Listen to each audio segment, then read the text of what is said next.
Leadership. Right. Martin Luther King has failed. Right. Voting is gonna fail. Right. Everything that we ever did in this place to thrive as a nation, following after our oppressor, has failed. Right. So let's try the right way to do it. Come back to these laws, statutes, and commandments, man. That's right. Read. You understand what I'm saying? To make it into the kingdom of heaven. Why? Because of you being evil as hell. What use of you being in heaven, being evil as hell? You gonna turn heaven back into hell, man. You understand what I'm saying? Because you an evil bastard. You gonna pass it from you to the next person and the next person and the next person, man. You are ignorant. You don't want to hear the Bible. Christ ain't got nothing to do with you. You don't want to hear it. So therefore, shalom. Get through, get through. But what you proving right now is you a baby groupie. You's a silly man. You's a silly man. You's a groupie, y'all. You feel me? Read the scripture. 1 Corinthians 14 and 38. But if a man be ignorant, let him be ignorant. It says what? If a man be ignorant, let him be ignorant.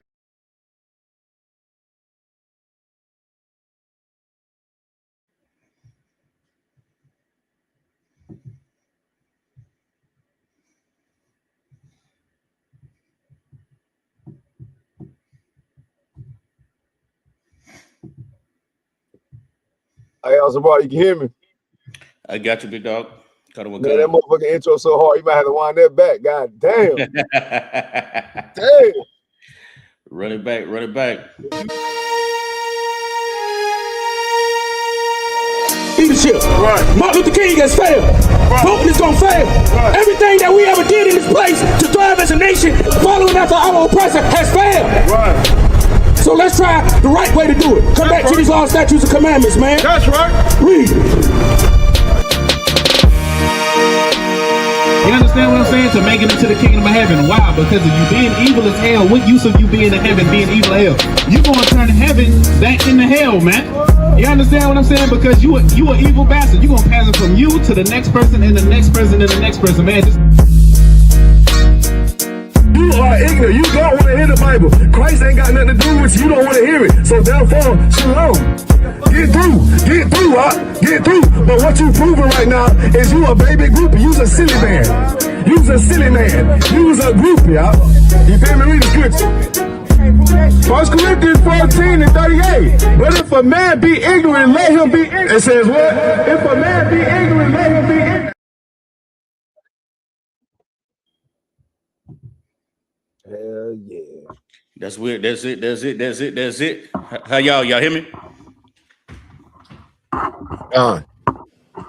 All right, we got an Israelite School of UPK.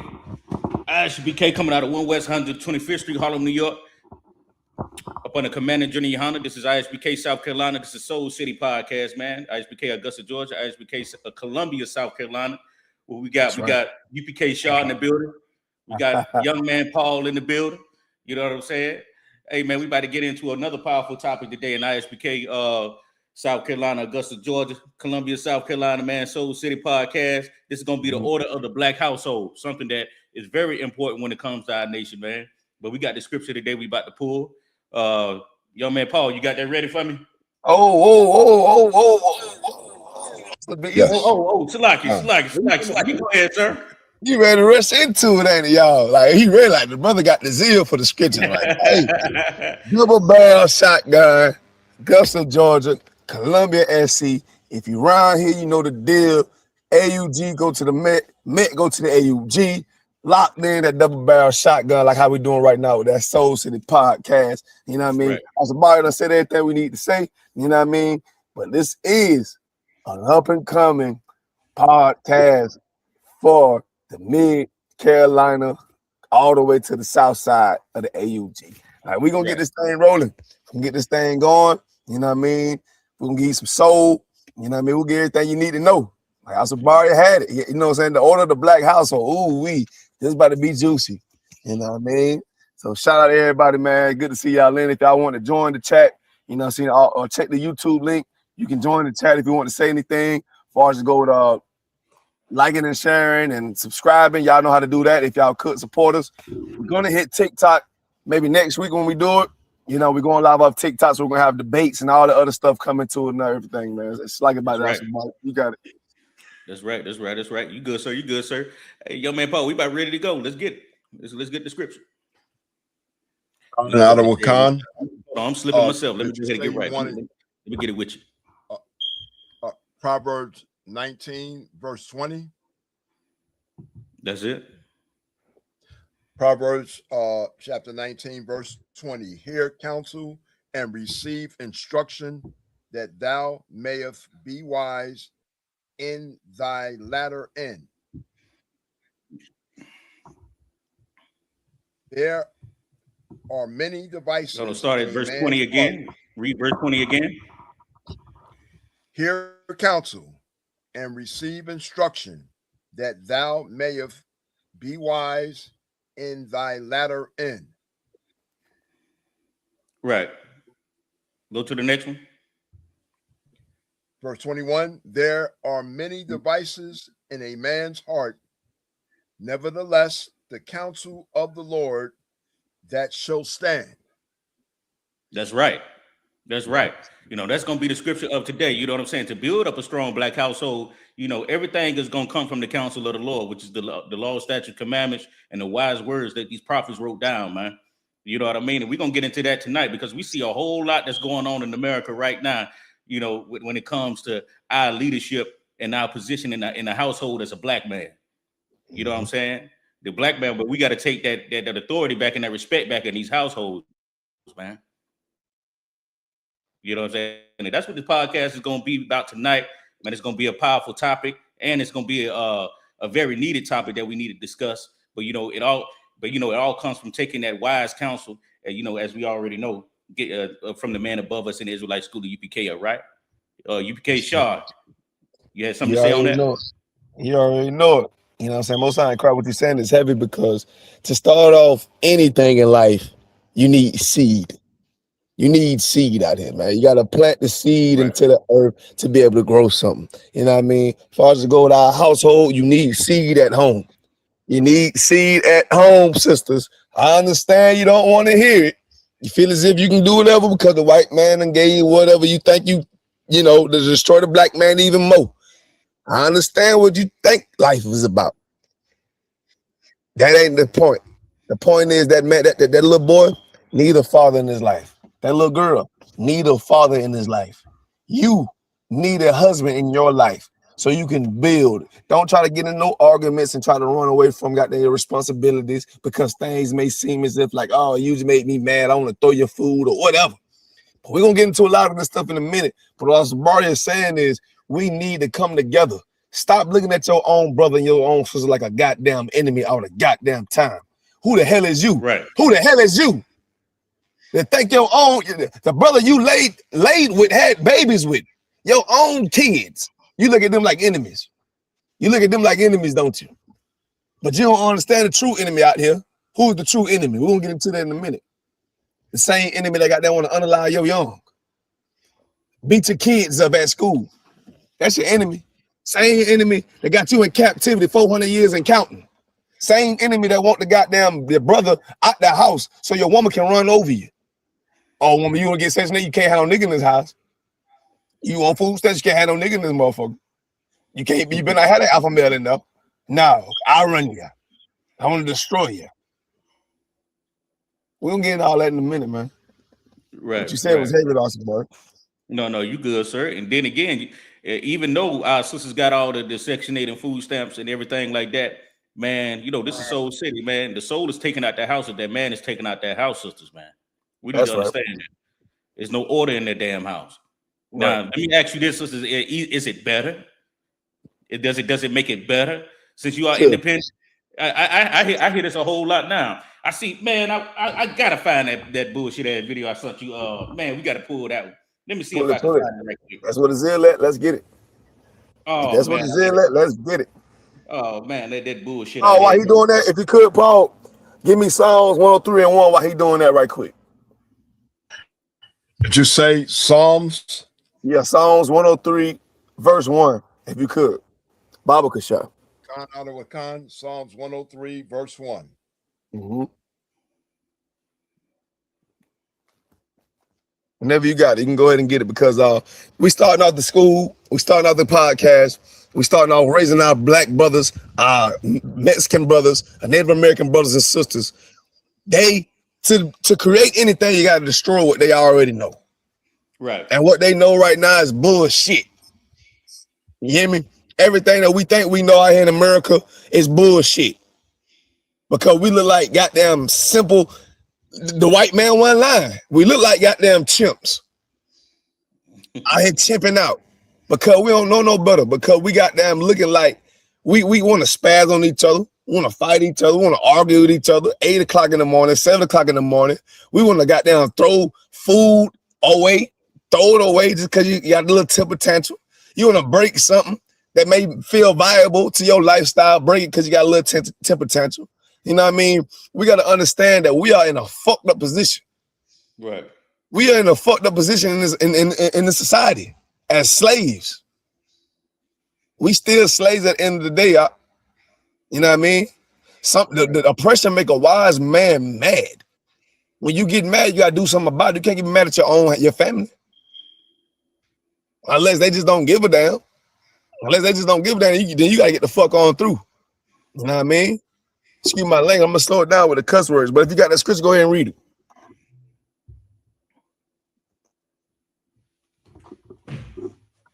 Another Wakan, Psalms chapter 103, verse 1.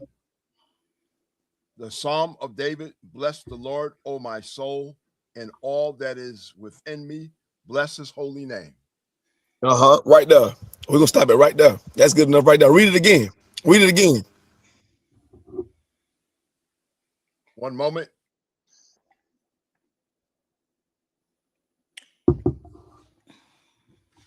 You know what I mean? What David just said right now was heavy, and it went over people's head. I'm gonna tell you that right now. It went over people's head. They reading this like a book. They're reading like a book, a novel. This Bible ain't no fucking novel, no damn book that you just read and you try to figure out like it's a Spider-Man movie or something. You know what I mean? This is history. This is how our brother felt. This is what he went through. This is the only place that we can find black culture in the Bible. Through our earth. Is our ruckers. That lets you know how special we are. That our shit in the book. Everybody else got their shit in museums and all the other stuff. But the Bible is the #1 most selling book on earth. You know what I mean? And we never knew who we were. White man ain't tell us that we were the people of the Bible. Never did it. We had to goddamn realize this. We had to realize our forefathers that wrote these letters. Don't think when you read the book of Psalms that this is a fucking damn book somebody made up. This is goddamn translation. These are letters. Back in the day, we didn't have iPhones. We didn't have AirDrop. We didn't have the goddamn Gmails. We didn't have Google. We couldn't call you. I couldn't just get on the phone calls a bar today, sitting in bed. Nigga, I had to go take an adventure. Right. I had to go take an adventure to go see my brother. I had to write letters. These are the letters that's going on right now in this Bible that's been taken from our people. The Russians know it. The Russians know they got these letters, black people letters, Israelites. They know it. America confusing us to feel as if we don't need to know that, black man. I don't need to know this, right? Read that if you got it. Another Wakan, a Psalm of David, bless the Lord, O my soul, and all that is within me, bless his holy name. Next time, read from the chapter, read from the verse. Always state that chapter in that verse in the book. But yeah, David is saying, bless the Lord with all thy might. You serve the Lord with all thy might. That's what we get out of the scripture. And what I mean by serving the Lord with all thy might, this is a start of scripture for you to understand how to have order in the black household.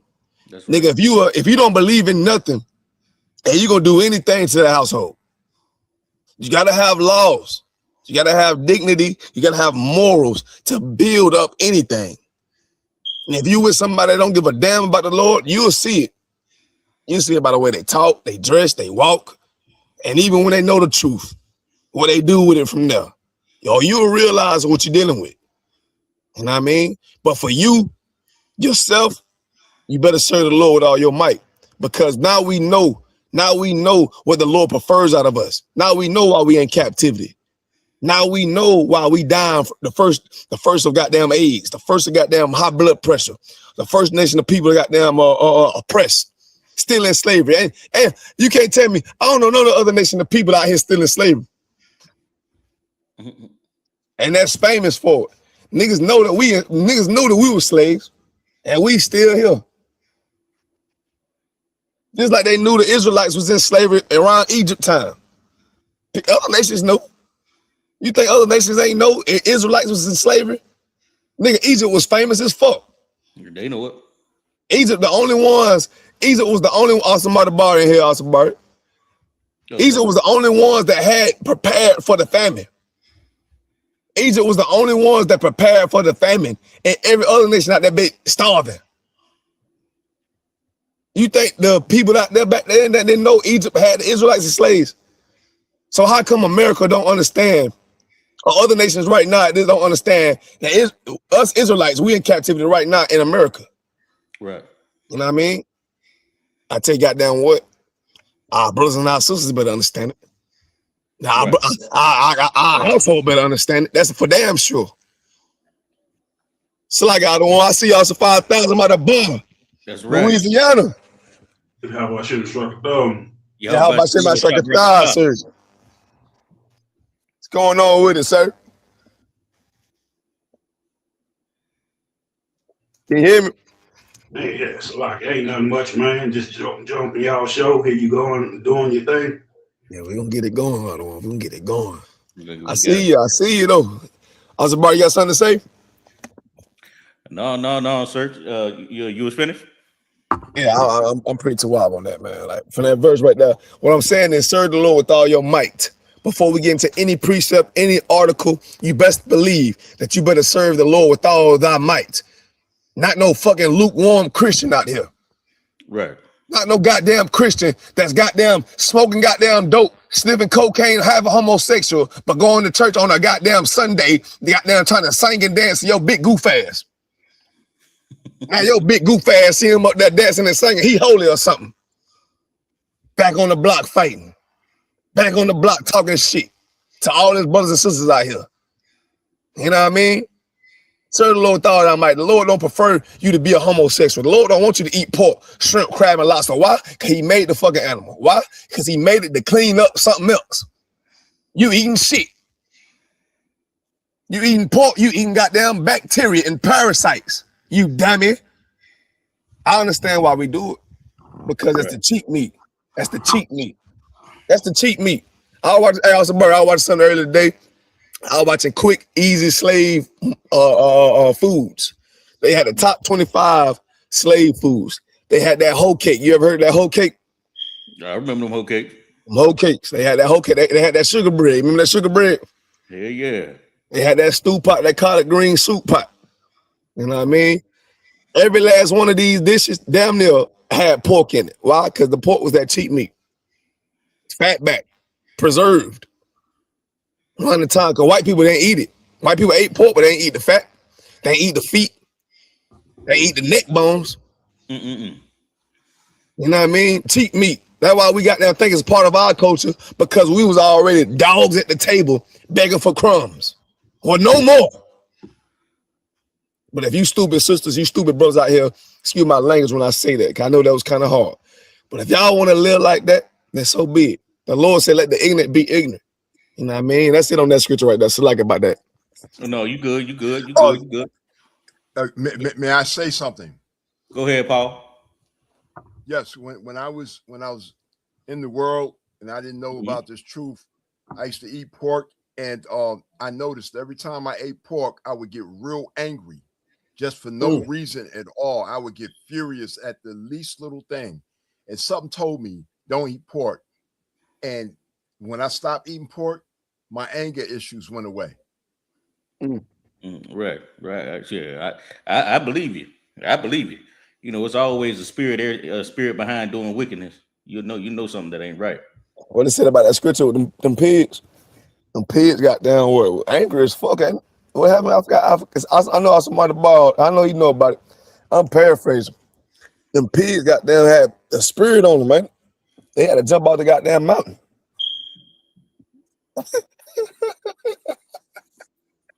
Wait, what? You know what I mean? Like the pig, I think what Christ commanded them.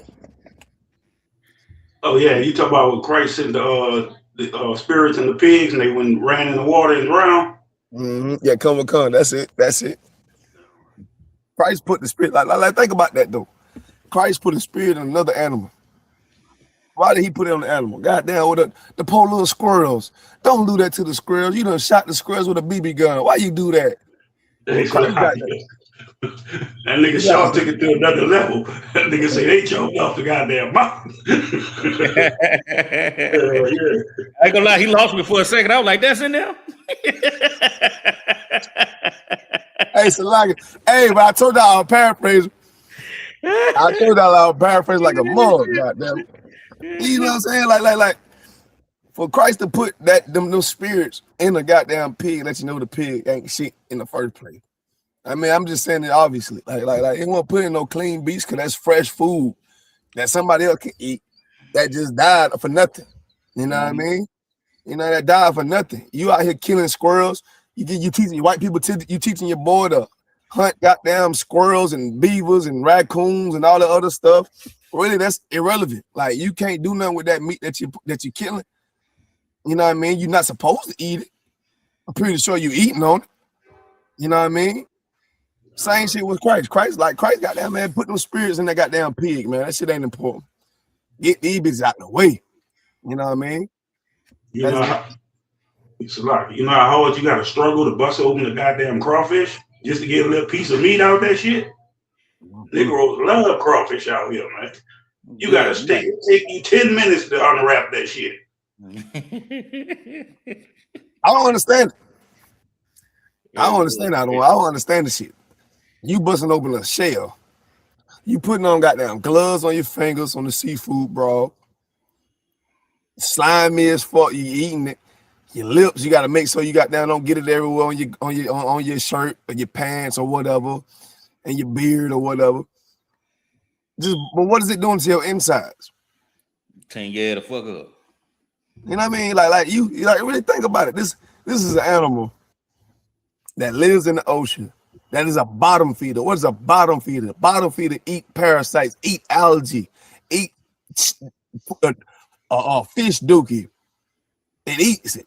That's how it lives. It's an algae eater, it's bottom feeders. And you think you gonna bust that boy backside open and eat his goddamn backside? Who taught you that? They gotta be, but they like that pagan stuff, boy. They like that pagan. Speaking of pagan, I know you got something in the chamber, somebody. Come. You know, we was gonna get into the storyline of the day. The first we were gonna start off with, we gotta even though we wasn't gonna mention this guy no more, but since the main events or the chain events that didn't happen, we gotta get into the Chubb, the builder, the Chubb, the butcher, and the updates that's on this cat, man. And we're gonna pull the scriptures that go along with it if we could. Chubb the Squiller. Chubb the Squiller. He's squilling now, and he over there, he in goddamn jail or the hole up or down the halfway in prison. Yeah, and you know what I'm saying? He got to walk real light. So, you already out on bond. I think this is about his second bond. If he bond out, I'm not really sure if he's still in there, but if he bonds out, he's probably going to take about 10%, $125,000 to get him out since he had 1.2 million bond. Well, I tell you. So if he bond out again, you know what I mean, and then he go out there doing that shit again, and then again, this is raising up the spirit of the Jakes too. You know what I'm saying? He already shot a brother in the stomach. So, you know what I mean? He come out again on that bullshit. These Jakes ain't playing with him, man. You know what I'm saying? Somebody gonna put his feet in the air. Pause. If I could, yes, Con. If I could, like what you're saying is extra stupid heavy because like that Crocker, he should already know the YT man. He should. We ain't on TikTok, so we can say what he say. That Crocker got down. He should know. Of his encounters, his scarcity of what he's going through right now, with him being scared or whatever, almost facing prison. You know what I mean? Almost realizing who run the jail cell. Almost there. He's almost there to the point he got his roommate might be a goddamn nigga. You know what I mean? His courtyard might be full of niggas. His goddamn what? His PO, his officers might be niggas. You know what I mean? It's to the point like, bro, you is out here, you hustling backwards. And you really gonna be hustling backwards when you get in them sales with these brothers out here that ain't seen the light of day. You're gonna be hustling with your back end. I'm right. You know what I mean? Your back end, pause. You're gonna be hustling with your back end because guess what? They already know you got that homosexual. They already know you like to get slayed in the behind. Right. Like it's a double whammy. You got awesome, bro. Come. I'm gonna go ahead and get into the video and play it, and we're gonna go ahead and pull the scripture that goes right behind it. All right, let's get it. Go on. Courthouse. Streamer Chud the Builder, who's Slacking. I'm going to play it from the beginning. Online purports to show the chaotic aftermath of a racist streamer allegedly shooting a black man outside a Tennessee courthouse.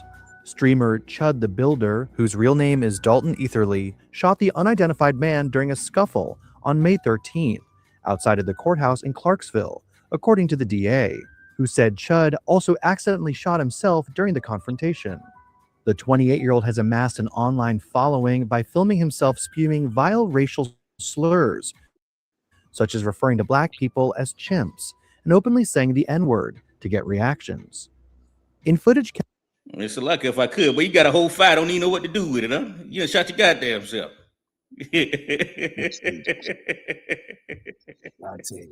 That man has shot himself with the fire. You know what I'm saying? Crazy. He pulling up on them brothers. I'm talking about this like one of the first times he had to pull it. And ain't even do right with that. You ain't hit the brother, you ain't hit yourself too. Next time you're gonna go to sleep with it, and that's gonna be the long one.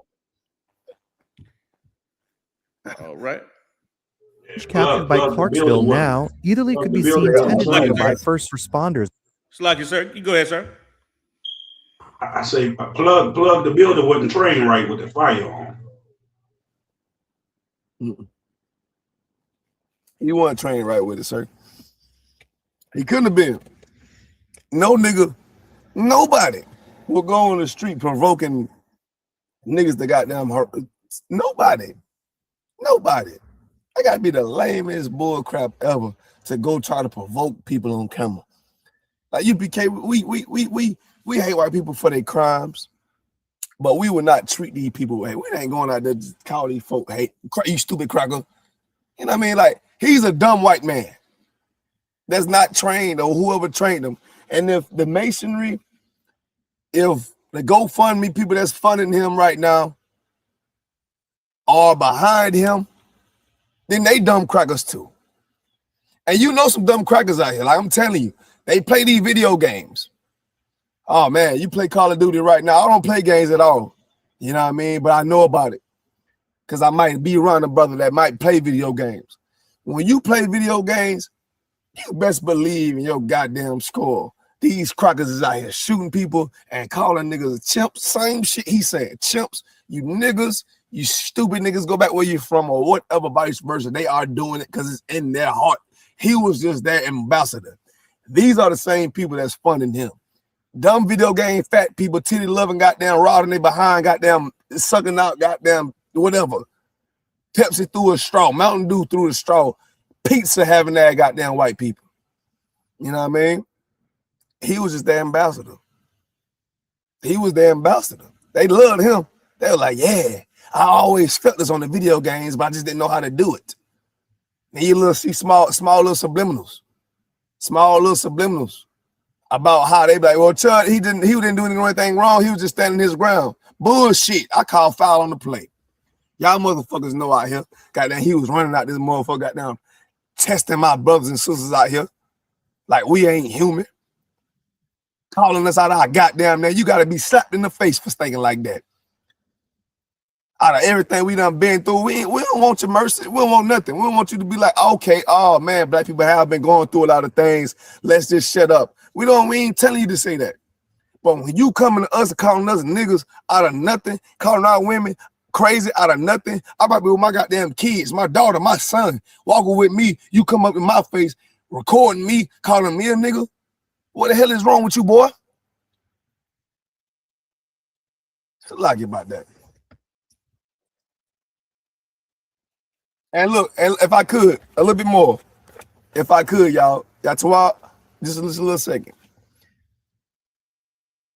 I'm gonna be honest. I got mercy on the cracker.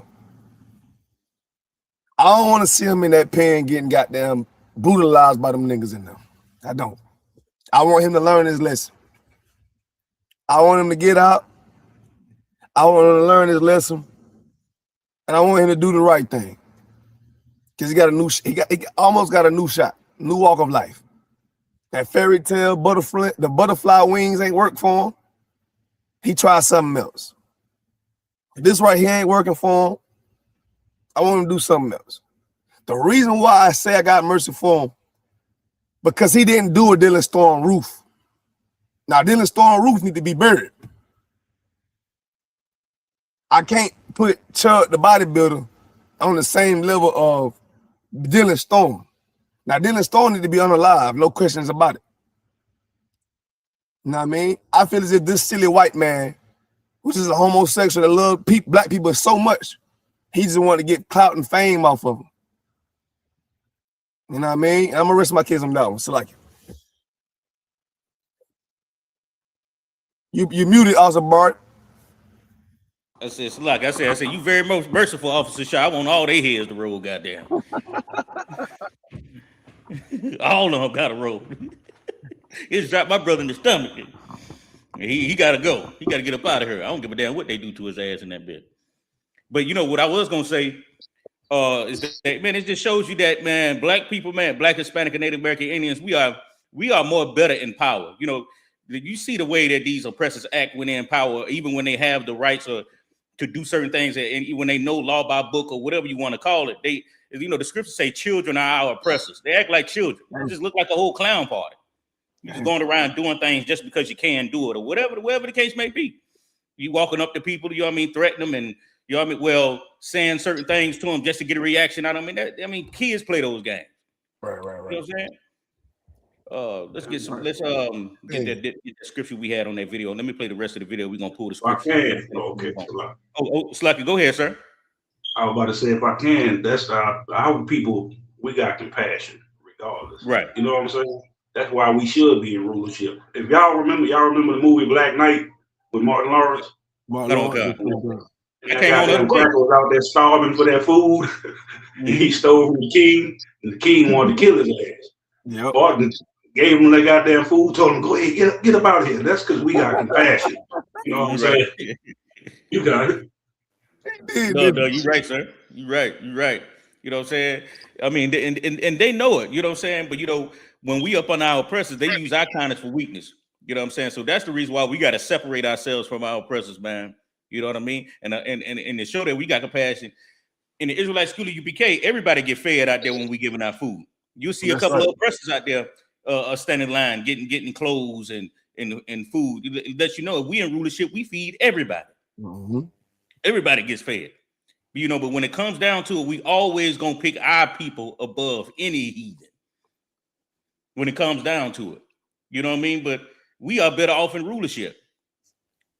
You know, when the wicked rule, the people mourn. That's in the scriptures, and we mourning right now. You see the childish games they playing when they're in rulership. All this bullshit here. You know what I mean? We're gonna play the rest of this video, and then we're gonna get into the scripture. Let's get straight back on into it. At the scene where he began streaming his interactions following the alleged shooting. Ederle can be heard blaming his gun. I'm sorry. Yeah, I'm sorry about that. I see the newly raised trooper out of South Carolina.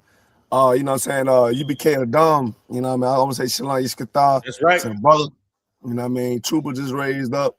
You know what I mean? Adam in the English. Adam mean come from the dust. You know what I mean? Most High in Christ and the brother. They pictures going, the picture of him and the other trooper, they going viral. They going viral. I think they had like 1,000 likes and 1,000 likes and a couple hundred comments on that, boy. But hey, everything that's hate is love in disguise. You know what I mean? That's so right. we see it. Adam, keep doing what you're doing, man. Like I said, this gunfire on the other man who was black. according to witnesses, saying the man confronted and threatened him over his vile online content. He said, "You start saying all that chimp out shit to me, I'm gonna hit you." He hit me, started wailing on me, even after I had to defend myself by shooting him. He's still wailing on me. Elsewhere in the 16-minute clip, the streamer can be heard asking authorities if he shot himself amid the scuffle, noting a graze on his arm. The victim was medically evacuated and is recovering in stable condition, officials said. The mustached antagonist was supposed to appear at the court for a civil case over unpaid debts, which comes just days after he was arrested for allegedly refusing to pay a $400 restaurant bill, even after he polished off his entire meal. Following the shooting, Etherly was booked into the Montgomery County Jail, while the local sheriff's office vowed those are. But he can't get a white man no power. Even in his own kingdom, he gonna feel mighty. He gonna go to restaurants, forget to pay for shit. He just go. White man is a devil, man. You see what I'm saying? You know what I'm saying? Brother Paul, young man Paul, let me get Proverbs 16, chapter 16, verse 18, please. Baba Kasha. So like it, while the brother looking up the scripture, did it say he grazed himself? Cuttawa Khan, sir. So that means he was trying to let off more than one shot. So he was trying to get rid of that brother. Right. Right. And he know what to do with it. He ain't land. He hit himself trying to take him out. Somebody take the fight away from that man. Outside the court, goddamn room. God damn. Somebody need to take the gun away from that man. Like outside the courtroom, like no, ain't the judge in there? Ain't the judge the highest, whatever? Like goddamn, y'all outside the nigga house. And it is not even about that. It's the fact that when he was explaining what was happening. Oh yeah, the dude told me to if I come with that him to come to him with that chimping out shit. Is they play the victim part after they get done with the crime. He know he double back on that black brother. Right. He sold us all his life. He double backs. If I'm not mistaken, didn't in the video he say the nigga stole on him? He stole on me. I could have swore he said he stole off on him. Like that's how you know he's either stole or he said wailed. I think he said wail. You know they said he's wailing on me. It was one of those. Oh, okay. It's about time somebody beat his ass, or at least attempted to. Shit. Hey, look, his own counterpart. Shit, man. His own counterpart, white tea man, crackers. Excuse my language. His own goddamn counterpart said, "Bro, it's inevitable. Somebody gonna die. You gonna die, or you gonna kill somebody, and you gonna be locked up. You gonna be in prison. Something gonna happen." Tia. Yeah. He just got down there. Want to be hard. That's all it is. Right. Paul, you got that scripture? Don, whatever, Con.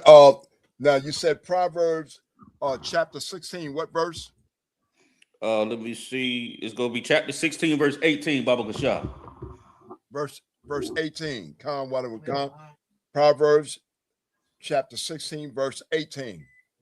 Pride goeth before destruction, and a haughty spirit before a fall. Right. Pride goes Pride goes before destruction, and a haughty spirit before a fall. That's exactly what you're saying right now with this judge, the cutter. And you're going to see this with a whole lot of them oppressors who come up and they try to rise up and do everything as we seen. You seen it with Charlie Kirk. He went out doing a lean with it, rock with it.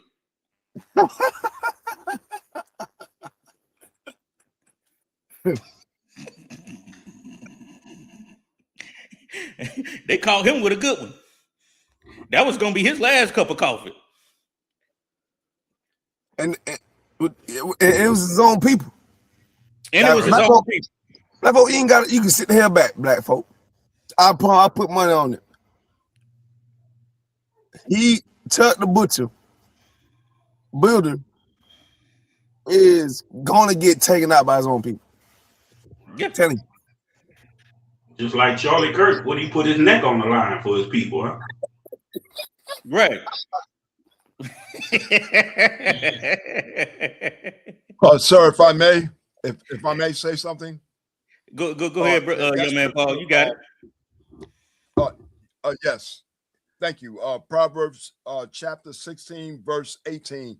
Pride comes before destruction, and an haughty spirit before a fall. That word pride to me kind of shows that gay pride, because they love that word pride. And over there in Ishland, where the Small Hats is at, they got what the world's biggest pride parade and holiday.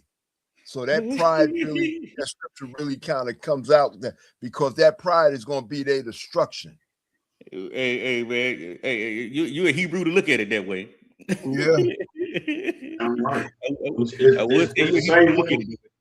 The same way them Small Hats got that big Pride Day, New Orleans got that same shit called Red Dress Day. Where all the niggas out here put on red dresses and run around talking about they marching or running for something cancer or some shit. You see it go out there, there's a bunch of punks out there. They just make up shit nowadays. Black man, why you gonna goddamn come back to the Lord? I know when you hear us talking about come back to the Lord, you thinking about, oh man, he just some whatever religious nigga. Look what you doing out here. Anything that sounds as popular, that got the vibe of the year, the vibe of the month, your big goof ass got there celebrate that shit. Don't even know what it's about. Putting on all red, celebrating Lent. You don't even know what Lent is. You celebrating Easter. A bunny that lay eggs. You get the fuck out of here. You make it make sense to me. You make it make sense to me. Since you want to goddamn talk about little shit ain't real. You talk about the Bible ain't real, nigga. Make a bunny lay eggs real. You make, man. Hey, I'm done. Hey, if I can, look up that Red Dress Day. If you could pull up some pictures, Bubba Show. Katawakan, sir. What you saying is heavy about. You know, they say a goddamn cracker come down the chimney and leave you presents. Right. Like, come on, man. You mean to tell me the one that oppresses and hates you to death gonna break in your house and leave you presents? He's liable to break in your house and steal every goddamn thing you got. I don't that nigga breaking in the house is going through your refrigerator, nigga. For some cookies and milk, huh? Milk cookies. I think that's just sugarcoating. His big greedy ass, he fat for a reason they put him like that. That nigga ain't that nigga going through that bit looking for everything. And most niggas don't have chimneys. So what, he broke in your back door? He snuck through your window? What sound like an intruder to me.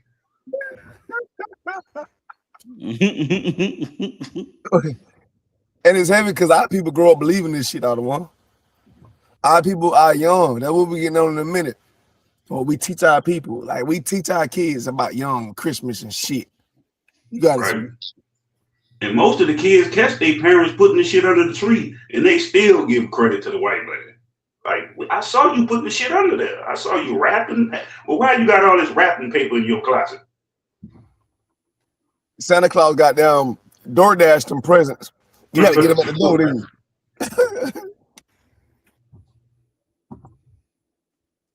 Okay, we have National Red Dress Day. Says Red Dress Day, officially known as the National Day of Awareness for Missing and Murdered Indigenous Women, Girls, and Two-Spirit People, is observed annually on May 5th. The day honors the lives of those lost to gender-based violence and highlights the ongoing crisis affecting indigenous communities. Like, what the hell is that? I don't know. Look up some pictures. You're gonna see all the pictures with all the men out there.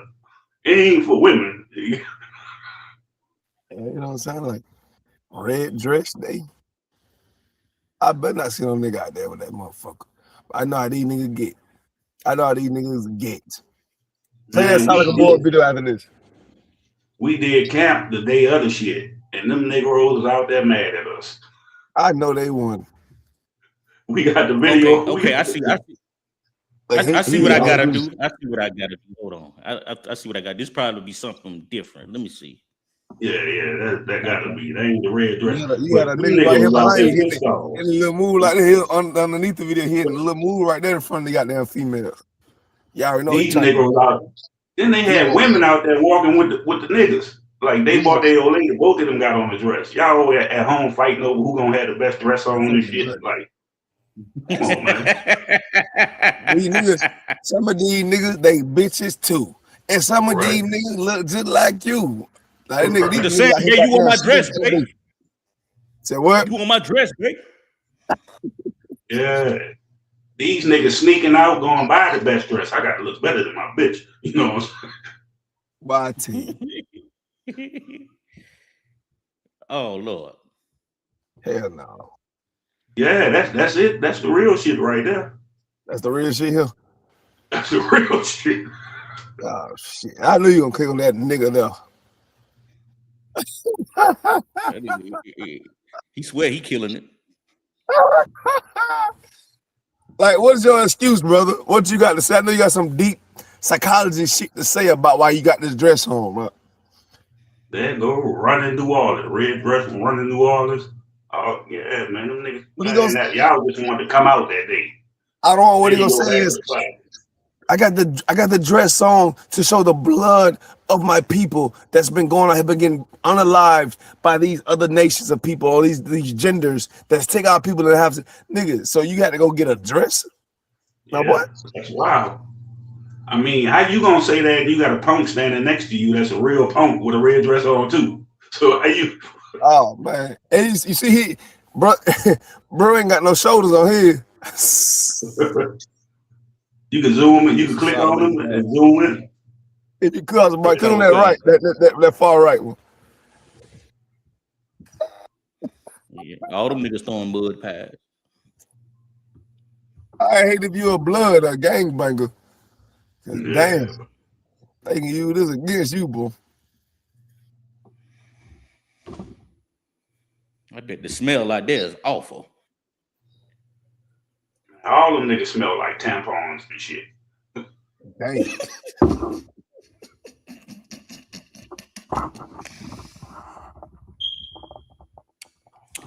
Oh man, if we could, especially boy, it's gonna come a day we're gonna hit them niggas with the biggest boulder. That's like a motor. Oh, I'm gonna turn my face cam off right quick. Give me a second, because I got to excuse me, sir. May I say something? Yeah, go ahead, young man Paul. Yes, thank you. I believe one of the reasons why we have a large feminization of our men, of black, especially Israelite men, because they polluted the foods and the water has been polluted. Also, it's being shown on TV a lot. So a lot of the brothers, not all of us, but a lot of the brothers have turned to that type of lifestyle. Plus the mass incarceration of our men, of our brothers in prison. That's another thing, because prison messes brothers up. And, you know, as we know, a lot of brothers go into prison just fine and they come out messed up in the head. And a lot of that, that demon of homosexuality has been pushed on our peoples. It's to destroy us. They try to make it seem like it's a new thing, it's stylish, but it's actually very evil, as you brothers know. But I ain't gonna even say it's the prison, because everybody in prison ain't raping nobody or raping nobody. It's something that happened in your childhood that caused trauma to you. You know what I'm saying? There'd be a lot of them cases where it's something in your childhood, and I can't really say it's food, because I don't give a damn how many Big Macs I eat. I ain't about to be a big bitch. That's right. Right. If I could, sir, you know what I'm saying? And man, we already know. I know Jenna Hyman said it years back. A lot of these people that A lot of our brothers that's living alternative lifestyles really don't want to live alternative lifestyles. They just homeless. I started to see that too. Damn. Man, when you're not strong to have men like in the Israelite school of UPK, especially coming up in a broken childhood, you would do anything to survive. That's just another way of how you can get into an alternative lifestyle. The white man has all type of weaponry of how we fall and just go into a nasty lifestyle, and how we fall to a certain type of sin. You know what I mean? Right. A lot of these niggas seeking attention. You know what I'm saying? You're attention seeker. Like they got like, if y'all remember when Nicki Minaj first came out, she was supposed to be a goddamn lesbian or some shit. Then turned out now you got a man. You've been married to men your whole goddamn. I mean, you done had a boyfriend your whole goddamn life. Now you married to a man. But when you came out, you was rapping like you was a lesbian. Rapping like trying to be like Lil Wayne, New York niggas, the New York too. Bitch, please sit your ass down. Right. You see that a lot of times, you know what I'm saying? Like, I don't give a damn what they pay or whatever. I ain't never doing that shit. I don't give a fuck about your money, your contract, none of that. All that shit we hear about brothers in Hollywood giving up their backside and all that shit for money and fame and all. You can keep that shit. I die broke, nigga. I don't gotta get rich trying. I'm gonna just die broke. And I ain't gonna lie to you, man. I might be off the wall when I'm saying this, but sometimes when I be at work or whatever I'm at, I see niggas, and it's just like a common sense. It's just like yeah, you was the type of nigga that love the white man. I can tell you, I can see it on you. I ain't gotta tell you, I can just see it. I can feel it. I was like, yeah, they would have colonized you, did whatever they did with you, and think they can do it with the rest of us because they did it with you. I can feel it in you, that type of brother.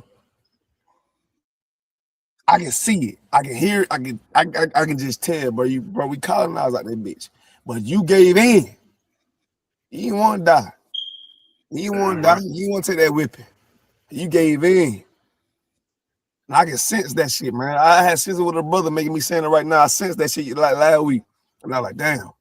But I ain't telling. You know, I was just to the point like, damn. You know what I mean? So like it. Perfect example. Look at your boy from 12 Days of Slavery. Remember that movie? What, it was 12 years of slavery. I say days, 12 years. You saw how quick he left them niggas behind when that white man showed up for him? He went to run into him? No. He was all cool with the niggas on the plantation till that white man showed up. No, I ain't supposed to be here. No. Nigga out here bugging, ain't it? I was a Mario over here cheesing. Yeah, I remember that movie. Yeah, you know what I'm talking about. And that white man showed up. He left that black chick behind. He left. Hey, hold up, master. I ain't supposed to be here. Remember me? I'm such and such. He left it. And the reason why I say that I don't want is because like almost like what Chud doing right now, but I'm gonna keep Chud out of it right now because it ain't got nothing to do with a cracker. A lot of black people, the things we do, the clothes we wear, the food we eat, the social media we go to and type anything in about whatever is a representation of the black race. Like a lot of people think everybody like that. And like with you simping yourself, black people got to stop being fucking selfish. That's the word I want to get. We gotta stop being selfish. I heard a nigga the other day. He was like, nigga, I ain't in slavery. No, I'm not in slavery right now. You say you're in slavery. I disagree. We got the same jobs white people can get. We got the same time on our hands.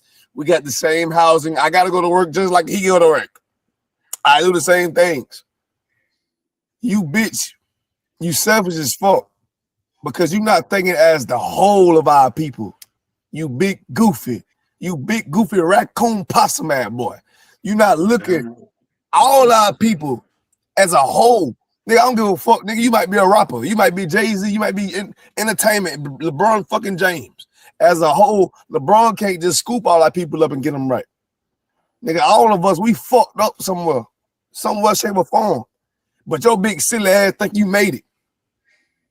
Not If vice I versa. can, You got out of one.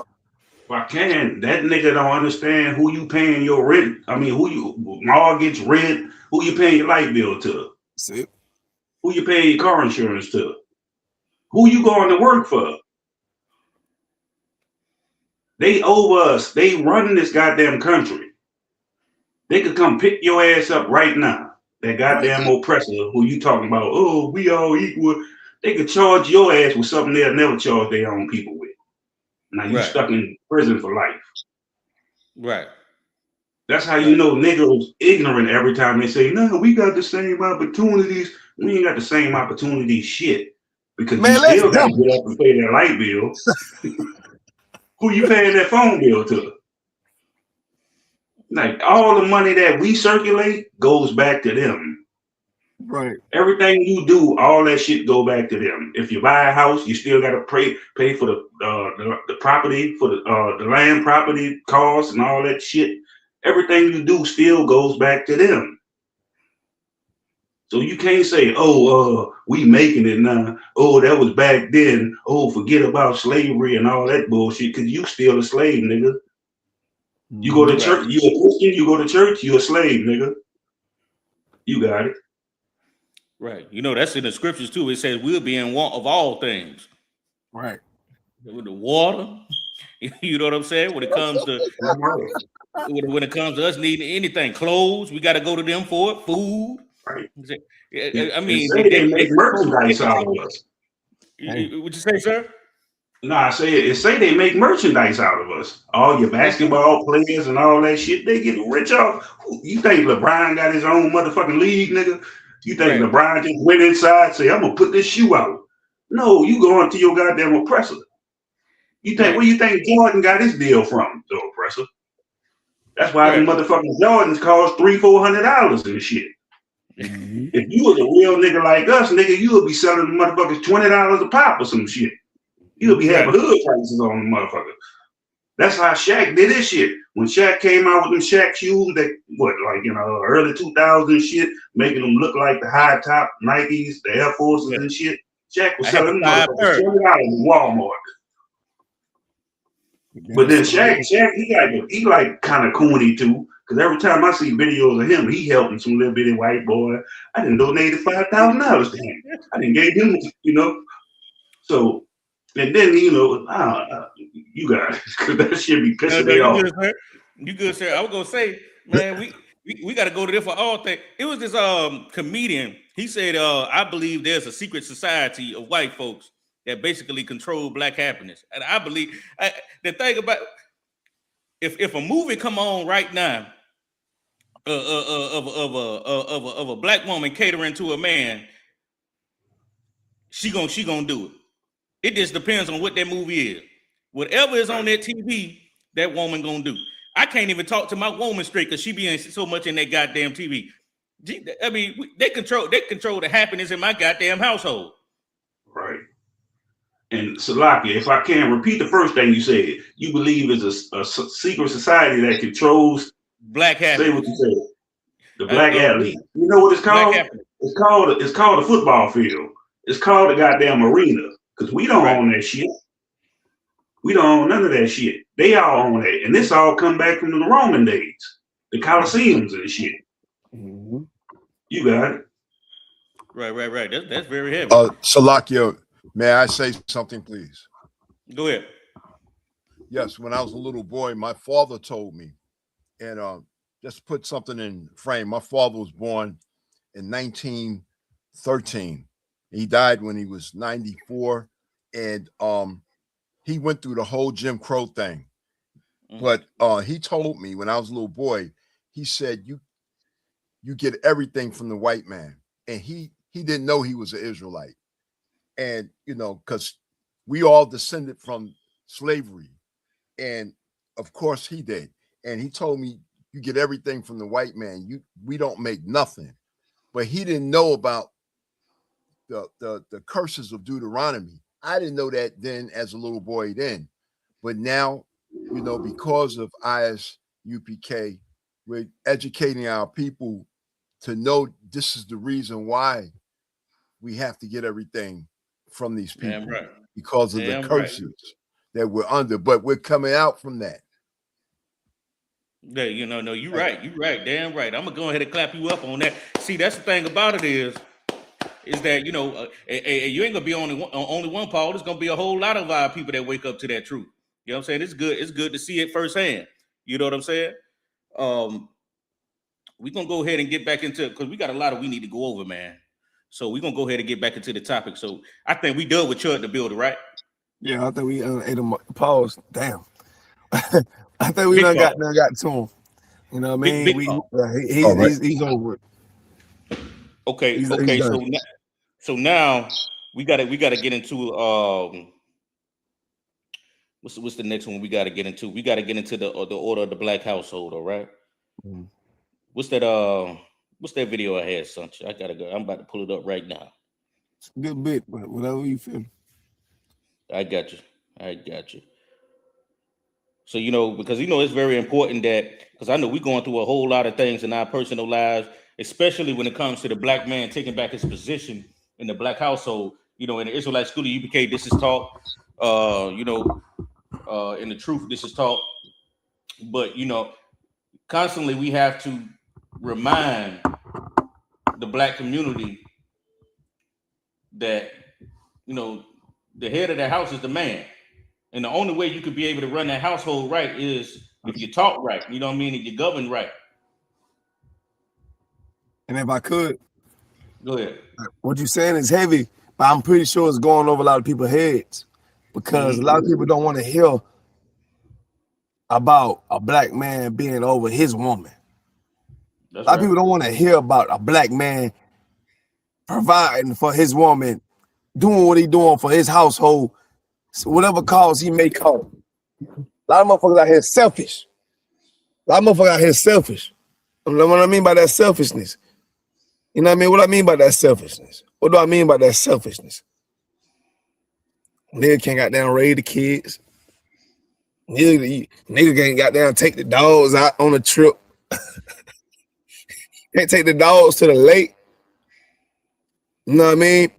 Without somebody trying to goddamn interfere. And I'm not saying every woman like this. Not every woman like this. I know a few. You know what I mean? It is women that's taught by Commander Giuliano in the ISUPK that is trained to be feminine again. Right. It's trained to be feminine again. You gotta be the feminine shit ain't gonna be in you, you dumb bitch. You know what I mean? It's not gonna just be in you. How we raised in 400 years of captivity. You think goddamn without the Lord you gonna be a righteous bitch? You may, but it's slim. It's slim. Now what I mean by saying that Commander Jenny Hunter, we need the Lord on our side. And the Commander Jenny Hunter has given us this knowledge of the Lord since 1969, man. You know what I mean? Right. To get back on our feet as a black household, to understand our identity. We doing these reckless things out here because we don't know who we are. If you don't know who you are, of course it's gonna make you a sellout. Right. It's gonna make you a sellout off anything if you don't know what you stand for. What you like, just look at it in the gang aspect. You a fake ass nigga. How you a fake ass nigga? Because you don't know what the fuck you want. Excuse my language. You don't know what the hell you want. You don't know what you want to be. You don't know what you want to do. And you're a two-fake bastard. You doing anything to get over on somebody. You don't stand for shit. Black folk, we don't stand for nothing. We out here celebrating Red Dress Day. We out here celebrating goddamn paganism. Paganism something. You know what happened? I said that one got me right there. That Red Dress Day shit. Yeah, that one got me. Yeah, Red Dress Day. And Mother Bar can speak on that one. Hell yeah, man. Like this just goes to show how destroyed you is in your mind, and that your pastor don't teach you shit. Cause nigga, you ain't supposed to be out there in no goddamn dress. The scriptures say don't wear that. Don't wear women's apparel. Like you ain't supposed to be feminine like your goddamn woman. You know what I'm saying? And to what you were saying, a lot of these women, like Christ said, out of all of them, I couldn't find none.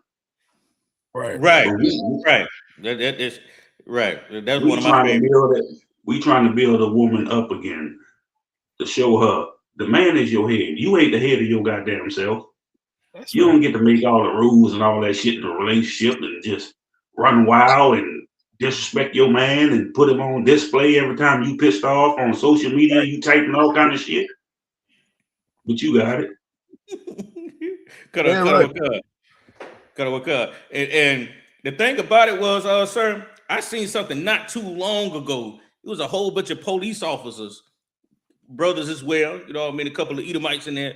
They was wearing red heels. I'm not really sure if that goes along with the red dress day, but I know they was walking in line and they had, I don't know what they was representing, but it was a bunch of police officers and they was wearing red heels like men. And these supposed to be the ones that protect the community. I'm like, what the hell that's is crazy. this? It's like You they know, started that's something Esau. That's in Esau nature. Yeah, For to do that. that's it. You know what I'm saying? Like that movie with what that old ass movie with Wesley Snipes, the Latino brother and the two white boys when they dressed up like women and all that shit. Like we ain't supposed to do that, man. But you gotta realize Christianity teach you come as you are. Like if a nigga showed up in church today, Sunday showed up in church in the dress and everything, they gonna accept him. They gonna embrace him. Because you got a lot of homosexuals in your goddamn church choir. You got a lot of homosexuals sitting in the goddamn and sitting in the chairs and shit. And you ain't teaching them that they shouldn't do this. You just saying, come as y'all. Come as y'all. Come as y'all. And then you wonder why a pastor, you find out your goddamn pastor a homosexual too. That's why he tell them come as y'all. Because he trying to get with them. You got it. Right. And that's very heavy that you had mentioned that, because I remember back in the days, probably about 2015. I came into school in 2014, so it probably was about 2015. I was talking to a Christian pastor at the Walmart, and he was talking about, these brothers, all they do is sag their pants and everything like this and that and like that. But then when I looked right next to him, he was walking with a woman, and she was dressed half naked. I'm like, say he got to pull his pants up and cover his ass. Why don't you tell her to cover her ass? You know what I'm saying? You know what I mean? It's hypocrisy. Damn sure hypocrisy. Bitches don't seem as if they should cover their behind up. And that's one topic we need to talk about too. About the black household. You want to talk crazy, you walk crazy, nigga, you dress crazy. And you got a nerd that want to goddamn have authority over a nigga when you out here with threads on. Bitch, you out here with goddamn string on your ass. Yeah.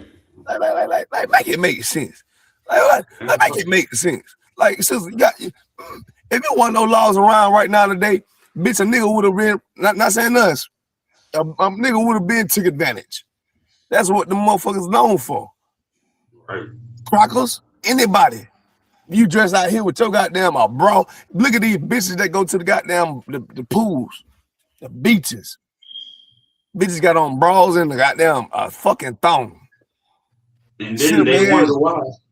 So like then they wonder why they man look at them strange. Cause bitch, look how you walking out the house.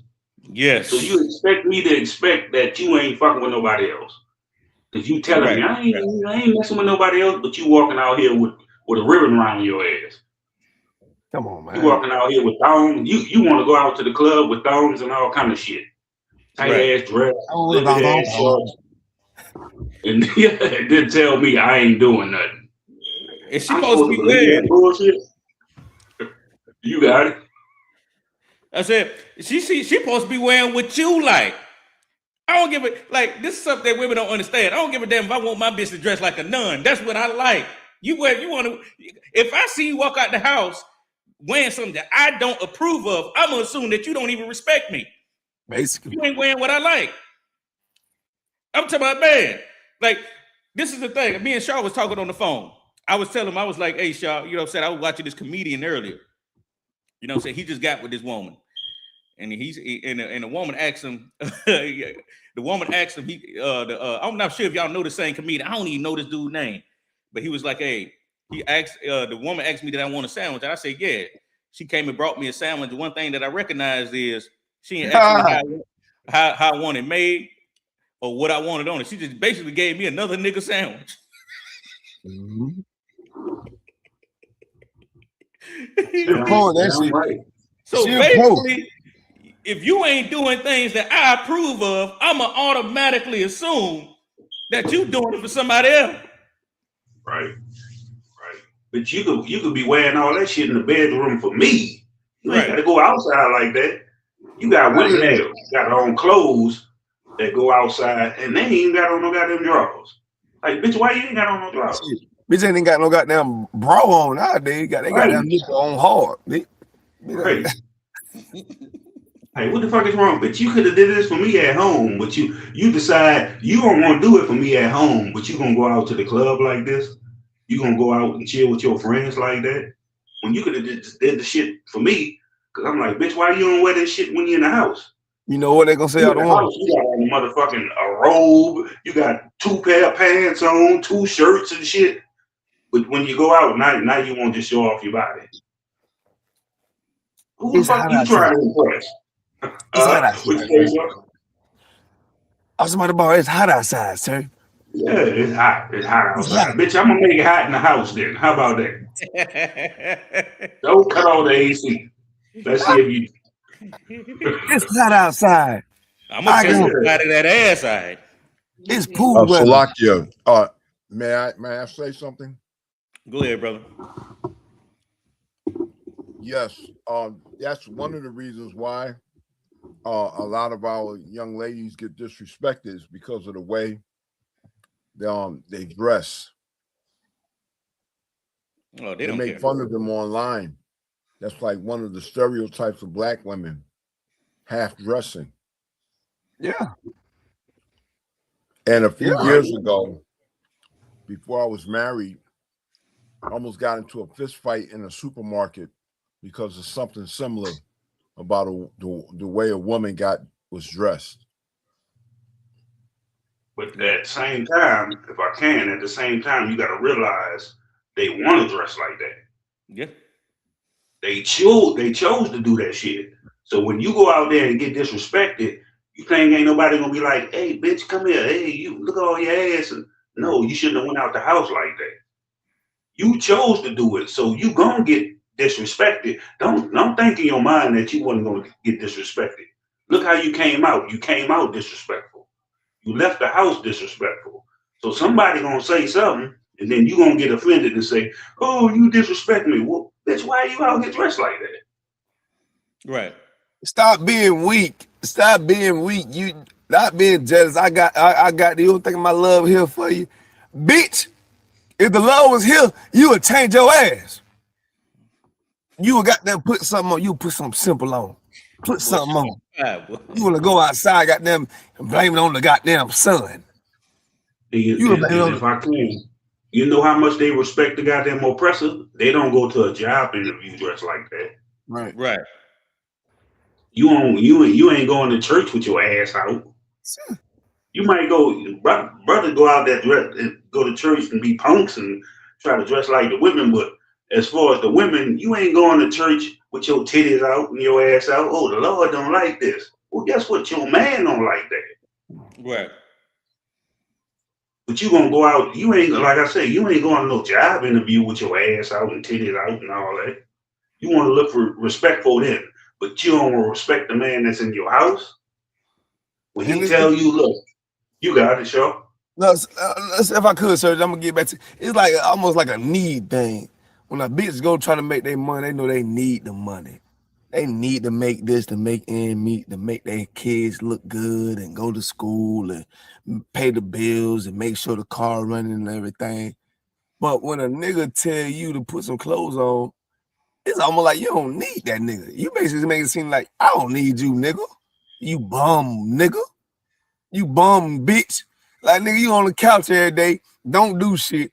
Bitch bring up everything about you. They bring up everything about you. I promise they will.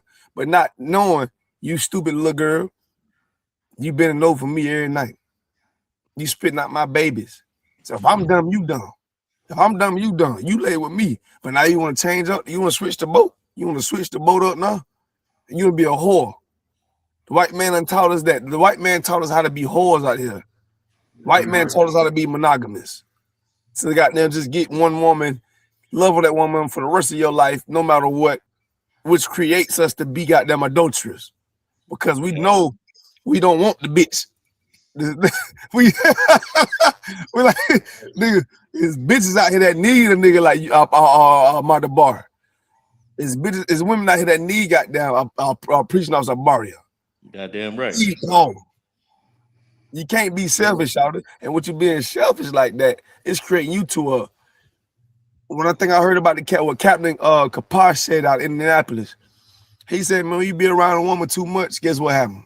This what happened. This what happened. One become feminine, one become masculine. One become feminine, one become masculine. You be around a woman too much, that bitch gonna get masculine, man. Oh yeah, I agree. You be around your bitch too much. You might have to try to become. You might know you got logic on you and try to suppress arguments. It's like Kool-Aid with too much sugar. Yeah. If you go to your goddamn slavery dressed like a whore and your ass out and titties out, don't come home to me crying talking about a nigga say you got a fat ass. Right. Don't do it, bitch. You shouldn't have left like that. Right.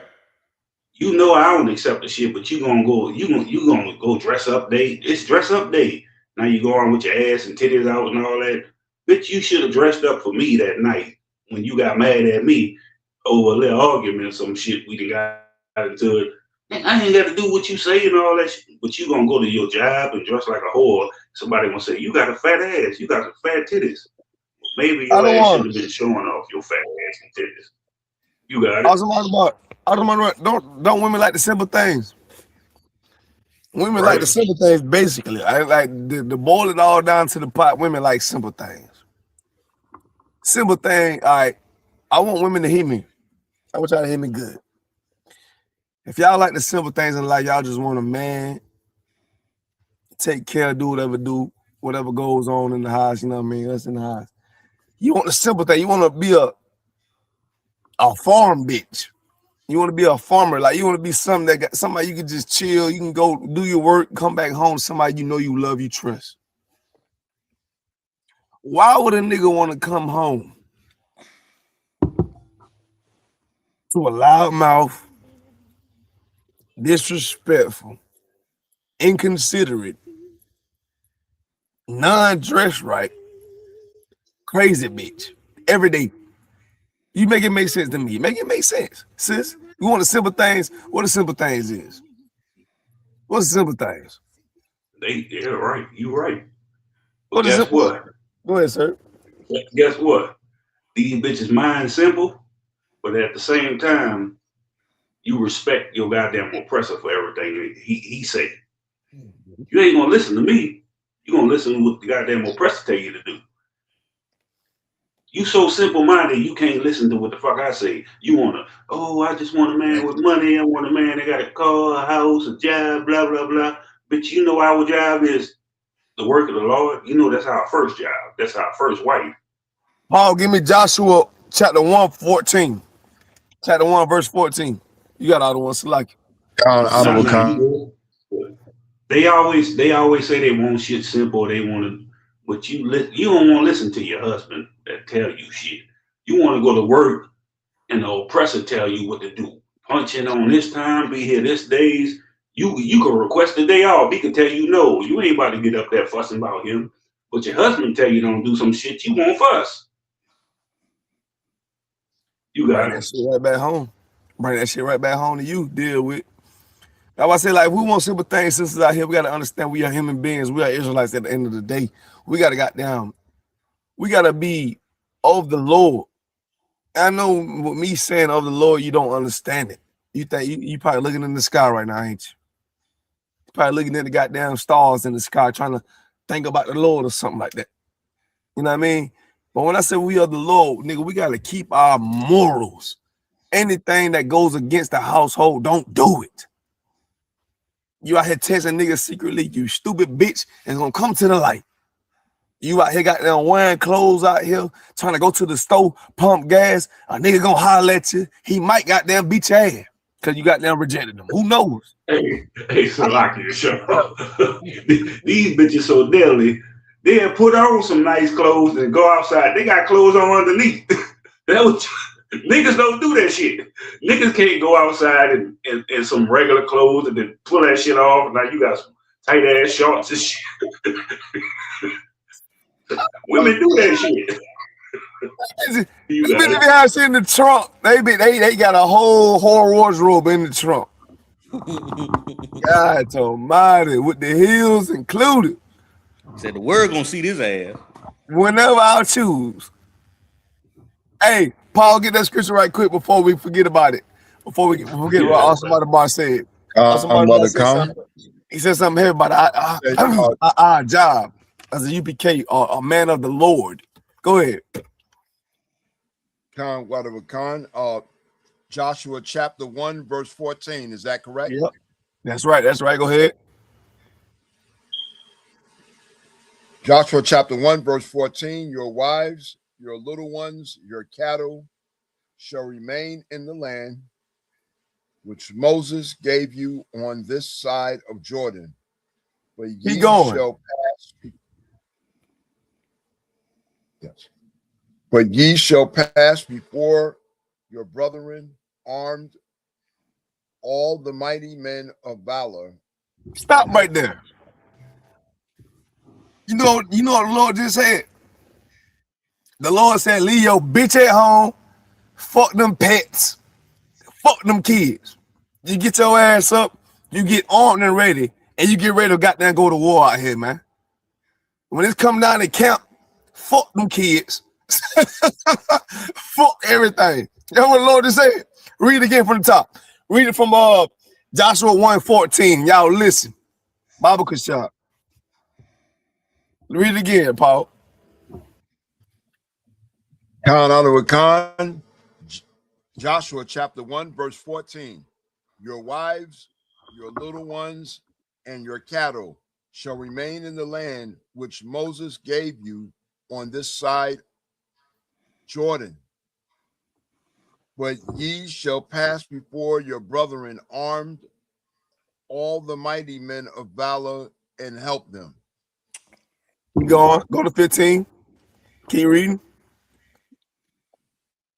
Verse 15, until the Lord have given your brethren rest, as he have given you, and they also have possessed the land which the Lord your God giveth them. Right there. Then ye shall return. Right there, Paul. Right there. The Lord said, damn that your wife, I love her. You got time and chances to get with her. You're going to be with her. You're going to be around your kids when the Lord allow you to be around your goddamn kids. You're going to be around your pets and feed them and whoever like animals so much. You be around them when the fuck you need to be around them. But right now, it ain't the time to be around nothing. We in captivity. We ought to possess this land right here. We got to take this ground. We got to take this ground. We got to dig deep to build up our kingdom out of the dust. Nigga, out of the dust. We got to build this thing up. We can't build it up if we got them checking in and be like, I ain't ready. I don't want to go to camp today. Nah, I don't feel like doing no podcast today. Let me scratch my leg. I just got the slavery. Nah, my rib acting up today. You know what I mean? I got to that 10 to her right quick. Make sure she all right. Fuck the bitch. That's what Christ said. That's what the Lord told Moses. Lord said, you leave that bitch in the land right quick. You leave them chaps in the land right quick. You leave goddamn them pets, whatever goddamn excuse you may have in your simple ass brain. Leave that shit there. And you get armed up, you go with your brothers and take the land. You take the land. Right now, we taking the black household. This is how we take the black household. How we take the black household is we got to go out on these highways and these byways. We got to goddamn go on these stream medias that we on right now to show our people what the Lord prefers out of us, man. Don't want to say we out here smoking dope. We don't want to smoke dope and think goddamn we about to go on the high and watch a YouTube movie, a gangster movie that we did something right for the day. If I can, what you saying is so heavy because nigga, I'd rather die preaching this truth with my brothers than sit on the goddamn couch being unalive watching the movie with my goddamn rib. You know what I'm saying? 100%. 100%. I'd rather go out here and put my life on the line for my brothers, knowing that I'm doing the work of the Most High, than to be, oh, we going to the movie today. Let's go eat popcorn, knowing damn well we got camp. Yeah. Over there looking like a No, if I could, it's a one thing about, you know what I mean, you sitting up in that bed, rubbing your feet together, eating popcorn with your rib on the or whatever the case may be, making excuses of why you can't come to camp. And these brothers just come back and told you how they got a boot kiss and they was out there warned while you was also what you saying. Also, imagine when something happened to one of your brothers out there, when you could have been out there with your brothers and you could have defended your brothers. Right. But now you at home, you know, sharing candy together, you know, chocolate ties or whatever the fuck it is, watching movies and shit. Like, I could have been out there with my brother today, but then it's gonna be a guilt thing on your goddamn mind. right. Now you gonna feel guilty. If I could, sir, and You got guilt can kill. Guilt can kill. You Yeah, niggas I'm think guilt can't kill. Guilt can kill. You know better. You should have done better. If you don't do better, it's on your brain. It's sitting on your brain. And you can goddamn die off that shit by stress, depression. You know what I'm saying? All this simple shit is on yourself. You know what I mean? If you know you can make it to camp, go to fuck the camp. You dumb nigga. Go. Right. What the hell And is that you waiting guilt. on? What did you waiting Yeah. on? Somebody to come pick you up, nigga. Make a way. Make a way. Right. You know what I mean? Like, I don't understand shit like that. They ain't no shot. They brothers, if they don't know about it now, they better know. That ain't If in I my can, business. you know, that Go ahead, guilt, Osborne. that guilt could have been that guilt come from, damn, I could have went, but I made this decision to stay home. I gotta take my rib out. I gotta no, that's why that guilt eats you up. Cause you know you could have made that way to them brothers. You could have been out there warm with your brothers. Now something that happened, now you feel, oh man, I should have been there. No, you shouldn't have been laid up in that goddamn bed. Trying to find that excuse. Slacky, you know what I'm saying? Shout out to Priest and Officer Aishaya Allah. He said niggas make a way to get that tail off. Well, Slacky, the one before that. The issue is that niggas fall pussy to worldly things. That's the truth. Right, damn right. That's the truth. Shout out to my brother too, man. Ashaya Allah, man. That's my brother, my blood brother. Aishaya Allah. It's a good Yeah, thought. that's definitely the truth, man. That's definitely the truth. I never let Yep. I never let no nigga play with my nigga right though. Cause I know my nigga ain't put my nigga got now. We all doing the same work of the Lord out here. And you got that want to show mercy on a worldly beach, on a worldly nigga. When we all out here got them doing the same work of the Lord, quote, we humans at the end of the day, we're gonna get ourselves together. Got that all my brothers, we're gonna get ourselves right. The fuck you talking about? What you want to show mercy for that worldly beach that you want to holler at the job or something? Nigga, my niggas more valuable than all these niggas out here, man. If I can, y'all make sure y'all like, share, and subscribe, man. That's what y'all supposed to be doing. Make sure you like, share, and subscribe. And two, also, I want to add on what you said. Nigga, we all blood brothers. That's You know right. what I'm saying? You ain't here with me. You ain't here Warren. You my nigga to the end. To the end. That's right. To the goddamn end. That's right. To the end, nigga. Until we reborn again, you still, even if we reborn again, you still gonna be my nigga. Shit, we still gonna have some kind of way we meet up. You gonna be my nigga again. Hey, I just lost that body. I'm in another body, nigga. I'm back. I'm still, nigga. Remember me? You might not remember, but nigga, we brothers. And if I could, sir, and that's why this brotherhood is so strong. And also, bro, I know you need to get on the topic in a minute, but that's how I know this brotherhood is so strong, because we are all battling the same conflicts day in, day out. Bills, kids, wives. For the wives, husbands, and the same shit we just named. You know what I mean? Right. We all going through the same shit, but I give a round of applause from every last brother that's warring with us in the ISUPK, every last sister that's trying to change themselves, that's changing themselves in the UPK, because we know it's people out here that don't give a damn about the Lord. People out here that don't give a fuck about the Lord. Damn But right. you do. We do. And we goddamn sacrifice everything that we thought we knew for the Lord, man. I just want to get a round of applause for Commander Jenny and all the other stuff. Damn right. ISUPK, man. Damn Yeah, right. man.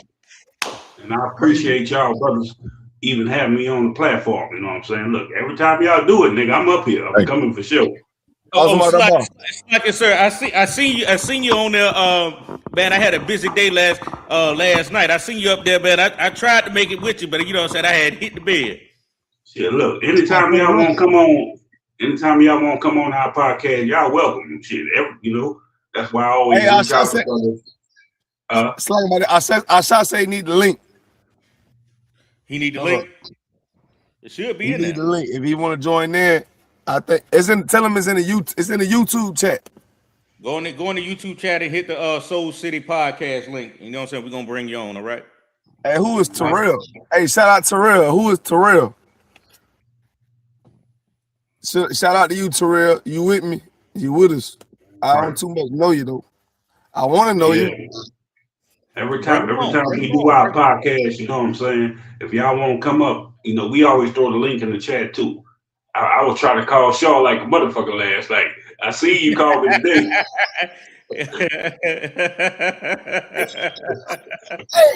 Hey, Marta Bar different. Marta Bar, he'll be young man Hayward. He said young man Hayward. Marta Bar, he'll be on that podcast for 8 hours. Hell yeah. Damn right. Hey, we go out to 5 in the morning. My awesome Marta Bar be right here with us. Hell yeah. Look, we did Wednesday, the Wednesday class. Nigga, we was up there for like 7 hours, 7.5, some shit. God damn. We was up there to like 3-something, 4 in the morning. We be getting them Yaju niggas come up there and shit. So yeah, I was on that TikTok battling too. Yeah, we got that TikTok connect with shit. Yeah, we're gonna get that shit next week. We're gonna try to get that shit next week. I had to goddamn send them motherfucker my ID and shit. Yeah, that Yaju nigga, that nigga used to be, you know, he used to live in Louisiana. So that nigga came out here to one of our camps back in like what 2017 or some shit. I would tell that nigga all kind of shit. Nigga, you claim you're Christ, nigga. I got a bottle of water. Let's see if you can walk on water and shit. You know. That nigga named Yaju. Yeah, they got the Yaju. Remember, you don't remember Captain Zorak battling the nigga before? Oh, okay. Yeah, but that nigga was from Louisiana. He came out here first when we was doing camp one day. He was talking about he Christ and all this. I'm like, nigga, you Christ? Why the fuck you got tattoos and all that shit? You know, but you know, these niggas be nuts. So I would be like, yeah, niggas. Man, hey, all right, that's about what you got, man. They niggas, man. Yeah, you know us, y'all. We be up on this motherfucker a long time. Like, if y'all ain't got to end y'all live early, I'll be like, nigga, y'all keep that shit going. You know what I'm saying? As long as brothers ain't got to get up and go slave and shit. You know what I'm saying? If brothers got to slave and shit, then I'd be telling them, you know, go ahead, we gonna end it or whatever. Then you have a brother on there. I ain't got to go to slave, so we'll be up there a long fucking time. And I might be one of them brothers tonight because I ain't got shit going on. You know what I mean? But also, bro, what vibe you got going? Where we at? So we don't lose what we at. I know Paul just got Joshua 1:14. We was talking about what? We was talking about how the men of the Lord work, how we operate, what we do. You know what I mean? We ain't leaving our family to go work for the fucking white man. I tell you that. Even though we in captivity right now, it seems as if we is doing it. What is work right now? What is true work? Doing something that you shouldn't be doing. I don't say shouldn't be doing. Doing something that you don't get paid for. We don't get paid for doing what we're doing right now. We could. We don't get paid for it though. We do this shit because we don't worry about goddamn what we can get on earth. We worry about our money. You got out of one. Nah, I ain't mean to cut you off, but if I can, we don't get physical money, but the payment be our people waking up. That's it. You know what I'm saying? We don't get physical money. Like a lot of people think, oh, y'all teach y'all. They think we preachers. You know how preachers get paid money and take all the fucking tithe offerings and put it in their pocket. No, we don't get that shit. We get paid by waking our people up. That's the payment. Doing the work of the Most High. That's the payment. That's how we get paid. We don't get paid physical dollars for the shit we do. But you got it. Now you too up, I don't want because what you're saying is heavy because like you said, like we don't get paid off this shit. We do this real work, nigga. If anybody want to realize what real work look like, nigga, try to devote your life to the Lord. Devote your life to the Lord. Give up goddamn being a homosexual. Get it up. Give up licking bitches, you bitch. You over there lizard licking your goddamn little sister over there. Give up goddamn taking rod in the butt, you little boy. You know what comes after that? What comes after that? AIDS, nigga. Gonorrhea, nigga. What? Not gonorrhea. What they call that shit when you spitting up? You know diseases that come. You know what I mean? A lot of this shit the Lord said don't do. Yo, niggas, we gotta go through. We gotta realize it first. We gotta go through it first to goddamn know it's true, right? Well, you listen to your OGs out. You listen to the ISUPK, your priests out here. They're letting you know on how to goddamn change your life up for the Lord, man, because that shit ain't gonna get you nowhere. You either gonna be dead or in jail. Follow how the Lord, how today's society wants you to go. They want you to be like goddamn Snoop Dogg, pulled over. You pulled over on the highway, trying to race somebody in the Hellcat. We got a pound in the trunk. You want to be like Glorilla? You're raped. You're dead. You got them on the goddamn at the club, dressed half naked. Niggas out here drunk, gripping on your shit. You want to be like who else? Give me some more. Give me some more people. You want to be like LeBron James. You sold your soul. Shit, they won't be like what's your boy's name? Lil Nas X and all that shit now. Oh damn. You want to be like Lil Nas X, and you know what the hell he got going. Right. Flaming. Yikes. And that's the thing too, like y'all gotta stop looking up to all these fucking entertainers. They not your damn leader. They not your leader. Martin Luther King wasn't a leader. Malcolm X wasn't a leader. Your presidents ain't no goddamn leader. The real leader is Commander General Hunter under the Most High Christ. You know That's what I'm saying? right. Now you got brothers out here in all different states and zones. That's your camp leader or your captain. That's your real leaders teaching you the truth and waking you the fuck up. Like you can't go to no entertainer. You got all these so-called black entertainers with all this money, but ain't no business in the goddamn neighborhood. Not one. Ain't no jobs in the neighborhood. If you want a job from them, you got to go rap, tap, and dance and clap and move around and all that shit. And then they still fucking you over. I don't want. You got how many churches these niggas got on the block? Nigga, it's like 8, 9, 10 churches all over the goddamn city. You got like a total of 20 churches. You got 2 churches on one block battling each other. So that's 2 to every neighborhood. I go to the street right now, or where I'm sitting at right now. There's a church up there, a church right here, a church to the left. Right. Just right here off walking distance, just looking at it type shit. You are the one. And they don't even agree with each other. Like your own churches don't even, because you're Episcopalian, you're apostolic, you're a Catholic, you're a Baptist. They don't even hang with each other. They ain't got no fucking brotherhood. They ain't doing what Christ said. They ain't all coming together. They ain't no goddamn one body. But the ISUPK is one body. Right. And one thing I can say, if you find a nigga that ain't one body in this motherfucker, you better goddamn pull him to the side. Right. You better pull a nigga to the side because we ain't watering down shit. If a nigga ain't got no one body, if you feel a nigga going to the straight, you better goddamn pull a nigga to the side. Right. You better pull the nigga to the side. Stop being a little right. Then you going in your goddamn church. I shot you all in the building. If you I shot you all please shot. Hey, shalom, Lord of Christ, y'all brothers, man. Everything good with you? Lord of Christ, boy, good to hear your voice, bro. Shalom, shkatah. I shot you all in the building. You know what I mean? Then you go to your churches. You said what else? Yeah, you go into your goddamn churches and your goddamn pastors ain't teaching you shit. Your pastor don't know how to break down the goddamn scripture. He just know how to read the scripture to you. Then he can apply the shit to his life. Yeah, Pastor entertainer, man. Yeah, He's Michael he Jackson. read the scripture. He always compared it to his life. Well, you see, I was like Job and the fish one day, and you wasn't like shit. You ain't worth the shit. You ain't even teaching the people that they the Israelites that the Bible talk about. You are in that motherfucking church talking about God loves everybody. Christ came to die for everybody. You not even teaching the scriptures correctly because you don't know the goddamn scriptures. You say Paul, Slot, you got it.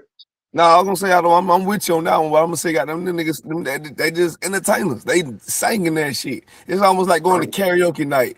Don't know the motherfucking song, but you goddamn reading the bitch trying to sing it. And they getting love out the bitch. It's like it, sir. Like why the hell should my real bring you food and money every goddamn week and she ain't doing it for me? Shouldn't you check her motherfucking ass and say, you should be doing this for your husband? Nah, them niggas don't do that shit. They ain't about to say, nah, obey your husband at home. You know what I'm saying? You supposed to be giving him food and money first. No, they gonna suck all the money and food up and then tell you a bunch of lies in church, have you dancing around, singing, passing out, talking about you got the Holy Ghost and you hit your head on the bench. You know what I'm saying? I don't want. Hey, Slucky. You got about it. Slucky. Cause you know we went over this last podcast. We got our women, well, not us in the Israelite School of UPK, but you know, you got some black women out here. They making milk and cookies for a motherfucker who don't even exist. You know what I'm saying? And then again, you got even when it comes to the Christian pastor, they making plates for this motherfucker. They need to get their heads straight on and right. Like literally, it's like they need to be checked into a mental health facility. Right. Like, Pastor, I mean, bitch, I asked you to fix me food yesterday. You said no, you cussed me out. But Sunday come, you got food for Pastor? I just asked you to cook me something last night. You got mad, cussing me out. Nigga, fix your own food. Why the hell you ain't tell it to Pastor? Right. I asked you for a few dollars yesterday. You got mad. Nigga, you should have your own money. But you go to church dropping money on Pastor. Money we need now. Right. Money we need. You know we need the money now. You know we got that bill coming up. Fuck the pastor. What he done told you? This goddamn want to trap selling dope at the back. Got the package like R. Kelly said. Pastor done got the package. Cause I got the package. Yeah, I know that package is, ain't it? Pastor in that bitch goddamn showing his ass, man. No. Rufus and them, they got that thing. They right. So and what's crazy is Pastor have a whole goddamn after church lock-in session where he lock your woman in the church. Bitch, I can't lock you in the house. But you gonna let Pastor lock you in the church, have a whole goddamn scripture breakdown with you, or whatever. What they call it? Scripture teachers, whatever they call that shit in church. I call it robbery. Pastor robbing all our fucking women. He is robbing the goddamn so-called black, Latinos, Native American women, telling them lies in church. He locked your ass in church for a whole day. Bitch, I can't lock you in the house for a whole day without you cussing me out. You ain't cuss Pastor out. Hey, Salaki, if I may. And that's crazy. All the way back for what y'all saying now, all the way back to when Shaw was talking about selling your soul. And it's crazy, you know, everybody thinks selling souls, going to the industry, you know what I'm saying, doing some weird shit like putting a dress on, having a man go up inside you if you're a man, or a woman horn herself out. When, you know, selling your soul is something as far as going in that church and then, you know what I'm saying, agreeing with what the pastor's saying. You know what I'm saying? Selling your soul is something so small that saying, yeah, I'm gonna go ahead and smoke that cigarette, or damn what my husband talking about, or you know what I'm saying, I'm gonna treat this bitch this way. You know what I'm saying? Selling your soul is a lot of ways. It ain't just with the industry, it's in your everyday goddamn life. Right. But Christianity, and you know what I'm saying, these pastors, and I'm not no diss to our mother and fathers, you know what I'm saying, they didn't have a mindset and understanding of the Bible. Everything we do today, other than the people in the UPK, is selling your soul. When you go there and kiss them devil ass at work and come home with that loud ass mouth and beating on your kids for nothing, nigga, you selling out. You sold your goddamn soul because, like Jenna Muhammad broke down a few days ago. But when you go back to that goddamn job, you be on your knees blowing rod. Then you come home acting like you that rage and lion the Bible speak against. You know what I mean? That's all that shit is selling your soul, dog. You know, Salaki. And not what you say outside action is extra heavy. Because you know what our black women do to us nowadays. You know what they do? Because they're so hypnotized off going to work. Nigga, we don't even get good mornings. Black man, we don't get good mornings no more. We don't wake up like good morning, baby, or whatever going on. Nigga, we get our good mornings is the first thing they see wrong with you. So you ain't gonna get the kids. You ain't gonna take them. Yeah, I'm right. Good morning. Nigga, your good morning. Your good morning is, boy, why you ain't got there wash the dishes out, nigga? This nigga in here drinking orange juice and shit. Yeah, I'm right. Yo, sometimes your morning be when she wake up and she pissed off because of the oppression, nigga, you slept all day. Bitch, I'm supposed to be asleep. It's morning. I work third shift. Look, you might be in you might be in a whole other room. You might be in a whole other room. Your good morning is the baby with a stinging diaper sat right in your goddamn face. Nigga, that's your good morning. Nigga, welcome to Right. Hey, good morning, nigga here. Like, bitch, what the fuck? Do that to your slave master. Bitch, clock in. That's what I'm saying. Like, you be around a woman too much, they forget about what you bring to the table, man. And it's not with all women, but especially women of ours that's out here in the world. Like, I mean, they just don't believe in God how they're supposed to. It's hard for them. It's hard. The thing is, y'all, they don't forget what you brought to the table.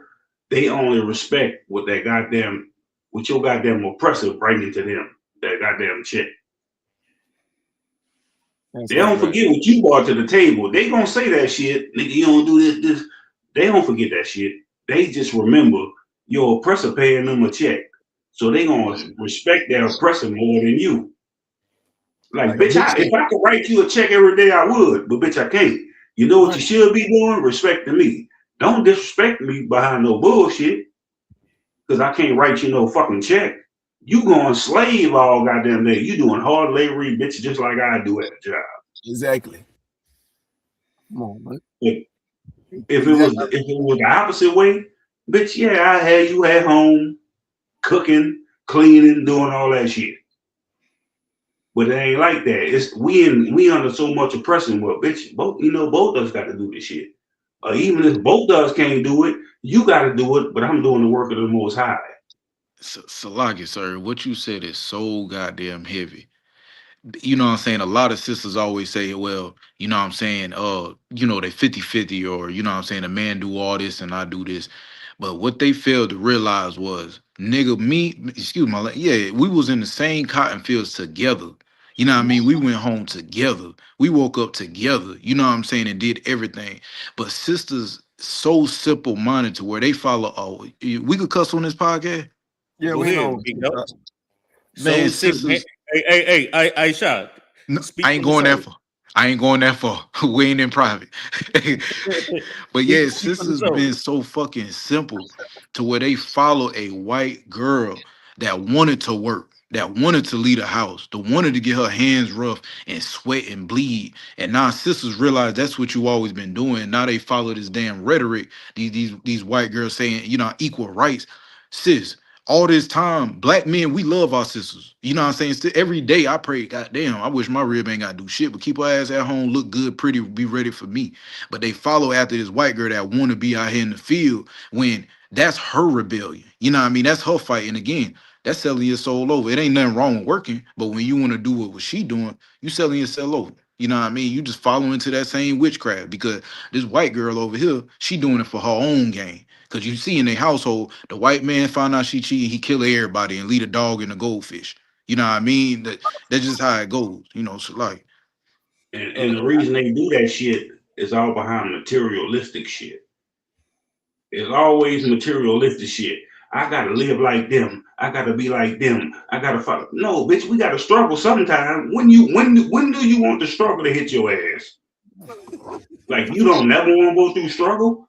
No, motherfucker, we gotta struggle sometime because of the oppression we under, because of this kingdom. You ain't winning this kingdom over, no matter how long you serve your oppressor and try to be like your oppressor. You ain't winning this goddamn kingdom because this ain't our kingdom. That's why Christ said, render unto Caesar what belong to Caesar. Like, bitch, you gotta wake up and realize you want to live like your goddamn oppressor. I want to take trips, I want to fly, I want to do this. You ain't taking me out to this and that. Bitch, I'm under oppression with you. It's oppression. We don't own this goddamn kingdom. We all getting controlled under this kingdom that force us to have to work, slave all goddamn day, where you don't get to spend time with your goddamn family, your kids. You putting in all these hours of every goddamn, you work damn near more than you get to enjoy your goddamn life. You know why? Because we under this goddamn kingdom. You got it. No, so I see Alcibiades done jumped off right quick. It's heavy. I mean, like we still got a lot more videos. We gonna pull them in a minute. Paul be on standby. You still there, Paul? John, I'm still here. Okay, Most High in Christ. We still gonna need them scriptures pulled off in a minute. But like what we said, the purpose of the podcast, we're really starting to, tackle the base of what this podcast tonight is gonna be about. Give a damn what you heard, give a damn what you thought, what you saw, what you smelled. This podcast is about the order of the black household. Right. Now we gotta get ourselves together, black man. Don't listen to them coon niggas. Stay away from them. When they tell you, goddamn, nigga, we ain't in captivity right now. When they tell you can do whatever, your body, your choice. When they tell you, goddamn, all the other stuff, the small stuff, you can have a work husband. A bitch can have multiple niggas come in and out because they her baby daddies. Don't listen to these niggas. We're gonna get your house in order because you're a human, brother. Sister, you're a human, sister. You got out of one. If I can too, another thing that's heavy, abortion. Why do you think we got the highest abortion rate amongst everybody? Because these sisters don't want to take on the roles of being mothers because you've been confused by your goddamn oppressor that you got to make it. You can't have kids. When I grew up, nigga, my great-great-grandma had 18 fucking kids. So you look at it like, I got to have a goddamn job to take care of the kids. You ain't got to have a fucking job to take care of the kid. All you got to do is take care of the kid. You're going to be in the struggle because you under oppression. Sluggy, sir, you say your grandmama? You got it. Good. My grandmama had that many? Good. Whew, my great-great-grandma had 18 kids, nigga. Hey, mine did too. Like, they was spending my right about that time. Hey, I'm going to tell you, and I ain't no disrespect, and I hope you don't take it this way, sir. She tougher than a lot of men of the day doing all that now. Yeah. But she had a husband. She had a husband. He worked the railroad tracks and everything. My great-great-grandpa. You know what I'm saying? He was a native Indian. He worked the railroad tracks and all that shit. But she had 18 motherfucking kids. You know what I'm saying? And that's what I'm saying. Women look at it like, if you ain't got a job, oh, we can't have a child because you ain't got a job. Bitch, we're going to raise this child the best way we can because we under oppression. If I got a job or not, we still got to raise this. Ain't no need for you to be aborting your goddamn child. If you want to abort kids, bitch, you shouldn't be having sex. That's right. Right. You got it. Now I'm saying sex is popular nowadays. You know what I'm saying? That shit is something that's like a sport nowadays. Sex is just a sport. I don't see how many bitches I get. I don't see how many niggas I can get for the bitch saying it. I just want to see it. I don't know, dress out here half naked because it seems it's easy to get a nigga. Bitches look at this sex shit for sport. But like what we were talking about far as ago with grandma, great-great-grandma, man, I think everybody, every last one of us had great-great-grandmas. It had 18 or more. I'm talking about 18 or more. I'm talking about count out the back of the face, especially down here in the South. Nigga, my shit. Nigga. Back then, boy, I don't even want to put too much. I'm about to tell the truth on you. You know what I mean? But goddamn, nigga, grandma was there. But I mean, grandma was there with her nigga. Grandma knew her job. Grandma knew what she had to do. Now phones and all that shit wasn't around. Grandma might did suck another nigga dick. Paul. She probably did. I don't know. Hey, look, I don't know. I can't, nigga. I ain't gonna say. Good fucking. I ain't gonna Hey, say. Alvaro, we can't continue this, man. I ain't gonna say back then. Now they were the righteous, the most righteousness. Now Sharp been lit all night, nigga. Hey, I ain't gonna say. Sharp, Oh my Sharp, you know God, what's the bro. craziest thing? What's going on, sir? My great grandma and them was all born in Christianity. So I ain't never saw her with another man after my great grandpa died. Because of Christianity, you know Christians believe, oh, you can't marry again. Oh, that's your husband for life. Or some of them might just not decide to. But they all was raised in Christianity. Like I grew up at what? 1, 2, 3, 4, 5, 6 years old, seeing a goddamn white Christ hung on the wall, them celebrating the holidays and all that shit. So they was stuck in Christianity. Now she probably didn't know. You could have been married, but she died at like 94 or some shit. She ain't never had another man after my great grandpa died. You know what I'm saying? You know what's crazy about that? It was sir? normal for it like that, sir. It was normal for women after your husband died, your main one, right? The one you notice her being with after he gone, because in my situation was the same way. She'll never get with another man after that. Right. Now it's promoted. Right. Now it's promoted where if he go, you got to live your life. Yeah, you gotta get that pockets. You know, and it's crazy. You know what I'm saying? Even though it's Christianity, we still got to look at it to a point of a moral standard. You know what I mean? Because even with the older ladies back then, you know, whether they father gave them all to a man or whatever, and they was married to the man and he died, they still hold that moral of, I'm only letting one man have me. You know what I'm saying? Like, it don't matter if we lived at 80, 90 years old or he died when I'm 20, 30. It's only going to be one man that had me because this is the moral that I have for myself. You know what I'm saying? Or this is what I've known. But back to Albaria, shit, hey, grandmama got to live her life. You know, got to do what she going to do. Right. Handy. So I say, man, look, my family had mental issues and every goddamn thing. I had a goddamn auntie that used to run around the goddamn house with paint, literal paint, painting crosses all over the walls. And she used to be an FBI agent, and something fucked up. Like she was an FBI agent when Martin Luther King and all of them was living, but something fucked her up. She was running around the house painting crosses everywhere and all kind of shit. Like she had kind of lost her mind. Because on my mama's side of the family, they had a mental issue problem where they just click out. It wasn't. It was just after they get older, they just click the fuck out. That sounds like some paranormal activity shit. Yeah, but my auntie used to run across the house, outside the fucking house. She out here outside the house painting crosses on the bricks and all that. That's how you know Christianity fuck our people up. Yeah, you know what I'm saying. Like, that shit got down there like that shit got down there like the death of somebody. Nigga, I'm painting. Nigga, a cross is a crucifix. Nigga, a cross is something that somebody get killed on, a torture device. And damn near everybody on my mama's side, damn near dead. Damn. Ooh. It's a lot. All of them, well, I'm gonna say unalive. All of them, damn near everybody on my mama's side, unalive. Everybody but you, sir. Kind of shit. Huh? Everybody but you, sir, and you more alive than the ones who alive. Right. That's damn right.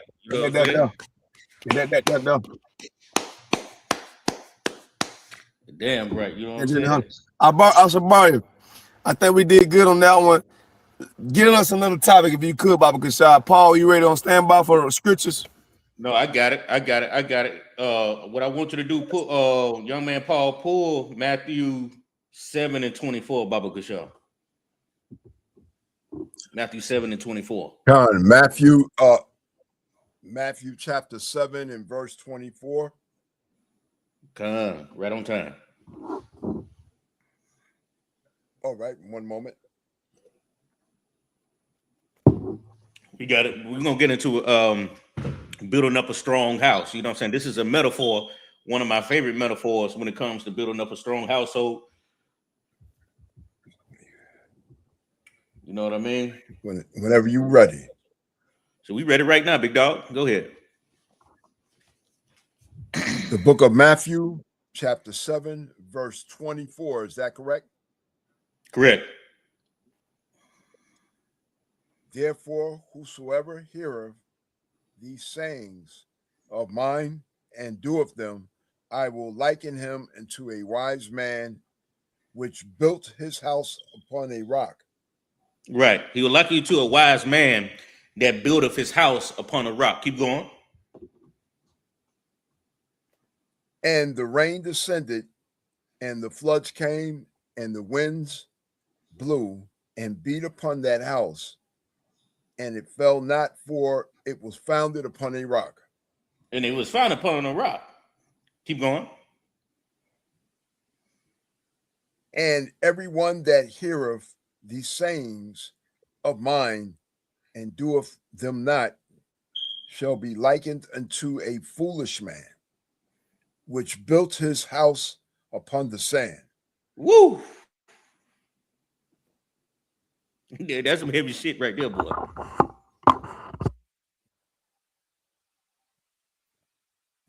Hey, Verse 27.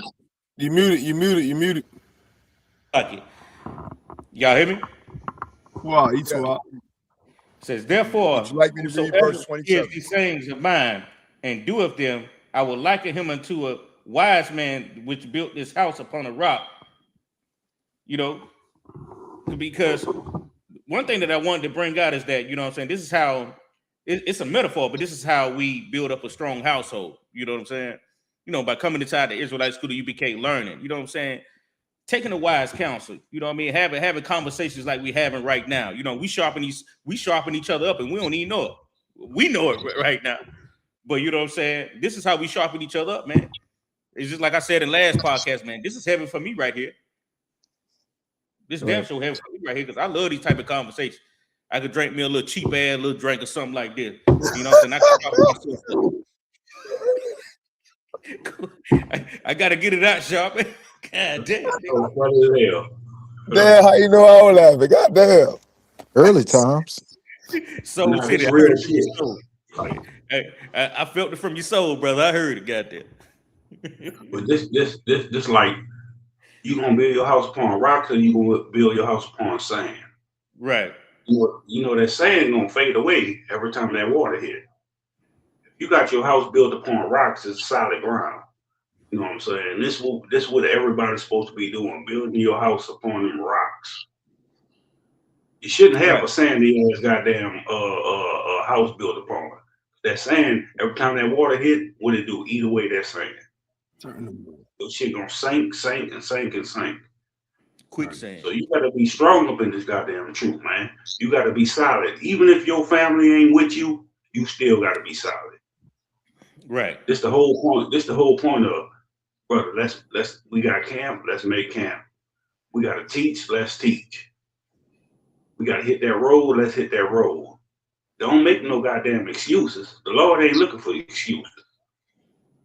You got it. Cut on con, sir. Keep going, young man Paul. Khan out of a Khan. Verse 27. Matthew chapter 7, verse 27. And the rain descendeth, and the floods came, and the winds blew and beat upon that house, and it fell, and great was the fall of it. And great was the fall of it. I'm talking about that thing fell with the smoke coming up, nigga. You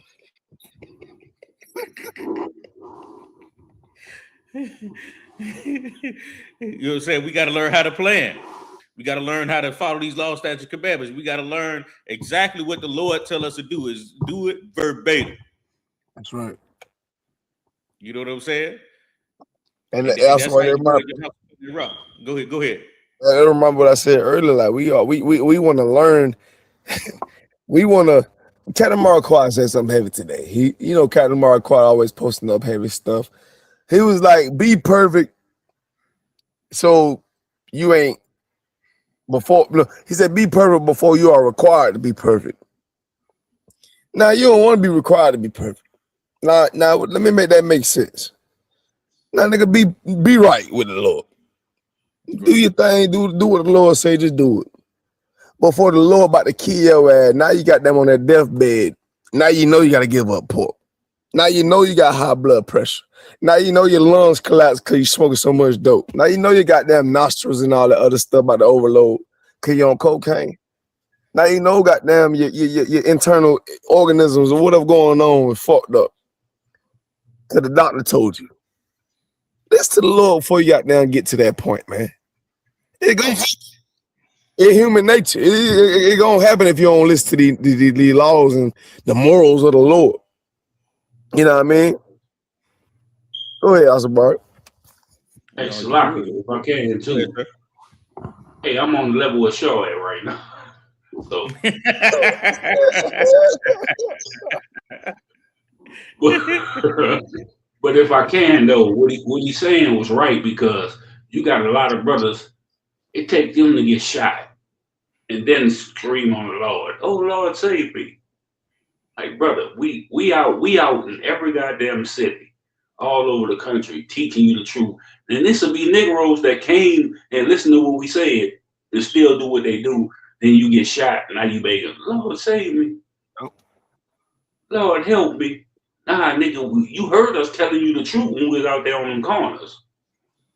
You heard the truth when we was out here on these goddamn podcasts and radio shows, but you still chose to do what you do. Now you won't get shot or something. Oh, Lord, please save me. Now you won't beg. You ain't want to listen to us. You won't say, oh, them niggas, they're crazy. They don't know what they talk about. But then something happened to you. Oh, Lord, save me. It shouldn't take for you to get shot or to say, oh, Lord, save me. It should take us out here on these corners teaching you the truth. It shouldn't take a goddamn bullet for you to decide to wake up. Right. You got it. And I was gonna say, just right quick, I feel as if the Lord give these niggas 2 times of that shit. Like the Lord, like if you know what the truth that, you know, UPK the truth, you hear some shit. Like first time I heard UPK, I was mind blown. I don't know about you brothers. I'm pretty sure because y'all here. First time I heard this shit, it didn't take no second time, no third time. First time I heard this shit, excuse my language when I say shit. But when I say shit, I'm talking about that's that shit there. First time I heard this shit, boy, I was gone. I was like, what the? I was like, God damn. I was like, yo, sign me up. Let me hear more. Let me hear more. A lot of niggas hear that shit.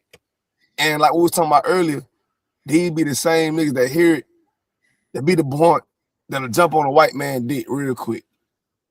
And don't give a damn. Like he hear real shit, but know they captive in captivity. They don't give a damn about it because they want to overthrow it to make it seem as if no, the white man can never be goddamn looked like that. You got outside. I saw you said something. Yeah. If I can, right quick. If I can, Go ahead, sir. Go ahead, sir. I heard it in 2001. It took me to 2013 to come in.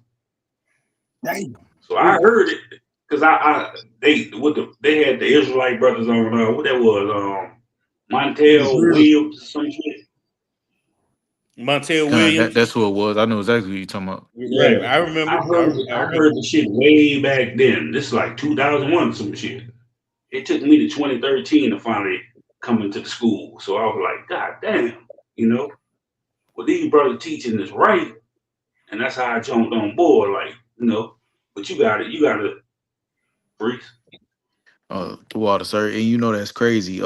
Like Charles was saying, what Captain Marquardt was talking about, as far as, you know what I'm saying, be perfect before you gotta get perfect. And then, you know what I'm saying, it's gonna sound real soft for what I'm about to say, but that's why I don't wish any malice on a brother, but I despise everything Boosie say. Because the brother could have did 40 years. Up until today, right now as we speak, he would have had 30, 35 years left. Whatever. You know what I mean? And the Lord allowed that nigga to run free. Then turn around, he beat cancer. And then the Lord allowed that nigga to run free. Then turn around, he get online eating that pork. And he said, nigga, I'ma eat pork. I'ma do this and do that. And as I'm looking at the video, and at that time I was a trooper. But as I'm looking at the video, I'm looking like, nigga, you had big warnings, big, saving, big check-ins, you know what I'm saying? And you still got the audacity to act the way you acting. Nigga, you not as real as everybody say you is, and everybody think you is. Because anybody who's real is going to respect and honor the very thing that could kill them, and that's the Most High. And so when Charleston White said a few months ago, if not last year, he even said the same thing, bro. I don't respect nothing that brother doing.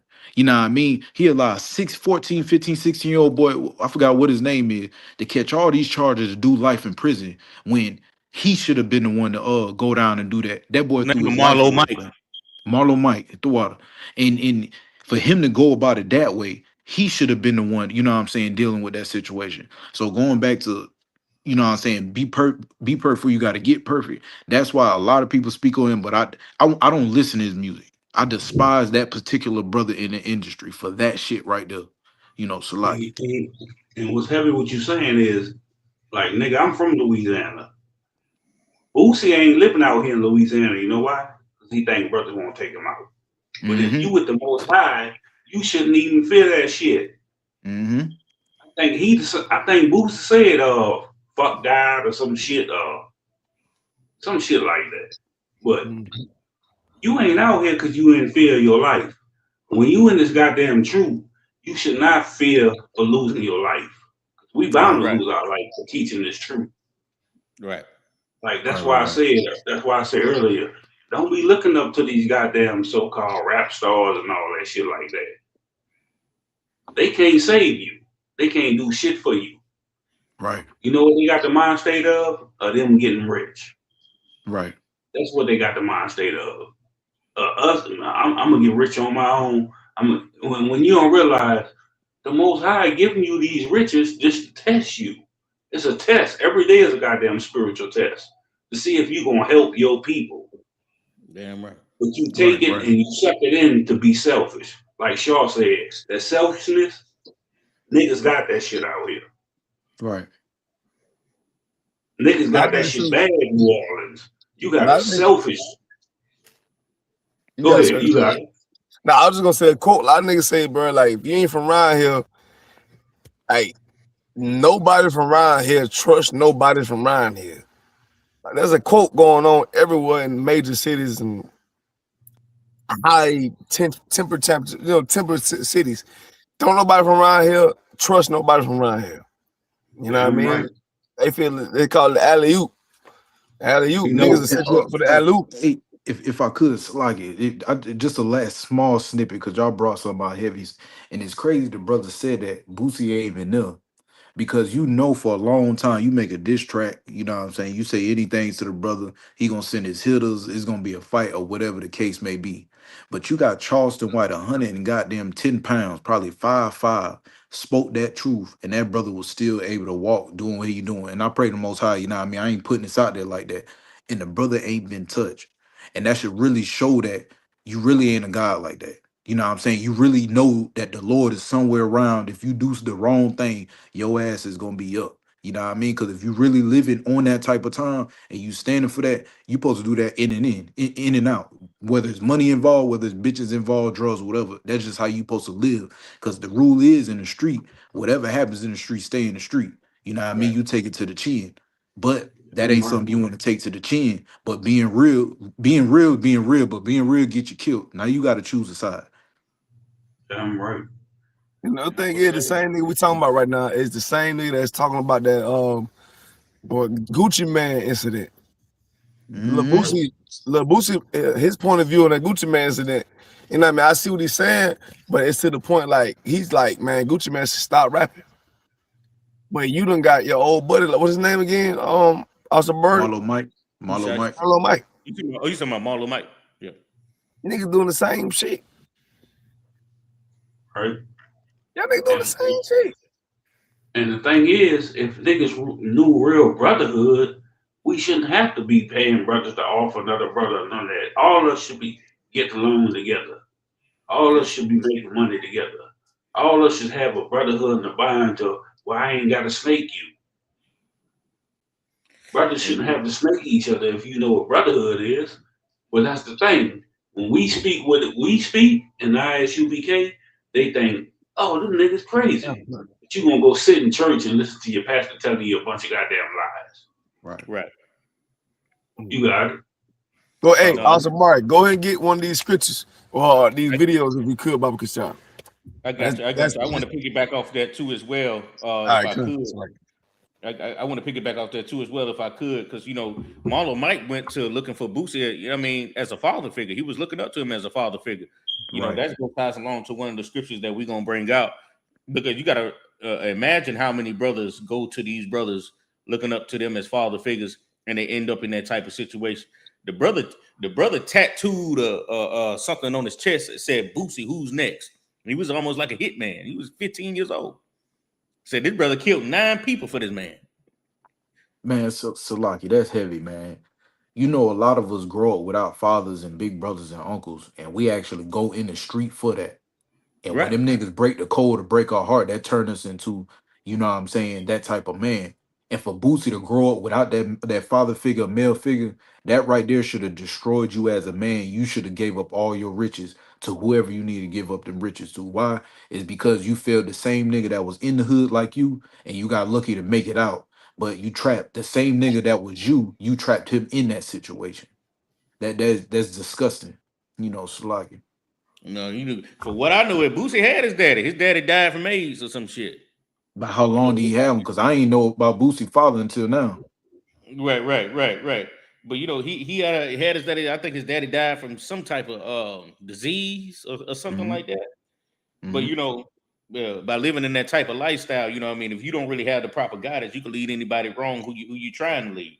Right, true. You know, so I wanted to bring out this scripture right here, Brother Paul. If you're still rocking with us, let me get Proverbs 22:6. Oliver Khan, Proverbs.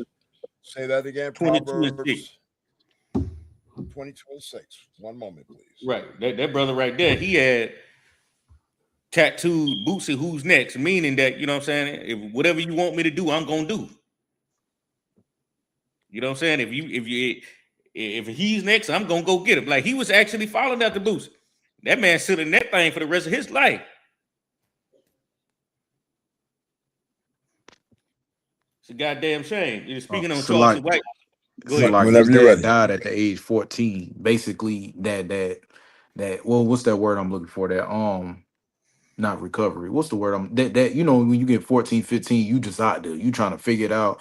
You smelling yourself. You smelling the cat. You know what I'm saying? You playing basketball. He was in that stage. Yeah, puberty stage.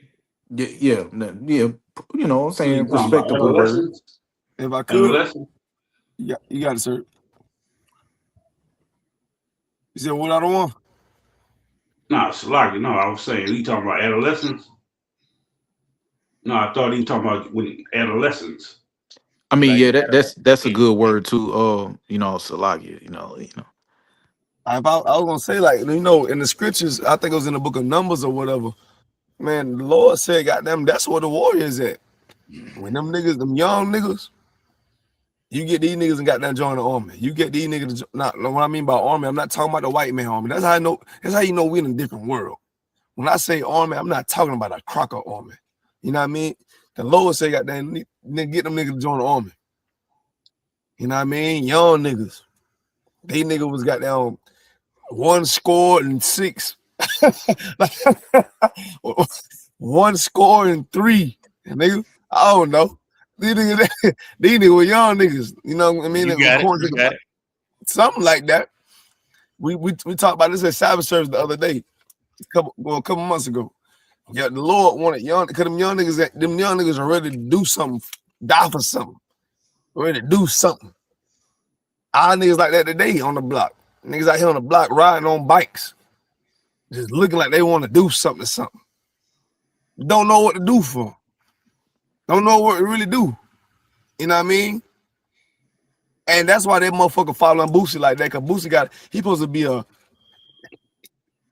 man. Boosie boy, It's supposed to be a father figure to him. Oh man, you know what I'm saying? You got it. There we have it. Right. You're supposed to be a father figure to him. You know what I'm saying? But you got to thank God for the Israelite School of UPK, man. Because man, if the Israelite School of UPK didn't exist, because I see a whole lot of celebrities out here, they try to copy it, but they directly don't know the formula. You know what I'm saying? You know, them niggas gotta get up putting in water here to know inside milk. exactly what to do to really save these brothers and sisters' lives, man. You know what I mean? Young man Paul, you got that scripture? Brother Khan, you said Proverbs, the book of Proverbs, chapter 22, verse 6. That's right. Train up a child in the way he should go, and when he is old, he will not depart from it. He would not depart from it. We see it all the time. Like I said, you see, I know y'all brothers see it as well. You know what I'm saying? You see these white boys, these young white boys, they're already walking with their chest out and shit. You know what I'm saying? They already learned that from a young age. Young man Paul, you mentioned how in the last podcast, how you experienced walking up behind a white family and they pointed at you and they said, "Is that a nigga?" They already learning that from there. Mm-hmm. They already learned that from there. And then they're gonna grow up to be the next Charlie Kirk or Dalton. Booty man. They would not depart from it. You know what I'm saying? You know what I'm saying? He gonna be the white Diddy. He gonna love it in there. They giving it that already. Boy, I tell you. Boy, I tell you. Like it. Boy, I tell you. Yo, and if I you could, ain't gotta walk you know up what on I'm them. saying? You ain't gotta walk up on them nigga and threaten them. Them niggas gonna say, "Hey, come get it." Trick or treat. Trick or treat. Get out of here, Let's save our brothers from that shit, man. It's like, God damn, Abari. Gee. But no, that's a good point that you said, you know what I mean? And that train up the child in the way that it should go, you know, just that whole precept heavy is because we really gotta train our children of the reality of the world, you know, society we live in. You know what I'm saying? And I ain't saying thank God to the Most High, but the white man really done his job, because when they put the imaginary friend and this false philosophy and whatever on the Bible, that's how we govern our minds. You know what I'm saying? To think about bunny rabbits and think Valentine's Day is true love, and Mother's Day is true love, and birthdays is, you know what I'm saying, and all this, but all it's doing is fucking your child. So like, no, that's all it's doing. That's all it's doing, and we completely forget about the reality of it. But us as Black, Hispanic, and Native Indian, when we look at the reality of the life, they say go to college, invest, save your money, get some land, this and that. But everything they naming out is important, but that's not going to save us. You know what I'm saying? That's just a white mindset. We got to come back there together and realize we can't think separately. We got to have a strong foundation. Back to the scripture you was pulling, also Abari. We got to have a strong foundation, which it need to be on rock. And the foundation is the Bible. And as long as we think separately, you gonna think I could get high and make sure, you know what I'm saying, I don't whoop my rib ass tomorrow. You gonna think it's all right to go sleep around on him because he broke your heart. And what that all that's gonna do is cause addiction and a lot of unaliving. You know what I'm saying? So that raise up your child in the way that they should go is very important versus white people. Like you said, the brother, he experienced it the first time saying, "Oh, is that a nigga?" That's reality. That nigga's a nigga like the other 4-5 of us on here. That white baby knows the reality of who black shit is niggas. You know what I mean? But our children look at the word nigga as if you're ignorant. Tell them the reality. Tell them it's black. Except that they gonna call you nigga. Because the way Shaw say cracker, goddamn, if I could say that shit, nigga, I will. You know, it's a lot. Shar and General Hyman got a way of saying nigga and cracker to where it got there. I'm black, and that shit hurt me. Hey. Shada said cracker so much tonight. I want me some chicken salad. Right.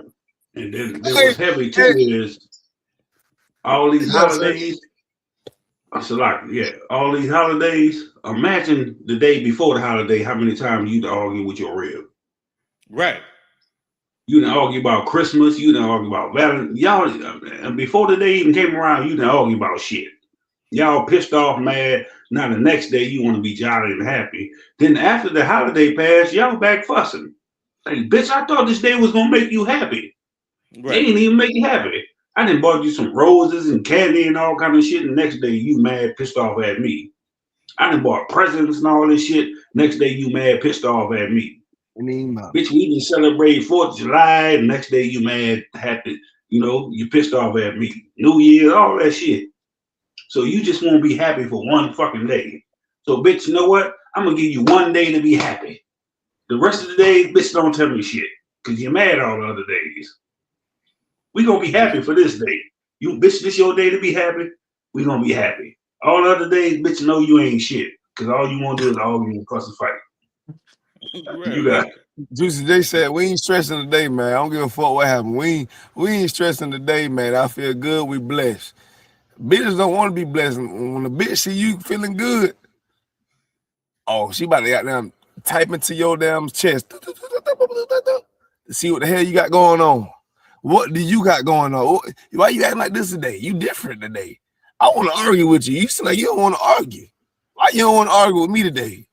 What's going on? What's wrong with you? Trying to figure out what's going on. You might got a new bitch.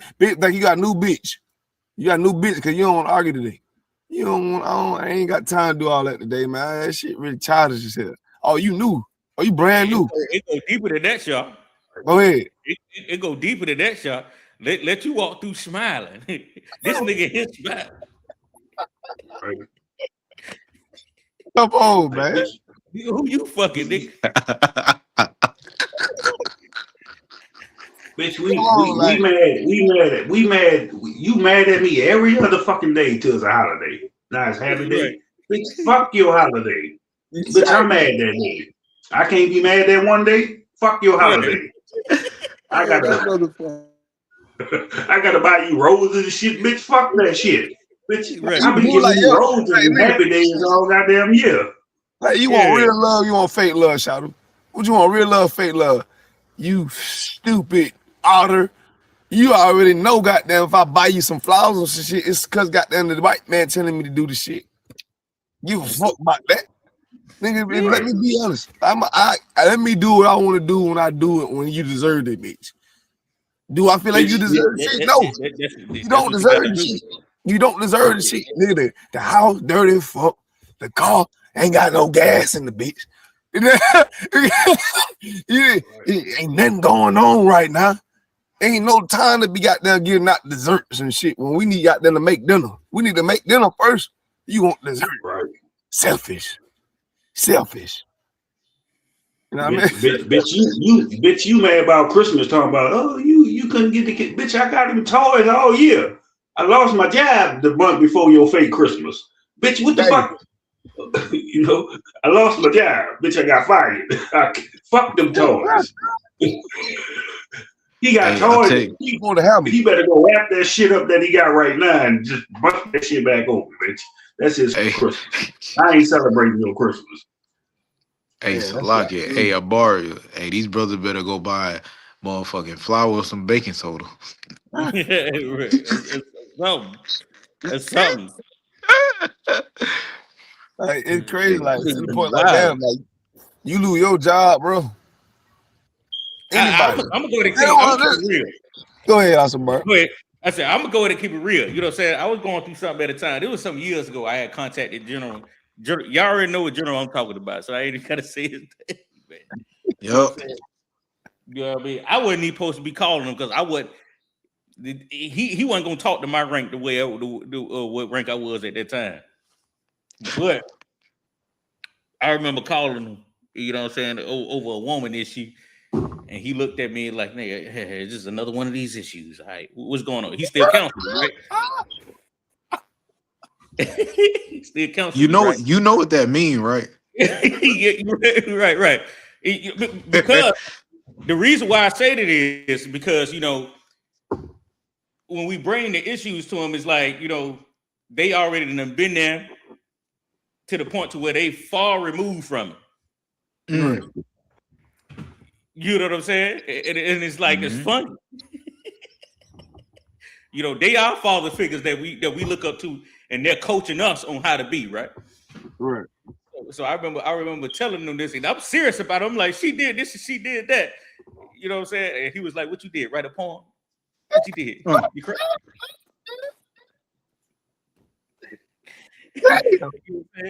And he was telling me, you know what I'm saying? He said, you should not give a fuck. I don't care. I'm not calling the woman back and forth. If she leaves, she just leave. Or if she's out, she's out. No, I know what general you're talking about. I know what general you're talking about. What thing he said? He said women want roughnecks. They want gangsters. They want thugs. You know the reason why they sing them songs, even though they being disrespected in that song, because they want thugs out. You be a righteous thug. Don't give a fuck. You don't care. You know what I'm saying? And watch her drop them drawers. So what you saying is, look, baby, bitch, go in there and make them biscuits. No, what I'm saying is that, you know, based off the topic is that, you know, a lot of times we have been emasculated as so much as men to the point to we don't really recognize it. We just want to make things right. Based off our childhood, we was taught that this is what we're supposed to do to be a man. So like, if I can, what I say, bitch, you don't want to make them biscuits, another bitch gonna make them. Right. That's it. That's a good cut. Yes. I don't want season right there. He know what I came. You know what I'm saying? Right. He got that Lawry's. This guy. Get a load of this guy. Damn right. Bitch, you don't want to fix me no breakfast, somebody else gonna do it. Somebody else gonna do it. Right. You know what I'm saying? I don't care. You know what I'm saying? That's where the competition thing. That's where the competition thing come in. Because you know what? That bitch gonna try to jump up, make you the biscuits, wash your clothes, do everything she can. Because you done told her, bitch, you don't want to do it. You know, another bitch should do it, right? Right. But I'm not looking for another bitch to do it. I want you to do it. Exactly. This is facts. But if you ain't gonna do it, you know somebody else will do it. Just keep that in your mind, bitch. Since I don't want you to get nobody. You know how the women. I don't want you to get nobody else. Bitch, keep it in your mind. If you ain't gonna do it, somebody else gonna do it. If I could, sir, like that's another thing. If I could, like, sisters don't want a nigga to get another wife, and they don't. But a bitch don't want to listen to that nigga that they got. Like, won't you make you think I'm gonna put a hold on my life? Like, nigga, I'm preaching Officer Shaw, preaching Officer Ashayala, preaching Officer Matabar, preaching Officer goddamn Abaria. What make you think I'm gonna put a hold on my life? And you ain't even listening. You don't even give a fuck, really. Right. You don't give a shit. You really don't give a shit about the Lord. You can fake the funk as long as you think you can get boogie with the bitch, but you ain't gonna get boogie for long, sis. Lord ain't dealing with that shit like that, man. I ain't dealing with the shit. You got me, bitch, I ain't gonna wait to see if you do it. You read out one? There you go. Hold on, sir. You said what, sir? I say, bitch, I ain't gonna wait to see if you do it. Right. You know what I mean? Like chill, like what the fuck wrong with you? Like, you wanna be the only bitch and preaching private life. Knowing we can goddamn have multiple wives at this bitch. But you wanna act like a goddamn ghetto hood rat? Like, you really think that's what a nigga like? You really think that's what a nigga like? And at the same time, what you saying is heavy because a lot of bitches think they can outrank you. Right. They want to try to outrank you. They want to pull your card to see, oh, nigga, I ain't gonna do it. You know what, bitch, you ain't gonna do it? Okay, I'm gonna show your ass because you don't outrank me. You ain't gonna tease me like you about to do it and don't do it and cuss me out and all this shit. Bitch, I'm about to test your motherfucking rank. Since you think you got rank, I'm gonna test your shit. I'm gonna go get a bitch that's gonna do it. Right. You got it. Right. So like, if I may.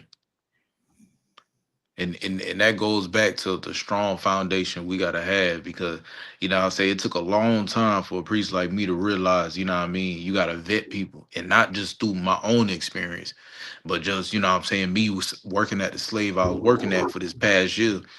You know what I'm saying? I'm countless brothers. It don't matter, Latino, black, whatever. You know, I'm from Charleston, from New York, from Boston, whatever, that work at my slave.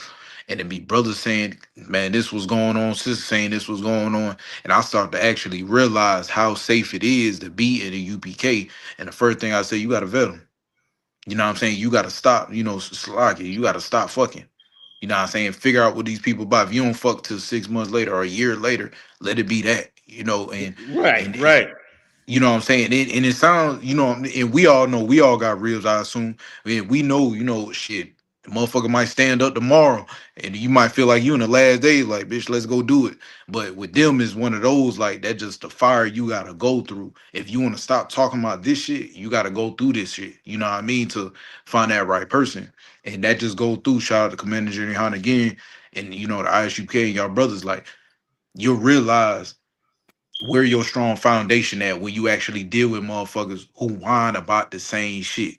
You know what I mean? With the same shit they could control and they don't have no foundation. You know, so like, No, you're right. You're right. Now, we need to practice rod control. That's what bro, it is. and I'm gonna be real with you, sir. And I don't want to be too open, but nigga, if it's an issue like that, brother or sister, it take a moment. Deal with yourself.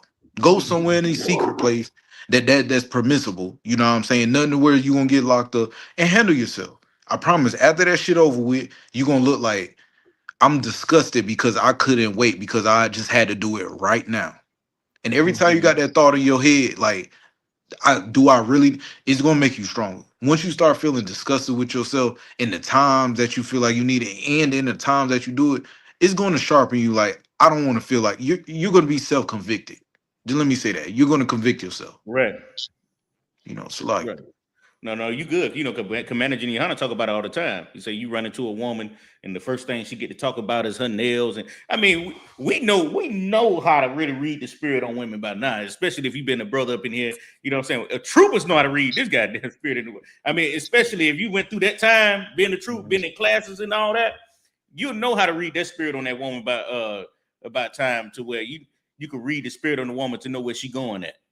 As far as a conversation, to know that this is a woman who I want to actually court to spend my time with, or I should just go ahead and walk away from it. Damn right. You can read that. You can read that spirit when she young. You said when she young. You know she about to say. You can read the spirit.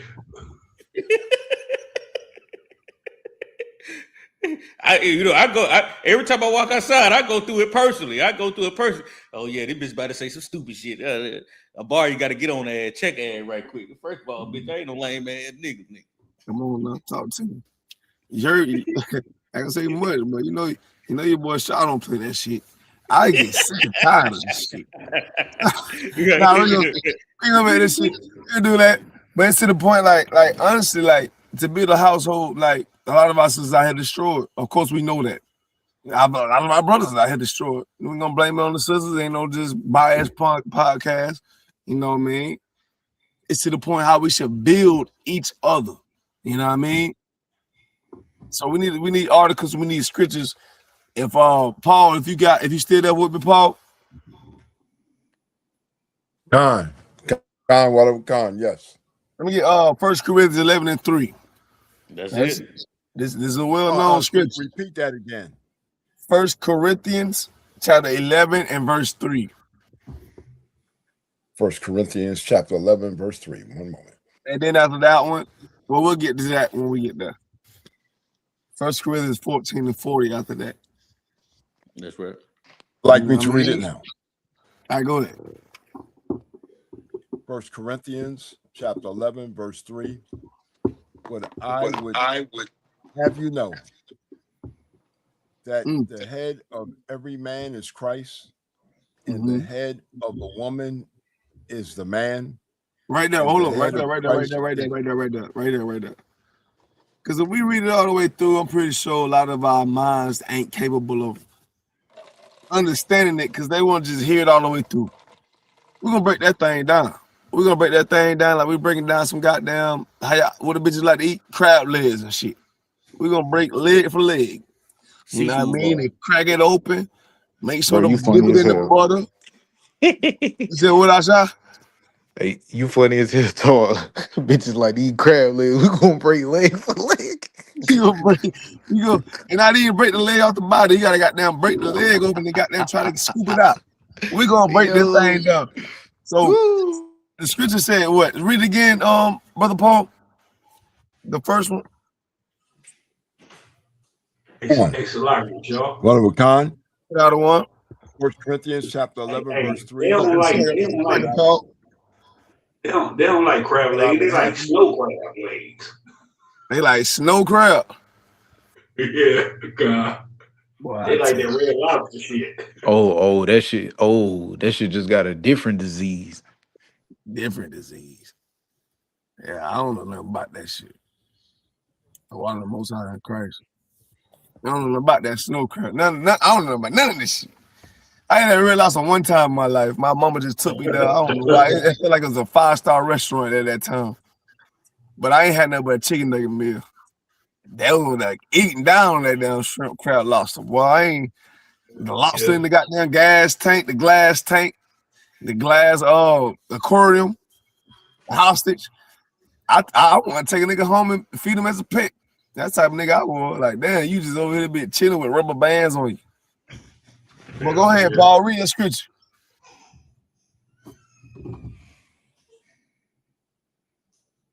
You hear me? Con while it was gone. But I will have you know that. Oh, whoa, right there. Come on, y'all gotta understand, nigga. The Lord is saying, nigga, I'ma have you know. But I will have you know. What do that mean? Like, just imagine somebody on the block talking. And they say, hey, he talking, but he said, nothing now, nigga, but I'ma have you know this.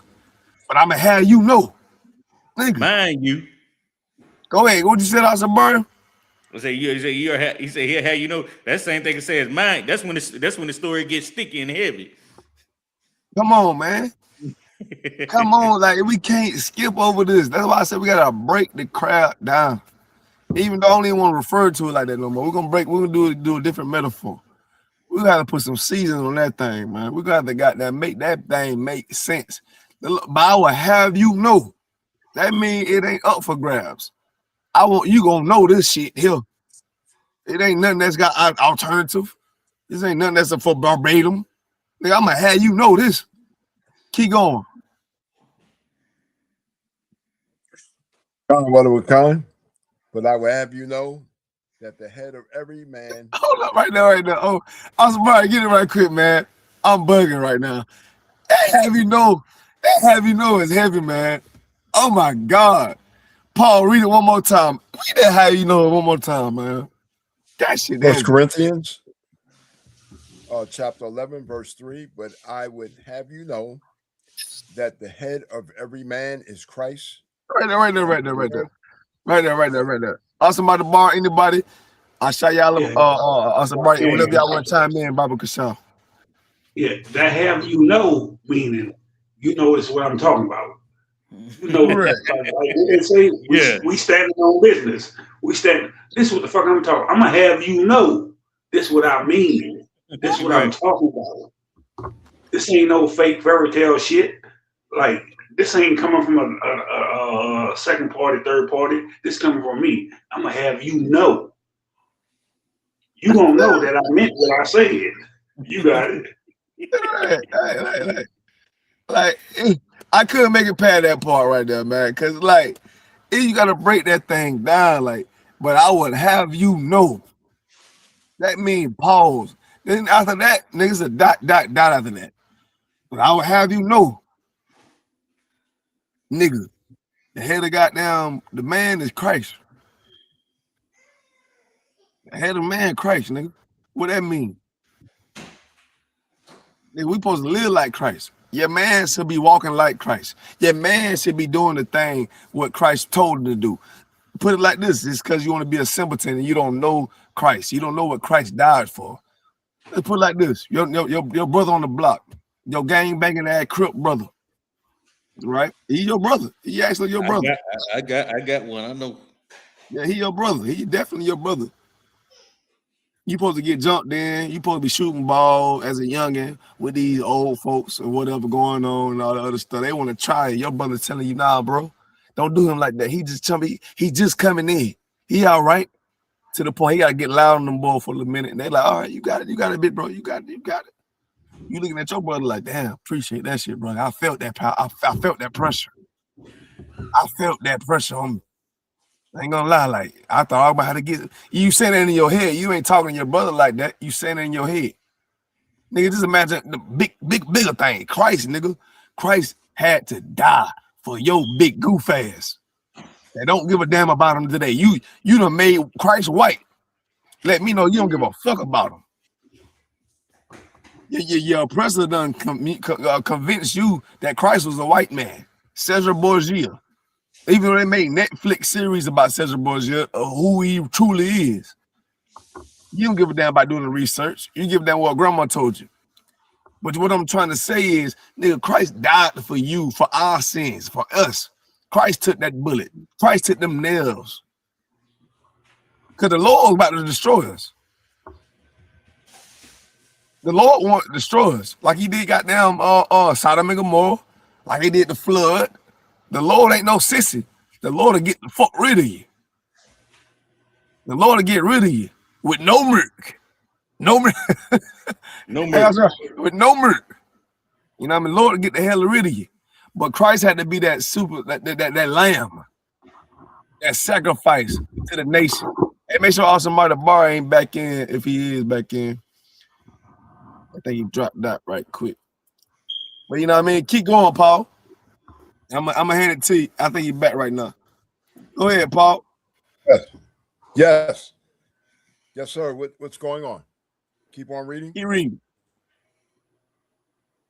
1 Corinthians, that's chapter it. 11, verse 3. What I would have you know, that the head of every man is Christ, and the head of a woman is the man.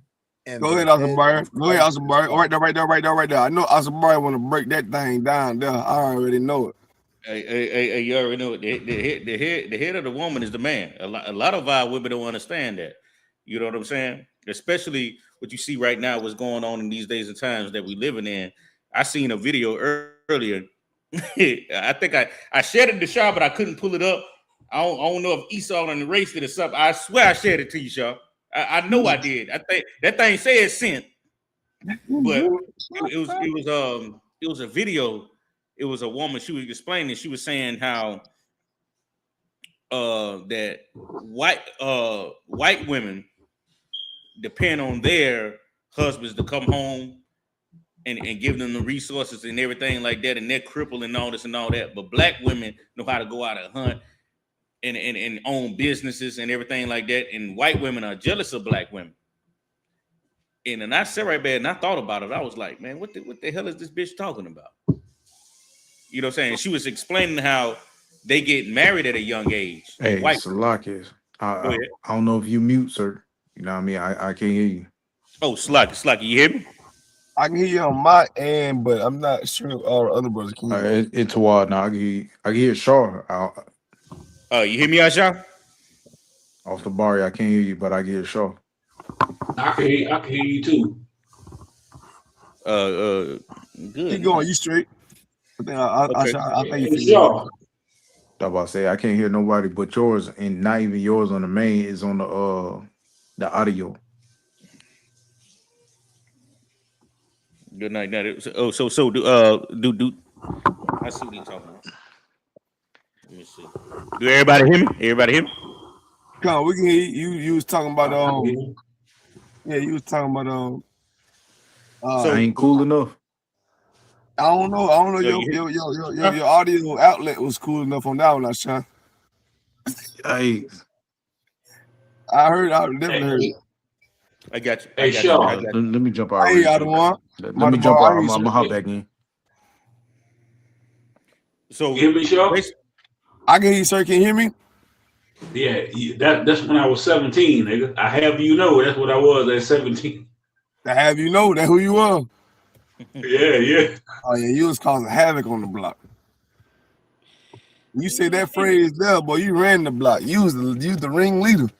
Like if you say I have you know, nigga, you boy, you about to say some heavy shit. But I ain't gonna pause when I say it, but ball swinging out that bitch.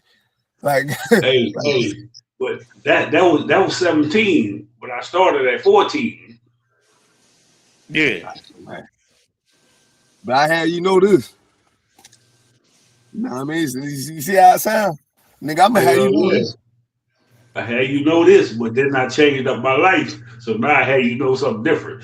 You know what I'm saying? I think nowadays they'll put money on it. I think I put money on this right here. Nah, I don't even, No. They don't even compare to that. You already know what the translation of that is. The translation that is, hey, let me tell you something. Yeah, but man, I have you know it's different. Nigga, I'm gonna have you know. Nigga, like listen, I'm gonna have you know. It ain't no let too feminine. Let is like can you let me? Nigga, I have you know. Right. Like nigga, you gonna know this shit, boy. I get it. Shaw got the picture. I said yeah, but yeah. You sent me something, sir? You said you sent me something? Yeah, I sent you a picture.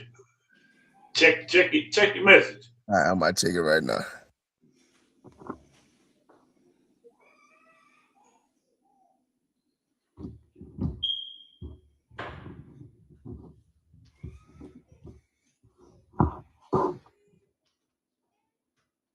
Nah, but you got it, Robo. Oh, cut on.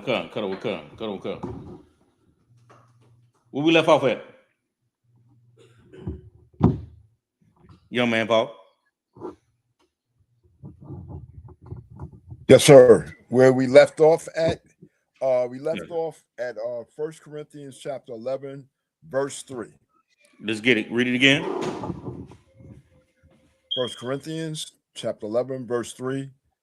But I would have you know that the head of every man is Christ, and the head of the woman is the man, and the head of Christ is God. Right. The head of every man is Christ. The head of the woman is the man. And we get the picture. You know what I'm saying? And we got to understand that order. Like the video that I was watching earlier, and the video that I sent to Shaw earlier, it shows you. And that's not only in just the videos. We see it in the everyday life as we walk out here and read the spirit of black women, man. This has to be written in stone in their minds of this right here. Because our oppressors have, just like I brought out in the last podcast, our oppressors have done a great job with divide and conquer. Right. And right now, the times that we're living in right now, I know we've been speaking through the whole podcast of how our women, they are given greater jobs than black men. So it comes to the point where you just sit on that couch, or they're going to look at you if you're not moving at a greater pace that they are, that you just ain't doing nothing. And what you saying is heavy. Like a bitch could be broke last 6 months ago, broke her hell, not doing nothing. She get a new job, she making the same money you making. She swear she don't need you no more. Or she don't need you no more, boy. She making good money. But another thing is like, far as to go with like, don't women want niggas in the house? If you don't want niggas in the house, then I should never see you go out to the club and looking for niggas and talking to niggas and bringing them up to your house for a quick little sample or anything. If you ain't want no nigga in the house, I understand bitches want to test different flavors of ice cream. You know what I mean? Bitches want different type niggas out here because that's what the world provides for them. That's what they got damn worldly shit. They feel as if they want to try them all like Ash Ketchum, Pokemon. Gotta catch them all. What you gonna catch all of? It these diseases out here, you big goof, you big dumb. You know what I mean? But to the point, like when you know you are grown, sometimes you gotta put little kid stuff to the side. Like, you 30 years old, you want to live as a little teenager. Even though the teenager should be grown up to the point they should know about this truth too.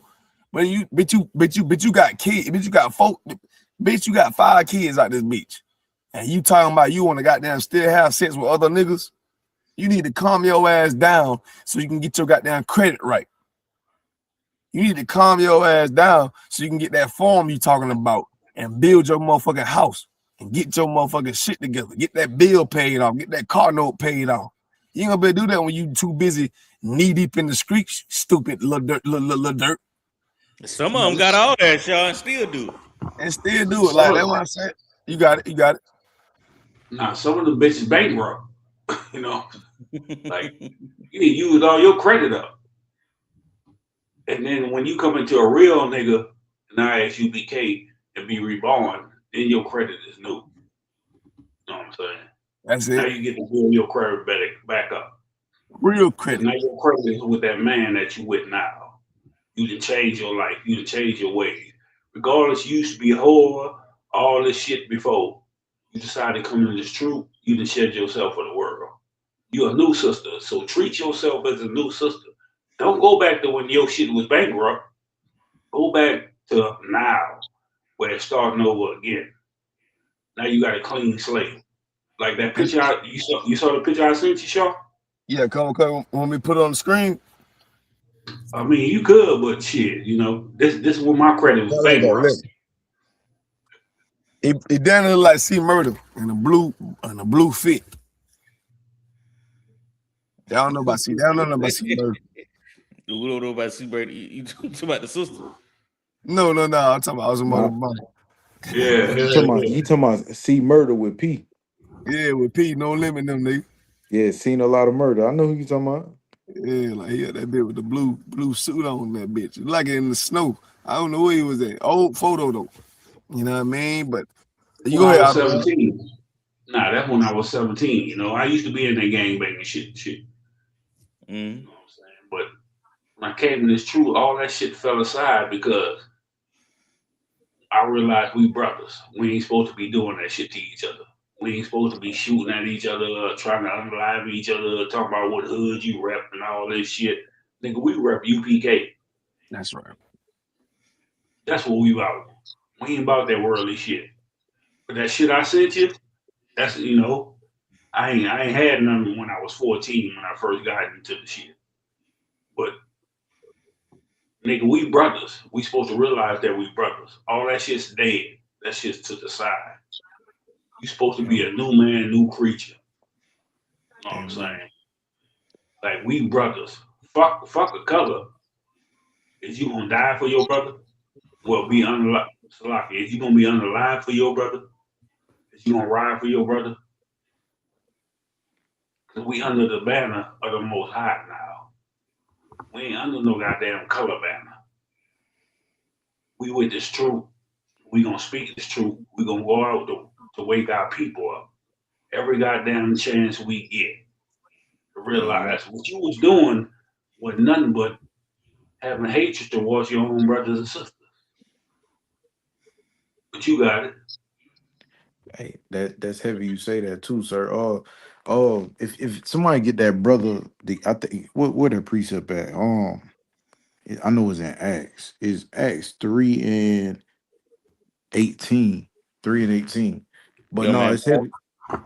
Young man Paul, can you get Acts chapter 3 verse 18? And it's heavy. I don't want to say that because you know what I'm saying. A lot of people think it's just because we not doing this to our own people, we, you know what I'm saying, it's okay to do it. But what we fail to realize is even when we do it to other nations, we not being brotherly to the same people that look like us.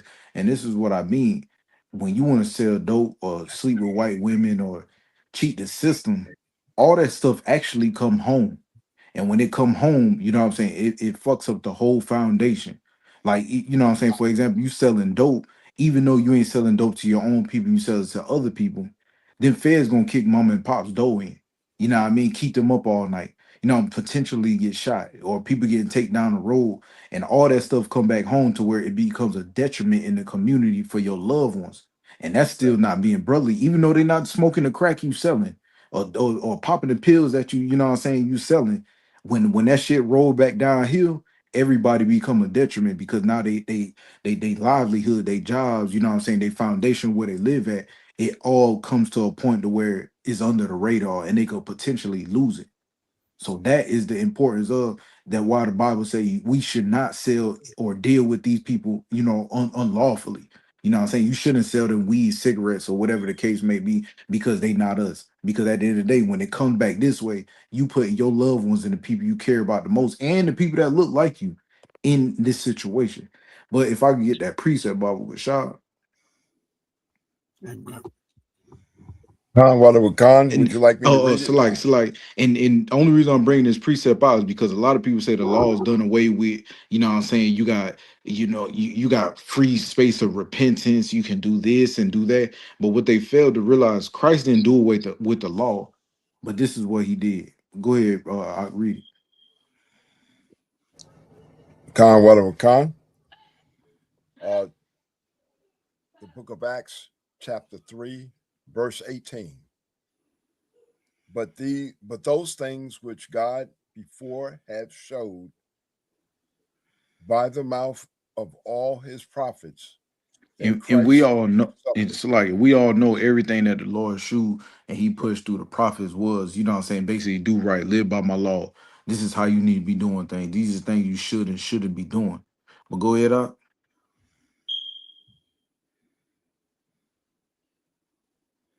Go ahead. Are you there? Yeah, I'm here. I get you. Go ahead. Oh, okay. You're going in and out. By the book of Acts, chapter 3, verse 18, by those things which God before has shewed by the mouth of all his prophets, that Christ should suffer, he have so fulfilled. So when the Christian church say, "Oh, well, the laws are done away with," you know what I'm saying? Everybody ain't perfect. This, that, and the third.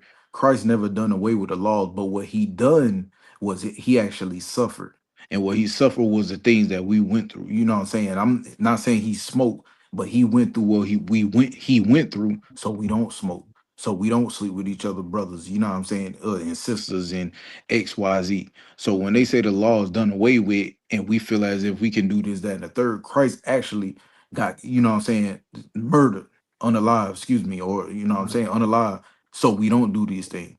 But the Christian pastors is not going to teach us these things. Why? Is because money is more important than your life. Money is more important than your wife's ass and your ass and your kids. You know what I mean? If they can't get the money, then they'll go down and get in that ass. You know what I mean? So, so like, excuse my language, but it was heavy y'all brought that out because the fact that a lot of us think the laws is done away with when it's not that. Only thing Christ did was suffer, but we put it in vain because of the fact that we feel as if I'm gonna do it one time and then I'm gonna, you know what I'm saying, I'm gonna get out the game. I'm gonna sell this one time, I'm gonna do this, and I'm gonna get out the game. But the one time you doing it, you affected it all. And that's why when I teach, you know what I'm saying, particularly in what I realized just through history and things we went through, just because you don't teach your children this, if you're doing wrong in the world's gonna bring everything that you've been doing wrong back to your goddamn child. Because as long your household is not safe until you make sure the world is safe. You can't protect your own and then say fuck the world, because that's a Christian mindset. You got to deal with the world and make sure your household is straight afterwards. You know, so like. If I can bring out one thing you said heavy, the Christian church teach the laws done away with, but they still teach the laws of tithes.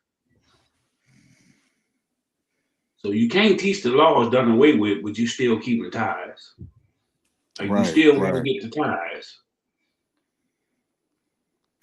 You got it.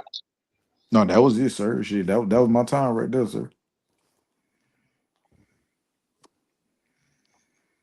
No, you know that's very heavy. And I'm glad. You know what I mean? So like you went in and out. All I heard was very heavy, and you went out. I said that was heavy. I'm glad you said something about that, big dog. Yeah, that's very heavy. You know what I'm saying? Is because we got to understand that our responsibility is fathering this just in our own household. You know what I'm saying? This is the order of the black household, but this is the order of how to build a nation too as well. You know what I'm saying? But in the last podcast, we brought out a video of an interracial couple on how, you know what I mean, the white man, he was beating up his sister outside while brothers were recording. That's you know what I'm saying? And I can't even imagine me giving the opportunity for some free smoke to a white man if I see that shit going on. Yeah, I'm talking about he hitting her like goddamn shit. Bro, y'all remember? Man, look, Y'all remember them little treats and shit we got in the what's them little Snap Crackle Jack? I can't remember what them shits, but you get them little toys inside the cereal box. Right. That's how it would have been. You talking about the Cracker Jack? Man, what Sunday morning? Sunday morning. Yep. I'm telling you how, man, that Cracker was hitting. She met the sorry to break that down a little bit. She met the guy off Tinder or whatnot, and when she met him off Tinder, they was downtown or whatnot, and another black people's in the car. I guess they seen the shit happening before it happened, before the punches got through. White man slapped the phone out of her hand, and she mushed the white man in the face or whatnot. White man went crazy. Start wailing on some uppercut, rah, punch, rah, left uppercut, rah, knee, rah, punch, rah, rah. I'm talking about that, like full power. Bitch was taking all that shit though. But it's to the point like you and the niggas made me so mad. These niggas got down. It's like awesome, bro. I got you up there. Awesome. The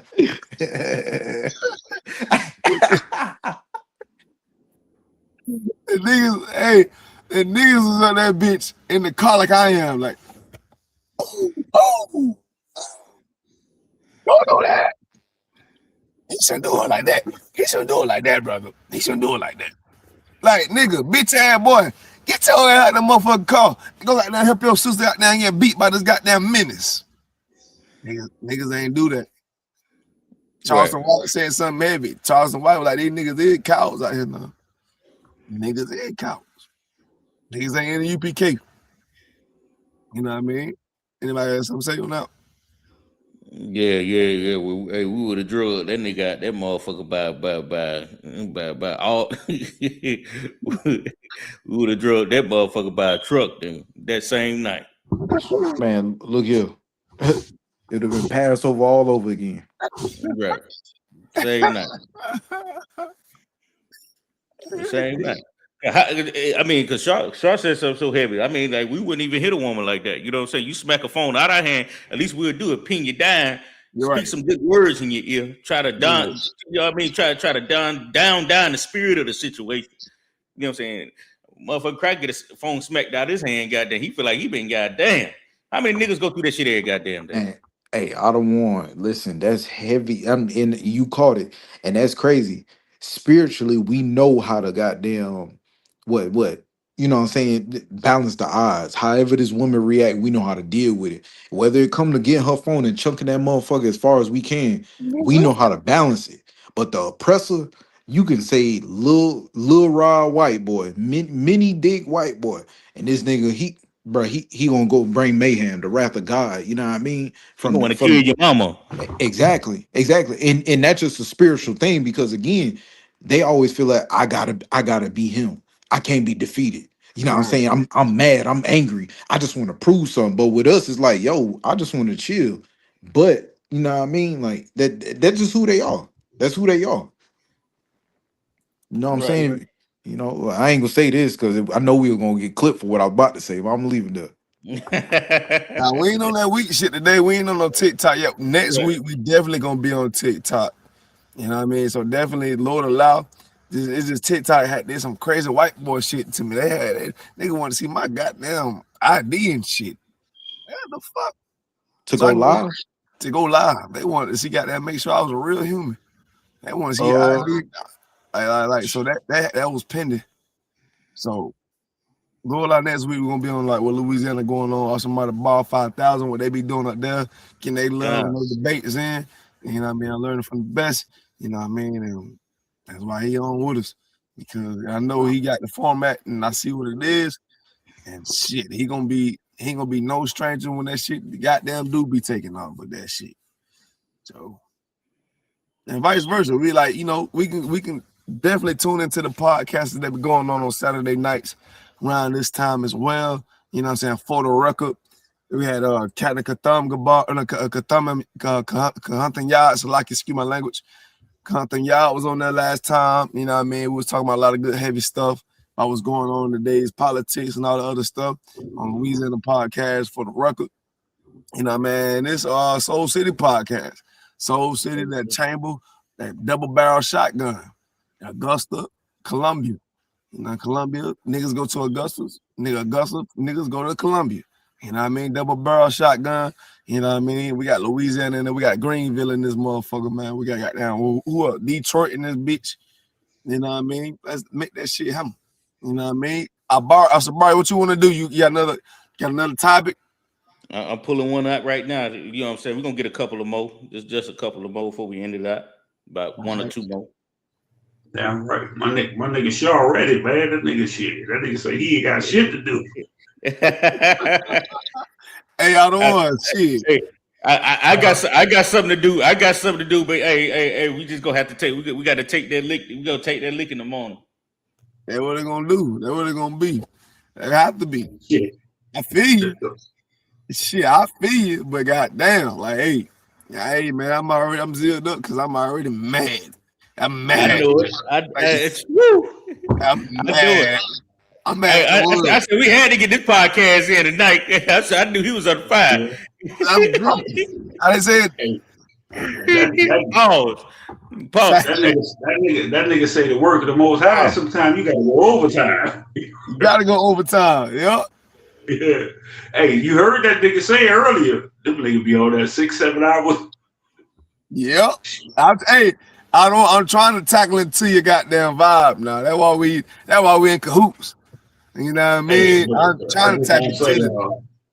I done learned a good bit. I learned a good bit. I've been on. No sweat out of one. I learned a good bit. I've been on that podcast. We do got another scripture though. I appreciate y'all having me up here. You know what I'm saying? Look, I'm a nigga that I be trying to go overtime and shit, but you know I don't want to keep y'all brother. You know, but I appreciate y'all having me up here. Also, once again, make sure y'all like, share, and subscribe to all the ISBK channels. You know what I'm saying? Hit that tithes, hit that donation. You know what I'm saying? But yeah, you know, I'm a nigga that go overtime. So Shaw already know shit. Yep. Yeah, I sure do. Go ahead, Azamar, you got it. Con. Brother Paul, you got the apocrypha. Or you read out the regular sword? Well, all of this is sword, but you use your phone. If I may. So I have the apocrypha. I have the apocrypha too. Okay. Give me Ecclesiasticus 30:3. Hey, it's like if I may, while the brother pulling this. Oh, go ahead, Officer Aisha. Shit, nigga, we gonna have to get some refreshers. Y'all niggas different. Y'all in the wee hour. Y'all niggas in the wee hours of the night. Nigga ain't got to slay tomorrow. Oh yeah. Actually, I do. Hey, listen. I think it's like 3 from South Kakalaki. Oh yeah, you already know what time it is. Oh yeah. Y'all niggas in the wee hours. I don't know if everybody use that term wee hours, but wee hours mean ain't shit going on but the fall. I'm gonna have to reschedule it. Yeah, shit. That's an old term, the wee hours. Shit. Okay. I know a lot of y'all brothers, y'all like an hour ahead of me or some shit. Yeah, right. It's 12:41 by me, so. But like y'all say, them niggas be going on there 7 hours straight. I was about to say wee hours over here. You could think about it in your head. That means it's fog outside.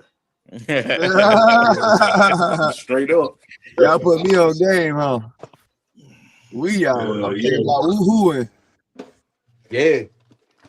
And it be, I ain't gonna lie, I'm gonna actually look that up because I really feel like that might be somewhere Louisiana, Mississippi, Alabama term. I don't think that's a Carolina term. That's that same shit. That's that same shit. like because in not the mistake, I think it, and I don't want to say it, you know what I'm saying? I ain't even gonna say it. I'll just bring it up next time y'all go live. But I really feel like I've heard it before, but I haven't like really put too much into it. Like, man, you up in the wee hours of the night, my nigga. Yeah,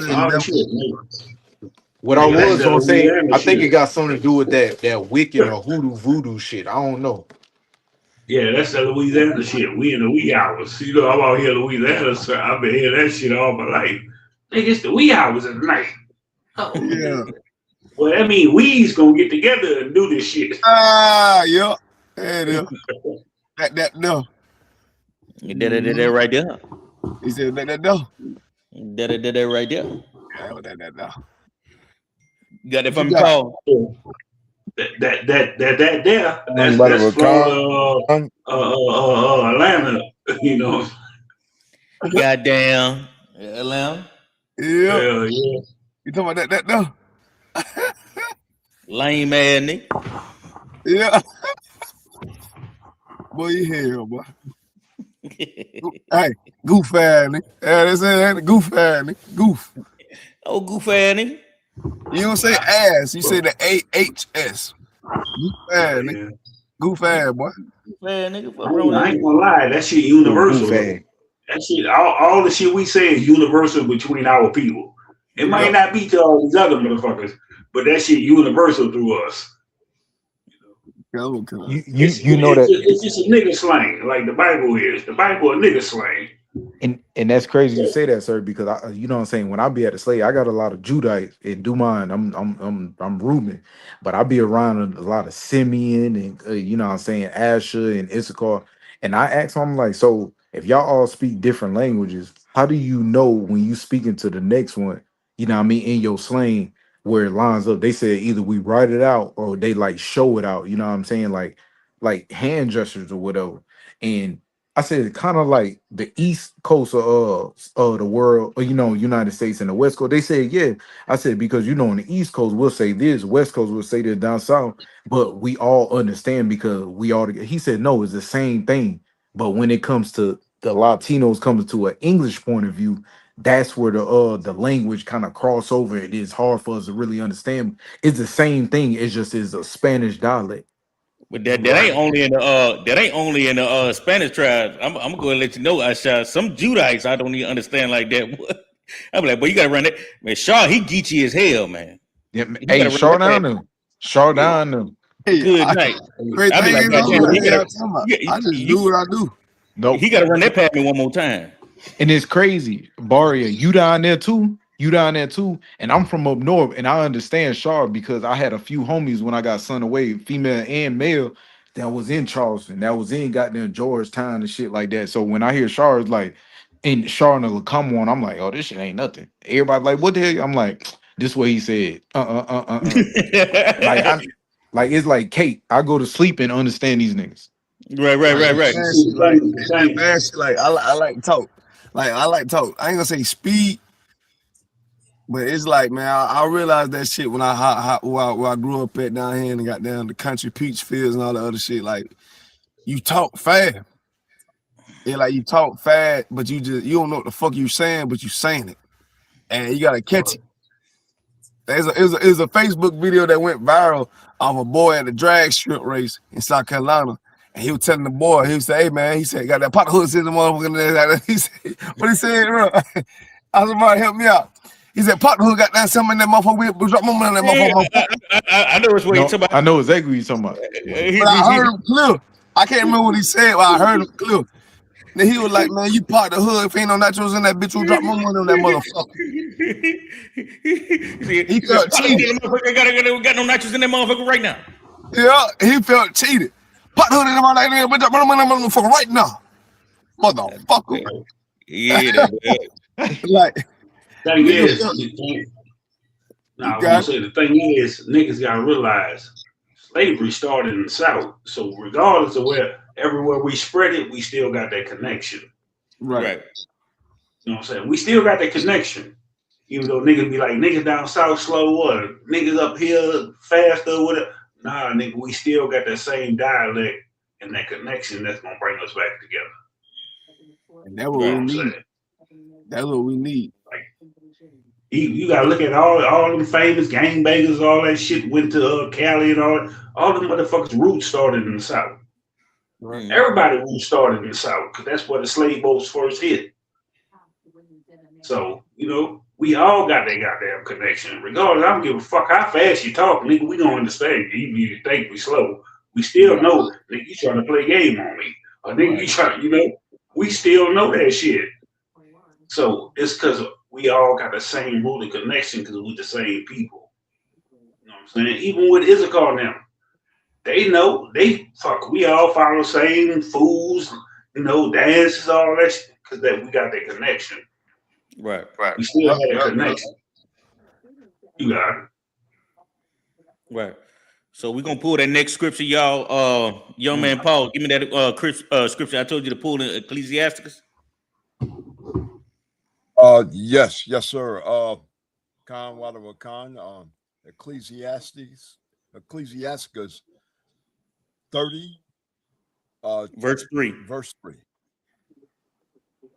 He that teacheth his son grieveth the enemy, and before his friends he shall rejoice of him. What the fuck they mad at us for when the white man do it all the goddamn time? He that teacheth his son grieveth the enemy, and before his friends he shall rejoice of him. Keep going. Though his father die, yet he as though he were not dead, for he have left one behind him that is like himself. Man. Verse 5. Wow, no, you can start right there. Okay, please. Start right there. You could drop the mic. That's heavy, though. You gotta goddamn break that. Cradley. You could drop the mic, man. You know what I'm saying? That's how you. Hey, that's the order of the black household right there. Even though I'm dead, I know he gonna handle the business right there. That right there.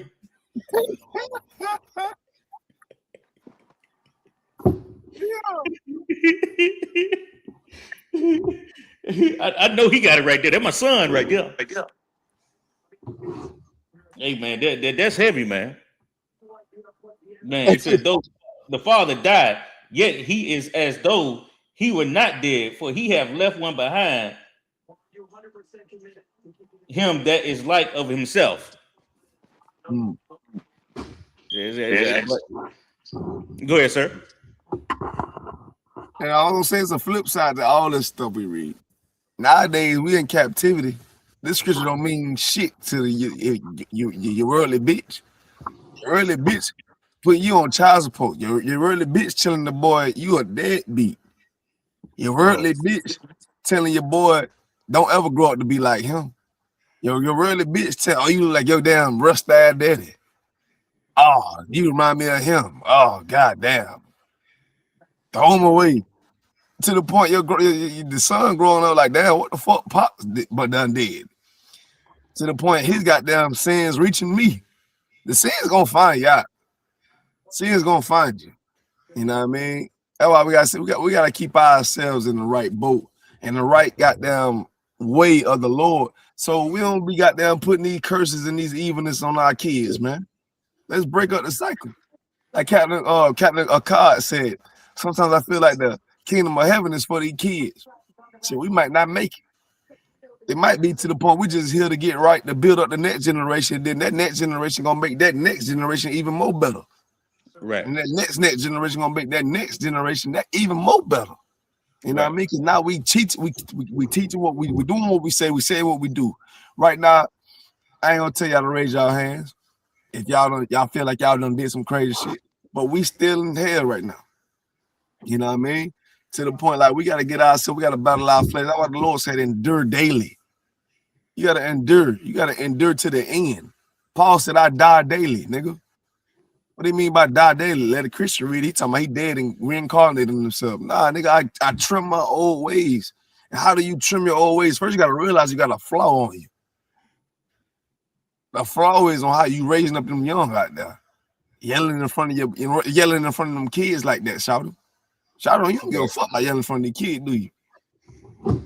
Now you just raising up your daughter or your son to be just like your big stupid ass. Your ignorant behind. We ain't breaking those cycles if we still in the world doing crazy shit, demoralizing ourselves in front of our own kids. Now they crying because they feel as if something going on that don't supposed to be going on, and you don't see it. You don't see it. That's a good point. Where you at? That's a good point. No, I just want to chime in like 2 seconds. Even putting a thumbs up on bullshit that's gonna demoralize your folks. You know what I mean? Something as small as a thumbs up is gonna keep that algorithm going as if it's right when it's wrong. That's all right. one more thing, you know what I mean? Because Shaw, I hate to cut you off, sir, but long story short, the wee hours of the night, you know what I'm saying? This was, you know what I'm saying? This is meant in the summer's day hours were longer than nights, and the winter nights were longer than days. So wee hours at this point is in the summertime, the hours after midnight, wee hours / small hours were smaller than daytime hours. So you mean to tell me the shit that all, you know what I'm saying, the people of, you know what I'm saying, all our grandparents, great grandparents, when they say, even with Luther Vandross, oh, he gonna sneak out tonight, you know what I'm saying, he gonna tiptoe out the window. That's speaking on behalf of summertime, hot girl summer. They hot in the ass. Niggas is doing whatever they gotta do in the wee hours of the night. That's what auntie say, oh, ain't nobody outside but the devil. Them is the wee hours of the night. And after you do whatever you gonna do, goddamn, you know what I'm saying, you pregnant, and then you waiting for wintertime to where you could cuddle up under that BBW. All that shit correlates together. That shit low key comes together. I hate to say it like that. It's heavy. You know what I'm saying? So wee hours is basically summertime with a smaller window, and we all know when we was, you know what I mean, start smelling ourselves, motherfuckers start standing up and shit. We straight out of high school playing football, whatever. You trying to go over here and stab this, stab that, stab this, stab that. And it's one of those like, I need to do this. You know what I mean? For the rep, or because this is my desire. But them was the wee hours of the night. And the wee hours of the night is the same time niggas get called up on roadblock for weed, pussy, being drunk, messed up license. You know what I'm saying? Insurance, whatever. You know, so like. Slug, Well, yeah, yeah, I'm saying right. y'all gonna have. I'm glad I got y'all on. Y'all gonna have me saying some of this shit that y'all was saying tonight. God damn. That nigga's on fire. I bet I catch my rib up the wee hours of the night. Goddamn, I swear. Hey, well, I hate to say it. Luther say she gonna sneak, or he gonna sneak out tonight. He gonna tip out the window. Hey, hold up, but one thing I will say, Luther said, "Stay in the house." Dun, dun, dun. You want to know what got me, Aisha? What happened? When I find that, because I grew up listening to Luther Vandross, you know what I'm saying, but I'm still young, you know what I'm saying, we still young and stuff like that. I ain't know my brother was, you know what I'm saying, he was living an alternative lifestyle. Yeah, that nigga, he like carrots. You know what I'm saying? I was like, oh no, you know what I'm saying? That nigga said carrot. That nigga like carrots. The backside of the carrot. But this one gonna get you right here. This one gonna get you right here. My auntie was like, you ain't know he was loose in the shoes? Damn. See? It be them terms that them old people be saying. And do mine. I don't want to say it's our mom and dad. If we was to go past our grandparents and maybe deal with more, you know what I'm saying? We had the opportunity. A lot of us don't, you know what I'm saying? If we had more of an opportunity to deal with our great grandparents on back, we would have got some form of what a real nigga's about. Right. You know what I mean? Like, cause ain't no sashaying ass punk funk dunk ass nigga coming in the house without grandfather say, hey, what's wrong with that boy? You know what I mean? What's wrong with him? He all right? Like, nah, he can't do that in here. But then as that shit trickled down after, you know what I'm saying, the whole what's the shit I'm looking for? Reconstruction era, Martin Luther King era, all that shit is like nigga, they could walk around with a gloss pinky fingernail.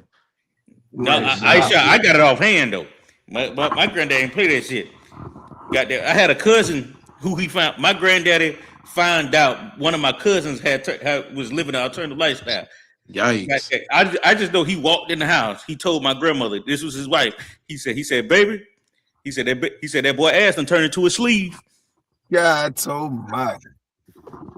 Oh, if I can. He ain't no good. You got it, sir. You got it out of what?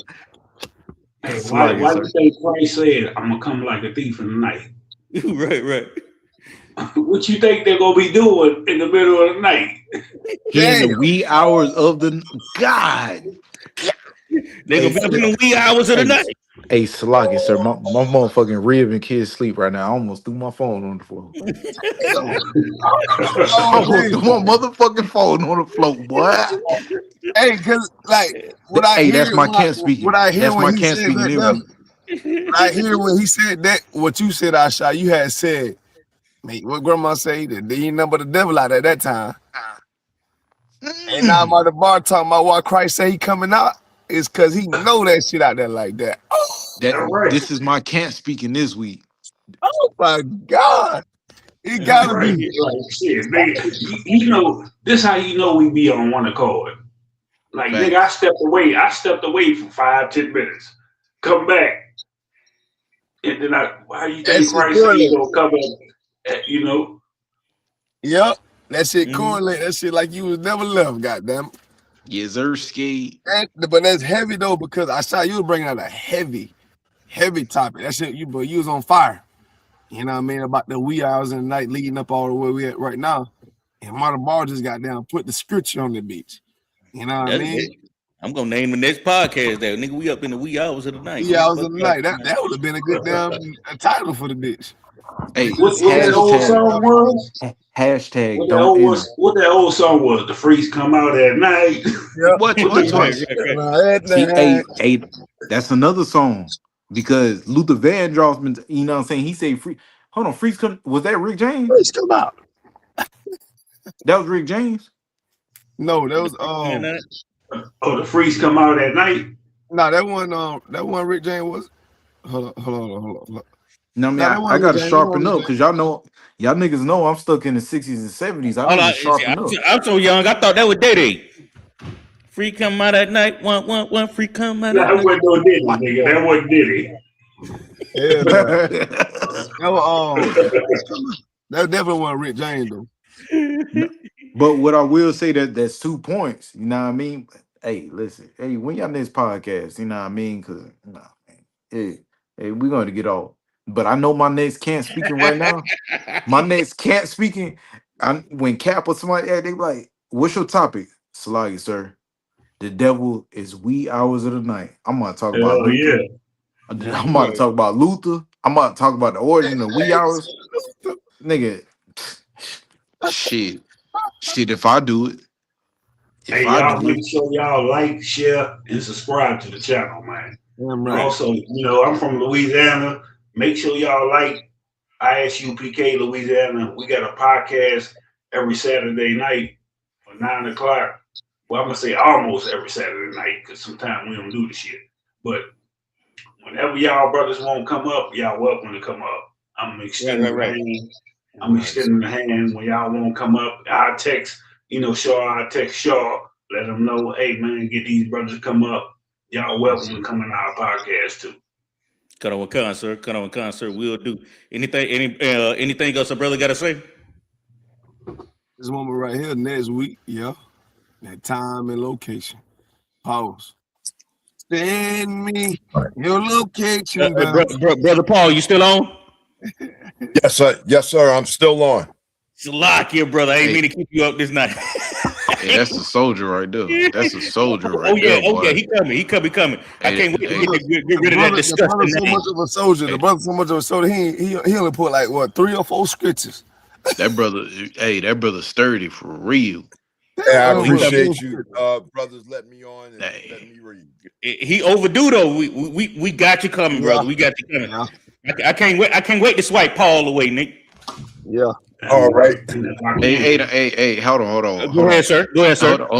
My straw middle name is Paul. So you know what I mean? Yeah. All right. Yeah. You go ahead, sir. I know you wanted to say something. If I can, hey brother, you're a young man. You stay in this truth. Don't never let nobody take you out this truth. Family or nothing. You stick to this truth. You stick to this brotherhood. You stick to what you being taught. You know what I'm saying? That's all I want to say. Okay. Thank you. Khan Wadawa Khan.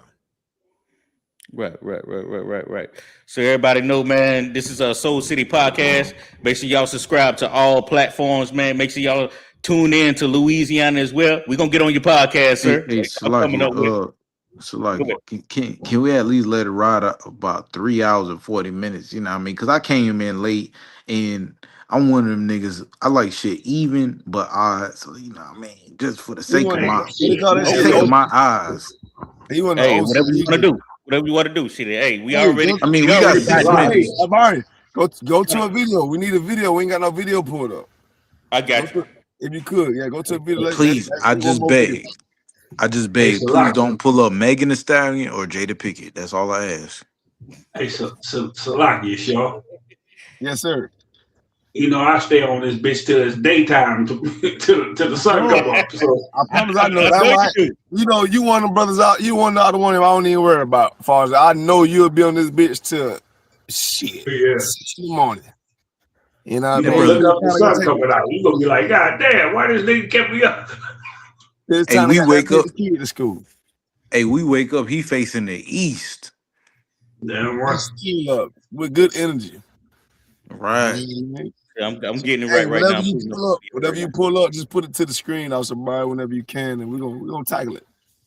And also too, like I know the hours be passing fast and everything, but a lot of people be checking out the shit late at night. People get off, most people get off work late at night. Like, so a lot of people be coming in and checking the shit out late at night. That's why I be like, shit, you know, our podcast, that shit be lasting 4 to 7 hours. We'll look up, damn, nigga, 7 hours can pass. With the, you know, y'all, once y'all get that TikTok connected to y'all podcast, y'all gonna find out it's a whole different beast. Them motherfuckers no, it be is. up there. Yeah, they be up there, you know, it'd be 6, 7 in the morning, you still on there talking shit. I done did the shit. I done been on TikTok from like 7 at night to like 7, 8, 9 in the morning. Like, the motherfuckers be up there. But also, too, you know, people be getting off, you know, they got different times where they get off work. So we do our podcast, you might look, damn, I ain't got a lot of subscribers or viewers. Them motherfuckers coming in late at night and they like to hear this shit when they get off their job. They slave. And if I could, sir, like the back of what you saying, like I've seen it. You know what I mean? Because I was in one of those podcasts. You know what I mean? That shit went up to about 1,000 some views. TikTok went crazy. I heard the boards from it. You know what I mean? Cause I was live in the bitch, just off doing it late night streaming. You know what I mean? That's why I really trying to tackle the same approach that Louisiana doing right now as well. So I feel as if like that's a good time. We got a good timing, and we also got somebody to ball in with us as well. And who knows who else will come in with us at times. You know what I mean? I mean, you know, it also, you got to be mindful of the brother. If a brother got a slave or something, you know, we ain't going to keep a brother up all night. But if somebody you can pass the torch to keep doing it, that don't have the slave, that, you know, that's good too. Because then a brother might have to get off because they got a slave, but you still got brothers up that's going to keep it rolling, and they know when to cut it off or whenever they tired or whatever. Yeah, it's still rolling. Right. We got to learn how to delegate. We're going to get there. I know that's very important. I think I got one. I'm trying to look for it. I think it's doing it again. It ain't allowing me to scroll down. Which one you do? Fuck, you want me to pull up one? I think I got it, but you know, you can go ahead and do it as I'm doing it. Hey, Salaki, if I may, can y'all hear me? Cut out here. You know what I'm saying? While they looking for, you know what I'm saying? I've been doing my Spanish, so I'm gonna go ahead for all the Latinos that here. You know what I'm saying? This is just intro to the school. Somos la escuela israelita de conocimiento práctico universal. Nuestra organización tuvo su inicio en la estación de la calle 125 con la plena vendía a la Nueva York. Enseñamos en las comunidades en negro, Hispania y indígena que la constituía el pueblo escogido de Dios es descar los verdaderos judíos. I'm jealous, nigga. Damn right. All I'm gonna say is Cobra, I'm gonna stop. Está bien tú. Hey, bien, papi, bien. Okay. Está bien y tú. Hasta luego. Yeah, sí. That's all I know. All I know is like adjectives. All right, so look, this is where we at right now, you brothers. I don't want them, Akim. So we got a video right now. Okay, you about to pull it? I got one right now on the screen. Last night, Boston young niggas tried to start on their ops. and ended up hitting their own friend. I don't know if y'all Oh seen my this. goodness. Y'all seen this? I seen it Let's watch, early. let's watch it. Let's watch it. Y'all hear it? Let's wind it back. Make sure we can hear it. Uh-oh. A little cat walked up on me. All right, here we go.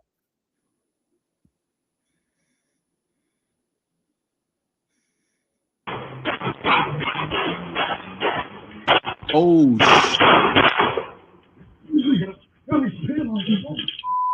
He said, y'all, he said, you killed me, bro. You killed me. bro, that's crazy. Now, let's wind it back again.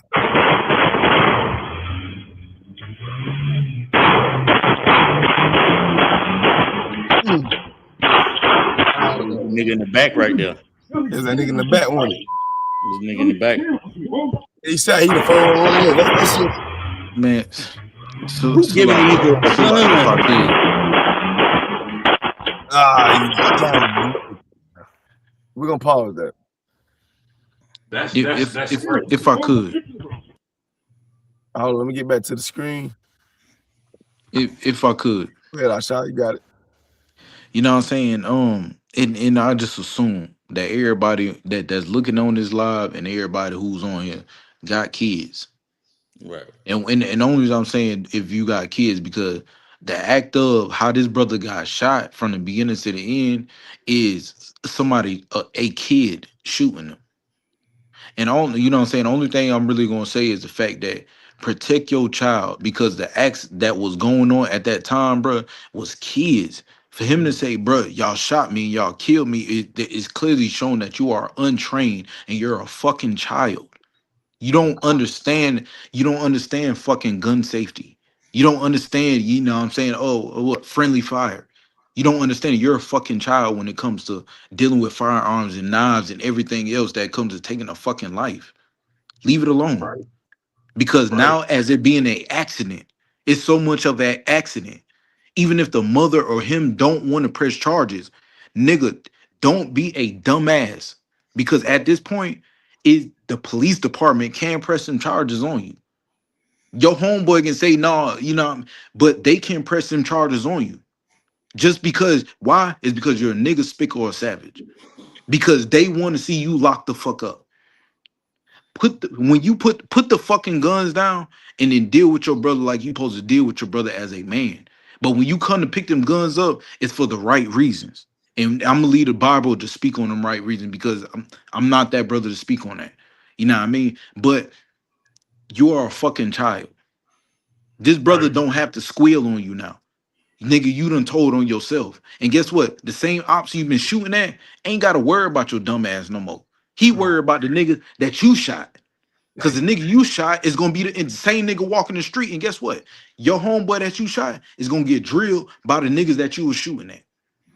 Dang. You know, so like, that really angered me, because I've seen this too many times. And that goes to show how much of a coward you is. Like, you so much of a coward, you ran out there just shooting wildly because you ain't got no training on shooting. Like, you don't got no training, so you just shooting anywhere because you scared. And you done hit your own goddamn partner. You shot your own goddamn partner when you trying to shoot at some niggas that shot at you. When y'all shouldn't even be shooting at each other over no disagreement. When we should know how to come to each other as a brother alone and solve our disagreements. No, you just ran out there shooting wild, blah, blah. You done shot your own partner. Your partner gonna probably make up a whole goddamn story. Yeah, I took this for the hood. Right. Nigga, your own nigga shot you. How you took it for the hood? If I may, sir, if I may. Yeah. You know, I don't know if I know when people working, they listen to a lot of podcasts and shit. I don't listen to podcasts when I'm working. I listen to documentaries, and as bad as it might sound, I listen to First 48. And a lot of them things that goes on when First 48 is our people is either drugs, some other dumb shit that we done, or a woman. And what I'm really bringing out to the point of, when you out here doing these things, bro, you got to understand you're not doing it by your own flesh because you feel that it's right. You doing it out of hatred of your own brother. And this is what I mean. We are in America. Why the fuck are we down there in Mexico bothering Mexicans?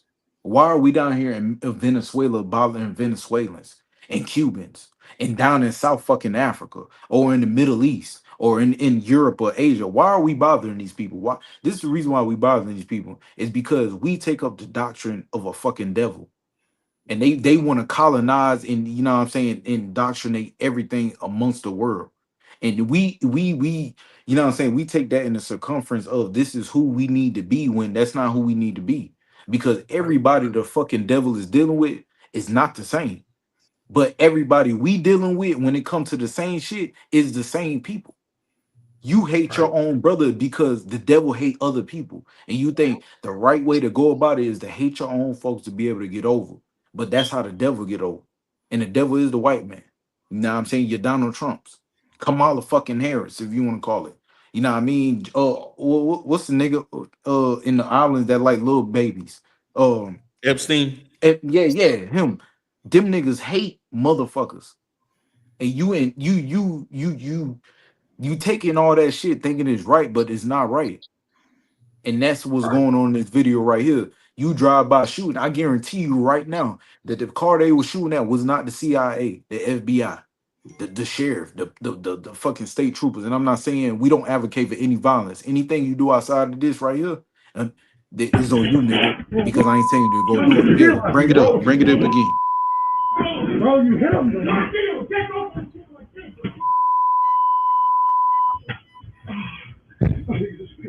See, black people, we good at a lot of things, but it's just something that we are not good at. Exactly. And that is being a gangster. You got the Italian mob, the Irish mob, the Jewish mobsters that killed over 50 people before they got caught. We can't even go on a simple drill. We can't go on a simple hit without shooting ourselves with our own gun. You got Italian mobsters that's bragging on podcasts about killing over 50 people. Hey, it's like whoever got it, pause it, please. And that's another point. Because go ahead. Because I'm about to get mad right now. I'm about to get mad. It shouldn't even be a hit on our own goddamn people. Right. Like we shouldn't even be politicking on each other because the goddamn oppressor politic on us. Y'all ain't going out there and like the oppressor passing laws and politicking on us. You don't go out there shooting them no goddamn oppressor because he passed a law that, hey, you can't do this, can't do that. He make laws against us. Y'all ain't out there politicking, hopping at the goddamn oppressor. But when it comes to some hood shit, now it's politics. Y'all niggas ain't got no politics. Right. You don't have a goddamn politic. The goddamn oppressor already politicked on you to lock your ass up if you do something. Our politics should be coming together as one. Coming together as the Most High told us to do. But because of Christianity got us so confused, now you can do whatever you want. You can do whatever you want. You can love your oppressor. You can hate a nigga that look just like you. Now, how you can love your oppressor and you got to give all this mercy to your oppressor, but y'all got to hate each other? Because of Christianity. Because the way you've been trained in the goddamn church. We gonna hate each other, but we gonna love the ones that's unaliving us. You gonna love the ones that got the most politics over us. That get the right laws and tell you what you can't do and what you can do. You gonna love them more. You gonna respect them more. But you gonna hate a nigga that's telling you, hey brother, I wanna get along with you, regardless of what side we was from. Let's get along together. We gonna end this. But you don't want to end shit with your goddamn oppressor. Right. You ain't going out popping at your oppressor talking about, hey, he passed this law. I'm gonna do a drive-by on him because it go against our rules. No. You gonna love your oppressor and hate your own brother that's trying to make peace with you. And then you gonna go in church and they gonna say, everybody should be peaceful and everything when your oppressor doing the same thing. When you got a brother that's coming to you, telling you, I don't want to do this no more. But when the oppressor tell you, hey, we ain't gonna do this no more. It's all love. You ain't riding. You ain't doing no drive by on him. Like, fuck that. Fuck your peace. Right. You got it. So like, sir, and you know what I'm saying? You done got it. I ain't, you know what I'm saying? You done got the devil horn standing up. And if I ain't mistaken, pedophilia is anybody who's under the legal age, correct? Yeah. Correct. So now, as you look at it right now, pedophilia is a psychological disorder characterized by a primary or exclusive sexual attraction to, pre whatever the fuck that word is, children, typically age 13 or younger. So I was looking into some stuff about 2-3 weeks ago with this white woman, you know what I'm saying, that actually got the CDC to chain pedophilia, you know what I'm saying, into a mental disorder because she felt as if she was desiring a young boy. And going back to the other brother, like, we riding for the wrong reason. You know what I'm saying? I knew back in the day, if you a sexual deviant or whatever the case may be, nigga, we throwing rocks at you. We chase you off the bus. We doing this, that, and the third. But when we look into these laws and things like that, the LGBT is winning. The LGBT is beating masculine men. Why? It's because the LGBT got laws that stand that's going to protect their community, and the LGBT got a law that's going to protect pedophilia. As I just read, and I read 2-3 weeks, 2-3 weeks prior. So when it comes to that, it's like, who are you really standing for? Yourself, what you think is right, or what's actually right? Right. If I may slug it. What you're saying is heavy because they call it a hate crime if we harm one of them. It's a hate crime. Exactly. If I slap the shit out you, you gonna say it's a hate crime because I don't like what you're doing. But as long as we unaliving each other, it's cool. It's all right. It's cool. But if I walk up to a LGWSTV, whatever the fuck they want to call it, if I walk up to you and slap the shit out of you and say you ain't supposed to be doing that, it's a hate crime. Now I'm getting charged for a hate crime. When your oppressor should have been had a hate crime on them for all the shit that they do us, it should have been called a hate crime. But that's how you know we under Esau rulership and kingdom. They're not gonna call it a hate crime. You got it. Hell yeah. Hell yeah. Yeah, we to piggyback on what Aisha said. You know what you said, Aisha? You said if you was a pedophile or something like that, you threw rocks at them? Nigga, if you was a pedophile, you was homosexual, bro, we was then against suspended from school because we was like, oh, ball game, everybody get your best rocks. All the baseball players, let's see what you got. They were about to stone his ass, wasn't Nigga, what? I'm talking about bro, you getting write-ups and your parents be like, why you throwing rocks at people? Like, nigga, I ain't throw rocks on the bus. I threw the rocks off the bus. I said, wait, niggas, we had some crazy shit growing up. I said, I remember we played game. I'm talking about, I wouldn't call him having morals or a certain what we stood on, but I'm talking about, I remember we was like 6 years old. We played the little petty games, like, yeah, last one to the stove, nigga. You got the cooties, your mama sucked dick. Right. Nigga, we running our ass. Hey, I lie not. If a nigga say last one to the store, your mama suck dick, this and this, nigga, that was a death threat at that young age. Like, bro, that shit mean by any means. It don't matter if you fell out the fucking sky and died, nigga. You get there first. Just imagine, and all our people, even before us, they in sports and everything, and they go to the goddamn shower room, and all of them in there naked at the shower room. Shouldn't that be a hate crime? Right. Should you not see each other nakedness? Right. Like, why you are you in the shower room and all the brothers naked, rise hanging out? Shouldn't that be a hate crime? This Right. Otto talking, right? Like, sir, if I could, like to everybody on the panel. This brother is an officer 5,000. He say from Louisiana, if I may, sir. What's your name, sir? Officer Motherball. Man, Officer Motherball, man, look, what's so crazy what you saying. I met my real, I think about 4 years ago. And back in the old Oklahoma, you know what I'm saying? I'm a nigga from up north in Connecticut, like tri-state. came down, you know what I mean, down south, been in Atlanta and South Carolina, and went over there and met my rib. And the first time she took me to the motherfucking Y, we went swimming. Do mine, you know, when you deal with that, y'all gotta go 2 different dressing room. I ain't seen shit. She ain't seen shit leaving out.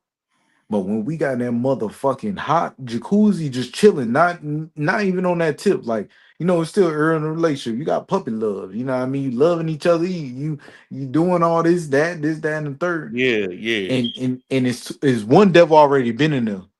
And the first devil was already there, he boiling like chicken. Then the second devil getting it, he boiling like chicken. But we can see a cloud of motherfucking dirt popping up on the foam of the rim of the goddamn pool. But that we ain't the problem. You know, I let her know, she let me know. So we'll mush the motherfucking phone, you know what I'm saying? You know, being subliminal, we mushing away from her. But when we went separately went to the fucking locker room, I already knew because I remember back, I used to wrestle back in the day, do karate and play football. So I go in the locker room, herp and chain, but I try to get the little cubby. And when I say when the word gymnasium is the word gymnasium for a reason with these crackles, that's how you say it, Shaw? Yeah. Shaw, that's how you say it, crackle. Bro, the word gymnasium for a reason. Bro, these devils, they pop the goddamn towel from behind them, dry their back off. I'm talking about things swinging out in front of them. Talking about, yeah, you know, I'm going golfing. And I be thinking in my head, like, how do you talk to a man about anything, you know what I'm saying, without some drawers on? Period. Without a tank top on. Because even at my slave, they can't say, hey, Aisha or her mom, whatever. Everybody know the rule. Like, that nigga not gonna talk to you till he come out the bathroom. How do you fix your mouth to have a conversation with a man with his fucking genitalia swinging naked and talking about some shit? Right. It don't happen. I mean, with me, you know what I mean? Because again, I set the rule of only time you should be talking to me is when I walk out of here. I shouldn't hear a man's voice when I'm naked. The voice I want to hear is my real. Like, baby, come get me. Or baby, I'm ready. Not, hey, how you get where I'm going with this, right? Right. And this goes back to, you gotta realize in sports, now they got men slapping each other on the ass. Talking about good job. See, why we gotta do all that? Nigga, we played ball in the hood many times. Nigga was slapping each other on the ass talking about good job. I don't want. Why we gotta do all that?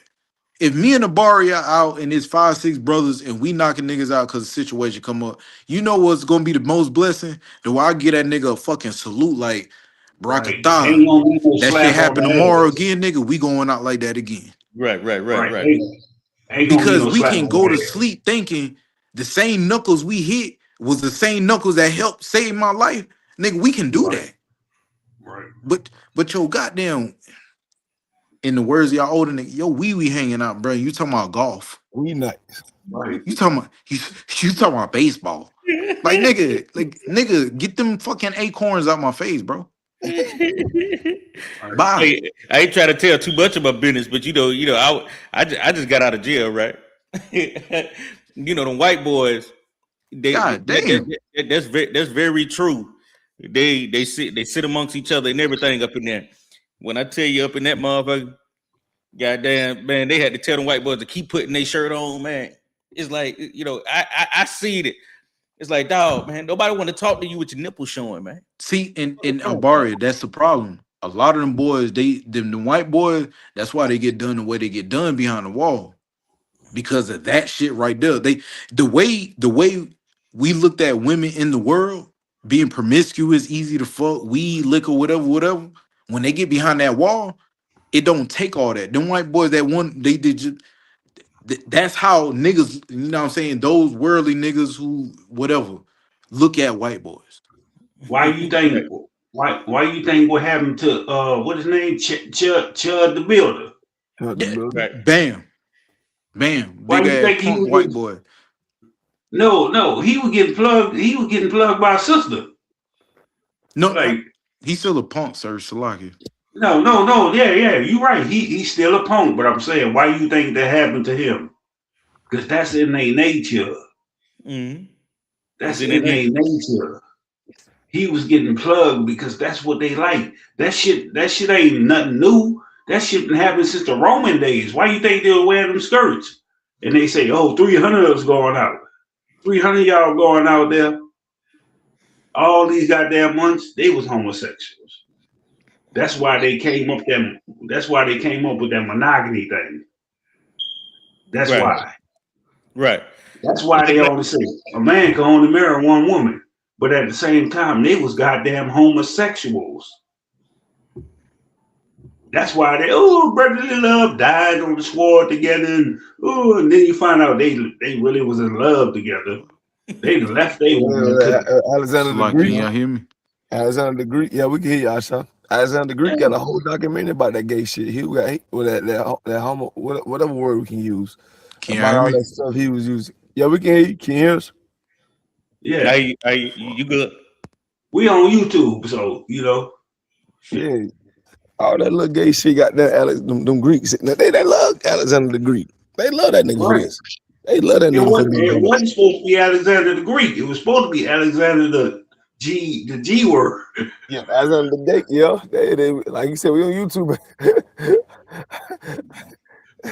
Yeah. I mean, you gotta look at it. That bit in their nature.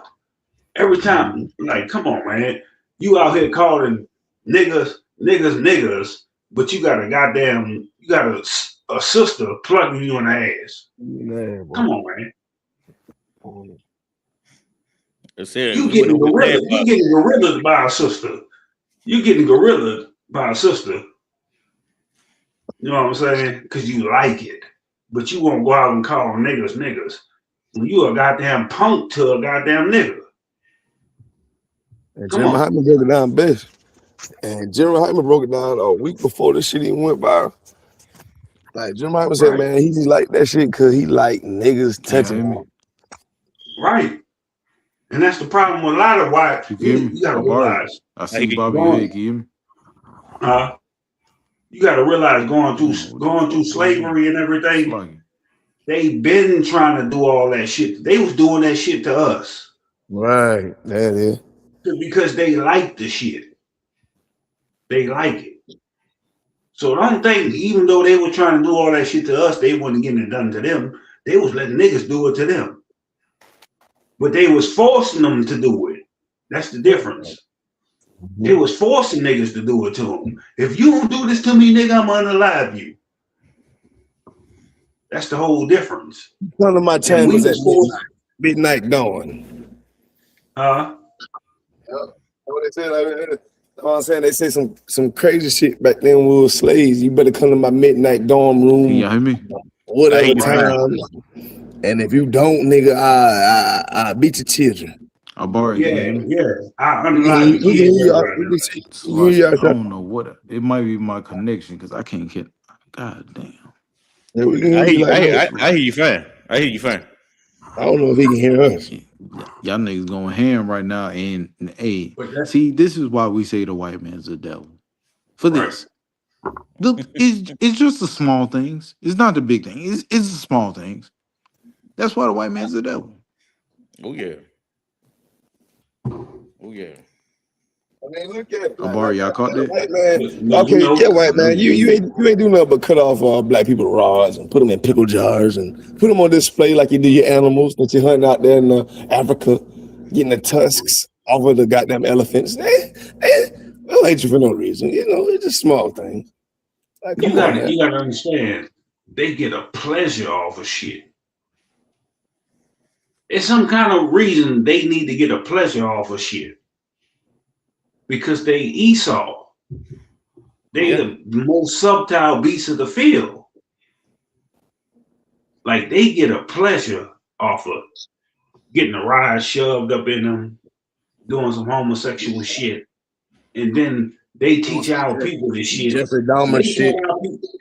They taught our people so well to where our people talk about, oh, I grew up like this. Motherfucker, you ain't grew up like this. The Lord say man and woman, boy or girl. Now you want to grow up talking about, I was supposed to be a girl. You weren't supposed to be a girl. Your people got taught the same shit. And something happened to you in your childhood to make you where you want to be a goddamn girl. You ain't just wake up one day, I'm a girl. You a boy. You got nuts and every goddamn thing. You ain't no goddamn girl. If you was a girl, you would have had a vagina. Right. Now you got to go get all your shit cut off and then talk about you a girl. No, something happened to you. You know why? Because Esau been doing that shit to us since slavery. Oh, I got you, Aisha. Slack it. Esau been doing that shit to us since slavery. Since you was in chains and everything, Esau was raping the men, raping the woman, making our people sleep with each other and all that, trying to get better slaves and all that shit. See, You wasn't born like that, nigga.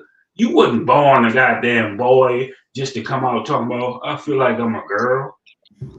If I may, sir, and see, that's the thing on 2 points. The pederasty with the Romans, them Romans was inducting young white boys, you know what I mean, into their army, teaching them how to train and do this and whatever the fuck they was doing in their military. But at the end of it, they was teaching these white boys how to get fucked. They call them pen boys. That's what pederasty. I think that's what Peter Pan comes from. Peter Pan was homosexual.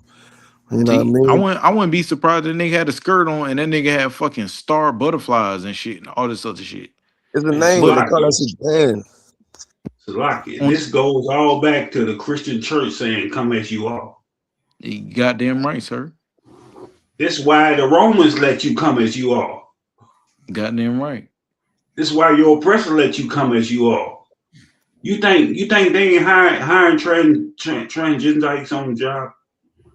You think they ain't hiring homosexual on the job? That's come as you are. They ain't say come as a man or come as a woman. You go to a goddamn job, you a goddamn man dressed like you a buff ass nigga dressed like goddamn woman. You gonna still get that goddamn job. I would say that more than what we call that the red dress day down there. Right. Man, I don't want, man, I ain't nothing but a 500. I ain't shit. But when I seen that shit for the first time in Oklahoma when I met my real, I'm talking about this nigga was anywhere from 6'6" to 6'8", 6'9", maybe about 300, 380 maybe. And out of all this shit, it was just like, damn, this a big brother. You know how Israel is. It was like, if something happened, this how we gonna get off on, get down on this nigga. But when I seen this nigga, I seen this nigga walking out with a purse. I seen him walking out the building with a purse. You know, I seen him in the store at this time. But when I made it out the building, you know what I'm saying, my family, whatever, and we moving around, and I see him come out with a purse, I made a post. I said, big niggas is punks for nothing. Like, nigga, what is, bro, if I was 320 pounds, 380 pounds, I'm talking about muscle, a nigga could have moved me. And come on, bro, a nigga in the world could not do nothing with me. I'm doing all the sports, I'm doing everything.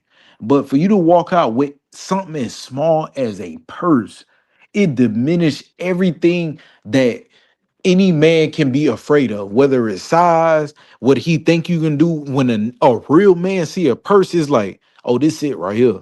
Oh, nigga, you dead meat. You 300 pounds for what? You dead weight. You ain't doing nothing. You're a punk. Slock it. My nigga, I broke ground in Oklahoma with All-Star Yas coming wide. Oh yeah. I already know, but I ain't gonna say too much. But yeah, that's a strong brother right there. He done taught me some things. Yeah, I broke ground in Oklahoma. You know what I'm saying? When we went to camp, just like 2014, 15, some shit like that. So I know what you're talking about. That's my nigga. He'll tell you right now, that's my nigga. Yeah, and another thing about. Go ahead, sir. Huh? I'm sorry. I'm sorry, sir. That's why I was gonna tell you about that gang banging shit. Like, he was from the other side. I was from the other side. But our first Passover, we met up like 2015, 16. Nigga, we locked in. That's my brother. I just talked to the nigga yesterday. So, and it's crazy. It's crazy because the same other side he from the numbers to the street is where I'm from, but on the East Coast. I'm not even gonna say all the other shit, but the same shit that you was dealing with him at that time, I'm on the East Coast, but I was in, you know what I'm saying, Connecticut down to Atlanta, and the same shit. Yeah, but, yeah. You know what I mean? That's my nigga. You heard me? Yeah, that's like, a cool cat. we came into school. I think the first Passover I went to was like 2014 or some shit. It was Me and that 2014. nigga locked in. Huh? I said it was 2014, sir. I remember. 2014, me and that nigga locked in. You know what I'm saying? That was I'm it. like, That brother's I like- solid. I remember because the brother was like, you know, he sold his tools or something like that to make it to the yeah, Passover. he sold tools to ride up there and shit. Man, Yeah. look, I done seen pictures of how much Man. tools he sell. Like, people don't understand. You could sell a 100 piece tool set to about 150, maybe 200 piece tool set, and that shit is an easy $200-300. That Right. nigga And was then- selling then- shit. That nigga was selling $400-500 worth of not $400-500 worth. He was selling $400-500 piece of tool sets. And me him in a different trade, but it's different trade for a different quantity and quality of price. But I'm saying he did this to make it to the Passover. oh no, I know the story. I know the backdrop of that. I definitely know the backdrop of that. But I'm Yeah. saying, like, for the tools that I know he sold, it's like goddamn nigga, you really did that. But Hell yeah, if it that's- wasn't that's for the niggas truth. who did that, I wouldn't have done that. Yeah, that's for the Shout truth. out to Yash Kabawad out there in Oklahoma. Big Yeah, O, right. nah, I mean dirty Right. O, Yeah, you already know it. That And goddamn then- right. dirty O. Look, me and that nigga was traveling to Dallas for 3-4 years together. He coming said that from about that Louisiana. too. He coming from Oklahoma. You know what I'm Yeah. saying? Hebrew Academy time and all that. Yeah, he already know about all that. I already know Yeah, about we that. was in Hebrew Academy together. We Yeah, graduated together. I don't want. I already know, sir. It's just like, you know what I mean? And the only reason I'm saying it this way, you know, you correct me if I may. I just don't want to put too much on the air, you know what I mean, for upcomers. Yeah. Ain't no sweat. Ain't no sweat. Know what I mean? But you I know, definitely like I'm know the saying, stories behind all that. Yeah, that's my nigga. Fuck, me and him talk. Fuck, we talked yesterday. That's my nigga. So I'm just saying, like, we came from different sides of, you know, what you want to call it, flag color or whatever. But that was my nigga. Since I met him, that been my nigga. That's how it goes to show. UPK gonna bring you together as brothers in unity. Like, Yeah, no matter what. ain't No about matter where what. you come from, or what street you bang and all that bullshit. Nah, when you come into the UPK, you gonna build real brotherhood. You gonna Damn build right. real sisterhood. You know what I'm saying? So that's what I would bring out. Yeah, man. And it's a beautiful thing to see, you know what I'm saying? That we all can come from different backgrounds. I know I had a brother to tell me, it was about a couple of years back. He said, you know, I ain't gonna mention the brother's name as well, but I know he was saying that. He said, this is the first time, you know what I mean, I ever got along with. He said I was a coon in the world, you know, so this is the first time I ever got along with gangsters in the UPK. You know what I mean? He told me this, you know what I mean? He said, I never really hung around, you know what I mean? You know what I mean? The bad guys are the gangsters. He said, and we're the same. You know what I mean? In here, you know what I'm saying? And to add on to it, I heard somebody else say in the world, they say, man, y'all just like us, but y'all just believe in some shit. You know what I'm saying? It's the same thing. You know what I mean? They really think that we're different. You know what I'm saying? But when you come in here, we all one. You know what I'm saying? Right.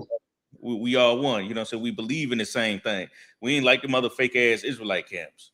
You know what I mean? I don't know. With them unity camps, I don't know what the hell that is. I don't know what the fuck a unity camp is, because y'all go out there teaching and don't believe in the same doctrine. So it can't be no unity. How you got unity and y'all believe in the same shit? Right. Well, we won't come together and have camp, go to the one want to have a Passover at the strip club. That mean y'all go to camp. Y'all gotta discuss before you go to camp. We can't teach on this topic because I believe this and I believe that. So now y'all can't talk the truth. So it ain't the truth what you're saying. Right. It ain't the truth what you're saying because now y'all got disagreements and what y'all really talking about. So certain shit y'all can't talk about. That ain't the truth. Right. I think that's gonna be the next topic, sir. Next podcast about how it's only one body. I feel like that's not really pushed enough.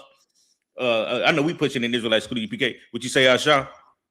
If I may, sir, to the you know what I'm saying, the brother, it's like I keep butchering the name, but also 5,000, if I may, sir. You got it. And this is why I despise a lot of these content creators, these so-called woke niggas, these so-called relationship gurus, and this, that, and the third bullshit. And this is advice to any brothers or sisters that's listening or will be listening. Stop fucking listening to them. And why I say stop listening to them, because they going off a Christian mindset. A lot of them think they have the actual answers, but their downfall is to find something that's going to soothe them. Nah, I mean, and at the end of the day, nobody, whether it's for our people that you listen to now or people that's out in the world, you know what I'm saying, that your enemies like Asians and whites and Africans, whatever, though even us and them need the truth. Those people and us don't need no bullshit lie for you to be able to get money over. You know what I'm saying? Get on money, because a righteous kingdom is built on righteousness, not scamming. And, you know, what's the word? Scheming and conniving. That's the old word. You know what I'm saying? People back in the day use scheming and conniving. Right. We don't need that. You know what I mean? So if you want to be able to do something, or, you know what I'm saying, overcome something, you need to just really tune into the school. And why I say that is because of the fact that a lot of us heard some things we did not want to hear, but we had to succumb to the actual fucking truth. A lot of niggas like white women at that time. A lot of niggas like to fuck. A lot of sisters like having multiple men who could do whatever they want to do, but we realize the actual truth in it is destruction. Right. You know what I mean? And with understanding there comes wisdom. And when you actually realize like what you thought you knew wasn't real love to not only you or your nation, but your children, your mother, yourself, then you're going to have an understanding on how can I survive and make my children better. But again, like I said earlier, your kids in your household ain't going to be better until you make sure the world is better. Whatever dirty ass shit you doing in the world, your kids going to be dirty, a dirty motherfucker like you. But no, if I could, I Shaw, you know what I'm saying? That, you know, that's in the scripture too as well, where it says a double-minded man is unstable in all his ways. Damn right. right. You know what I mean? You can't do two things. You can't serve two masters. You know what I'm saying? So, you know, what you said is heavy. You go ahead, sir. Right. Like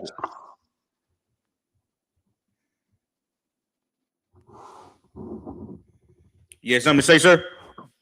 No, you got it. I don't know who was trying to talk, but yeah, you got it. Shit. Yeah, about to have me pull up on one of my little highlight precepts. Shit, nigga. I'd be ready to wrap it up in a minute anyway. You know what I'm saying? I know you said about what it was about at 3:40. I know we at 4:17 now. We at 4 hours. So we getting See. But that's the thing with Israel. We be like, oh, I just want to say something. And I just want to say something, turn into motherfucking 45 minutes later. About it. This is lightweight. That's lightweight. The bar. I know it's lightweight too. I know it. He like, man. Y'all brothers be fucking around with the TikTok, right? Because, bro, I got a gang of motherfuckers on it. No, we gonna get right with it. We gonna get right with it. Soul City gonna be on there. Soul City. See, I'm gonna make sure I bring some chicken wings and liquor. Soul City make it sound like Soul City sound like Chocolate City. Like Chocolate City got a bunch of black people loving each other, this and that, and then the third. Soul City sound like chicken wings, liquor, and black people. Me and Shaw was talking. So he said Augusta got a whole lot of soul out there. You know what I'm saying? I said that was gonna be the name of the podcast anyway. Soul City.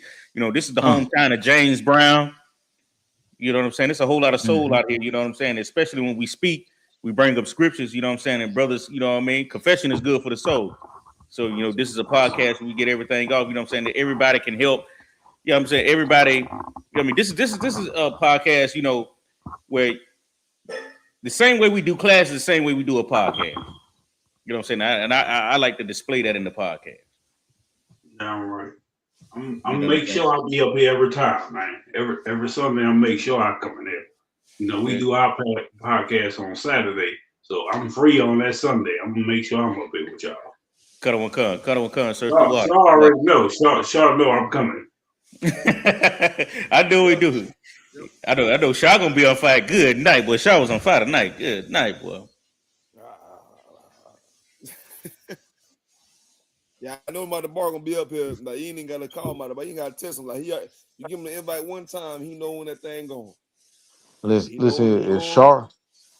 if the brother don't say goddamn cracker a bitch, you better call somebody around him and check on him because he ain't the same. If the brother don't say that, he ain't in one body. You know what I mean? He's sick. Just stay out He his way. might be under the weather. Yeah, right. Right. Keywords, cracker, a cracker, a bitch.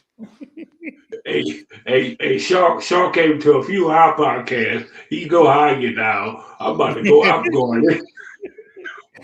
I believe Y'all ain't on TikTok. So sometimes the Hey, TikTok ain't got look, hold of shit. that's exactly what I was finna say. I was finna say that TikTok Mother Bar is different. That TikTok Mother Bar ain't dealing with no bullshit. Like that TikTok Mother Bar, hey, a nigga that's talking that ain't UPK, then you better shut your damn mouth. You listen, hold up. God, shut up. Pull him off the stage. I was about to say, if y'all wait like 15 to 30 minutes after, you know what I'm saying, the live get to going, like y'all pretty much be safe after that. You know what I mean? I came to a few weeks and me and another brother down in South Carolina, they were trying to kick us off in the first 10 minutes and we ain't even brought no scripture. But when we start bringing scriptures out, we ain't seen that goddamn warning no more. So, you know what I mean? It's something we got to learn, but we're going to be on there too. We're going to be on there too. We're going to get it. All right, yeah, we got another few seconds. I don't want to get off like 420 and everybody think, oh, these guys smoke. They stopped their podcast in 420. No, we ain't worrying about that foolish shit. Hey, Shaw. Yes, sir. Hey, when the brother get off, you still got control of the room? I do. Come on, sir. What'd he say? He said he do, sir. If you still got control of the room, if the brother got to get off, we can let him get rest. We can still be up here, man. You already know I ain't got shit. I don't, nigga, Israel, the Lord don't sleep. Like, hey, that's why he 5,000. That's why he 5,000 right now. Right. I would stay on, but I know I got to get off. I know I got to get off in a minute. Because I'm damn sure about to go to sleep. Okay. I'm over here. I done prepped up everything I need to do while y'all were talking about everything. I done prepped up everything. I'm to the point all I had to do is goddamn lay my ass down. I'm eating nothing. Okay. That nigga we already know what he about to do. Yeah, see what was about to happen.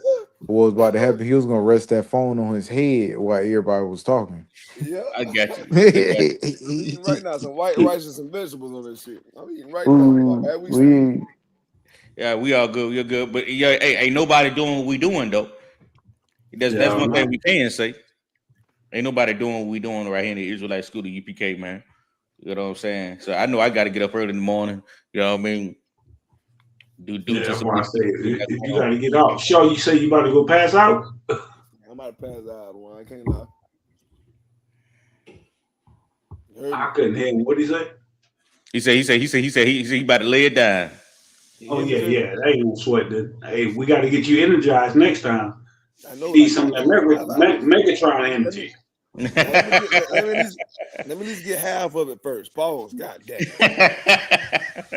let me get half of the 8 hours. Half of the 8 hours. He said we ain't seasoned up like you say. I do. We know you used to it.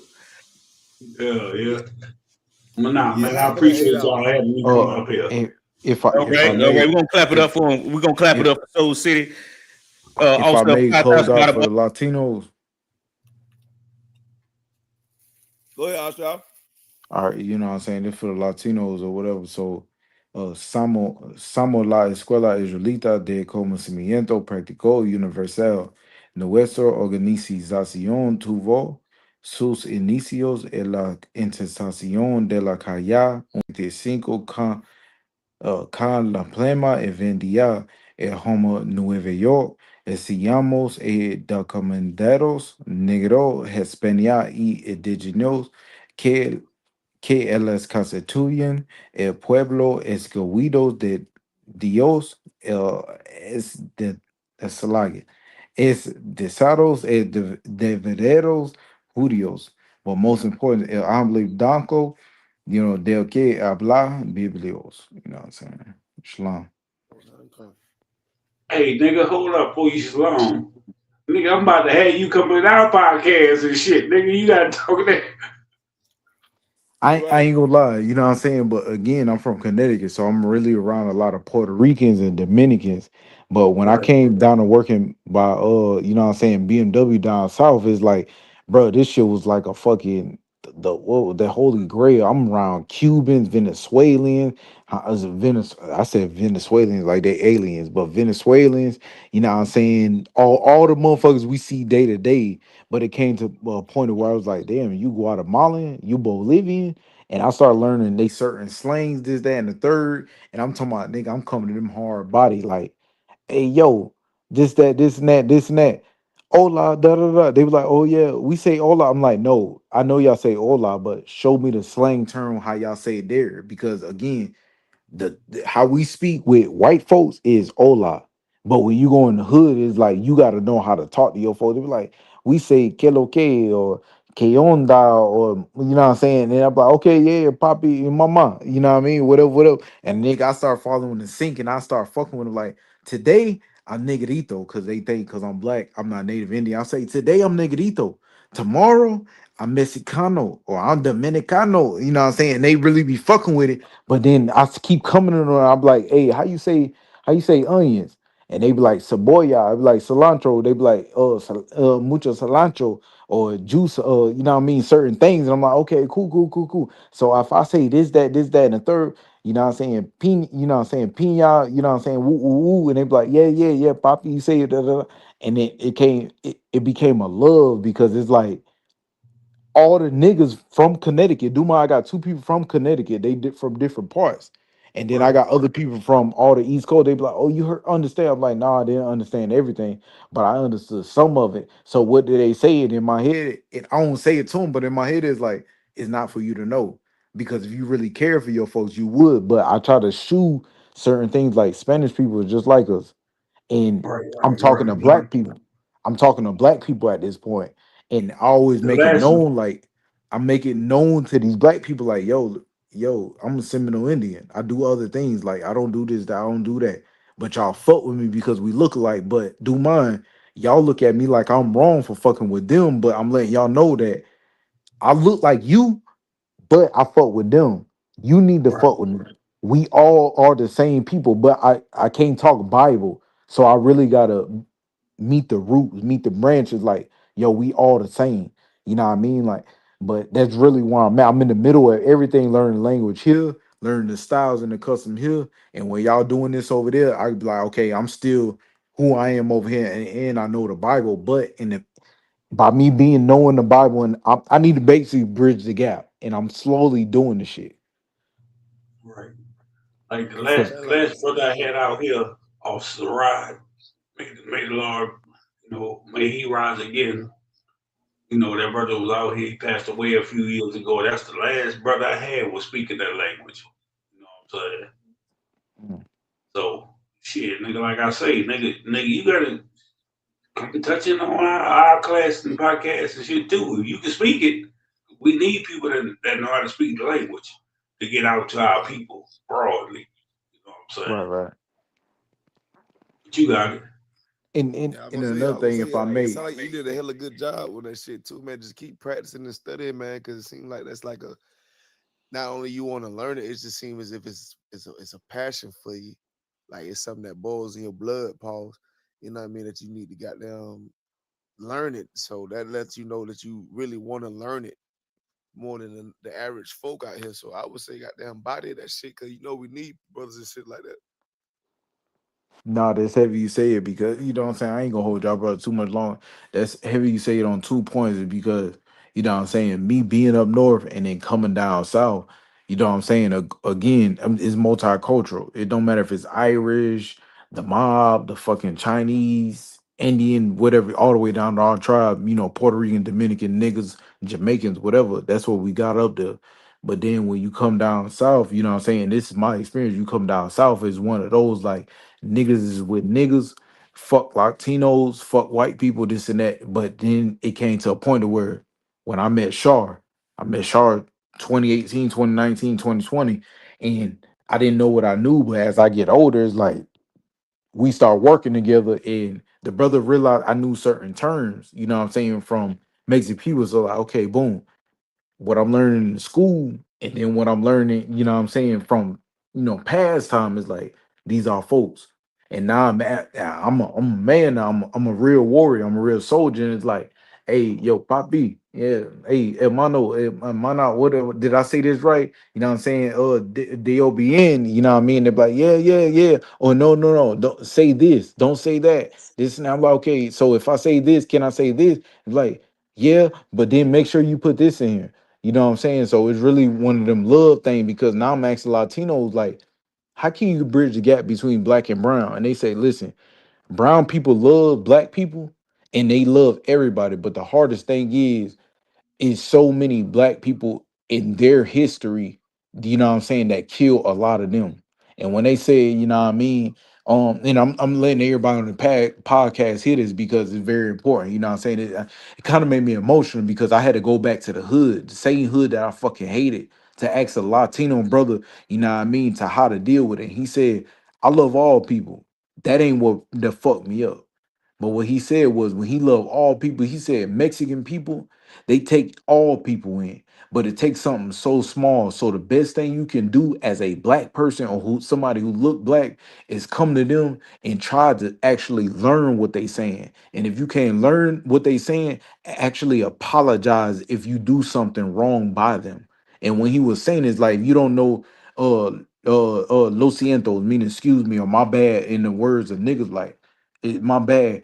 And you know what I'm Fuck it, saying? like, Find a way to be like, hey, my fault. That was my fault. He said when it comes to that, then a lot of Latinos will start to realize, like, okay, this yeah. nigga did this, that, and the third, but he come in peace. And I that's when I thought it was really comprehensive.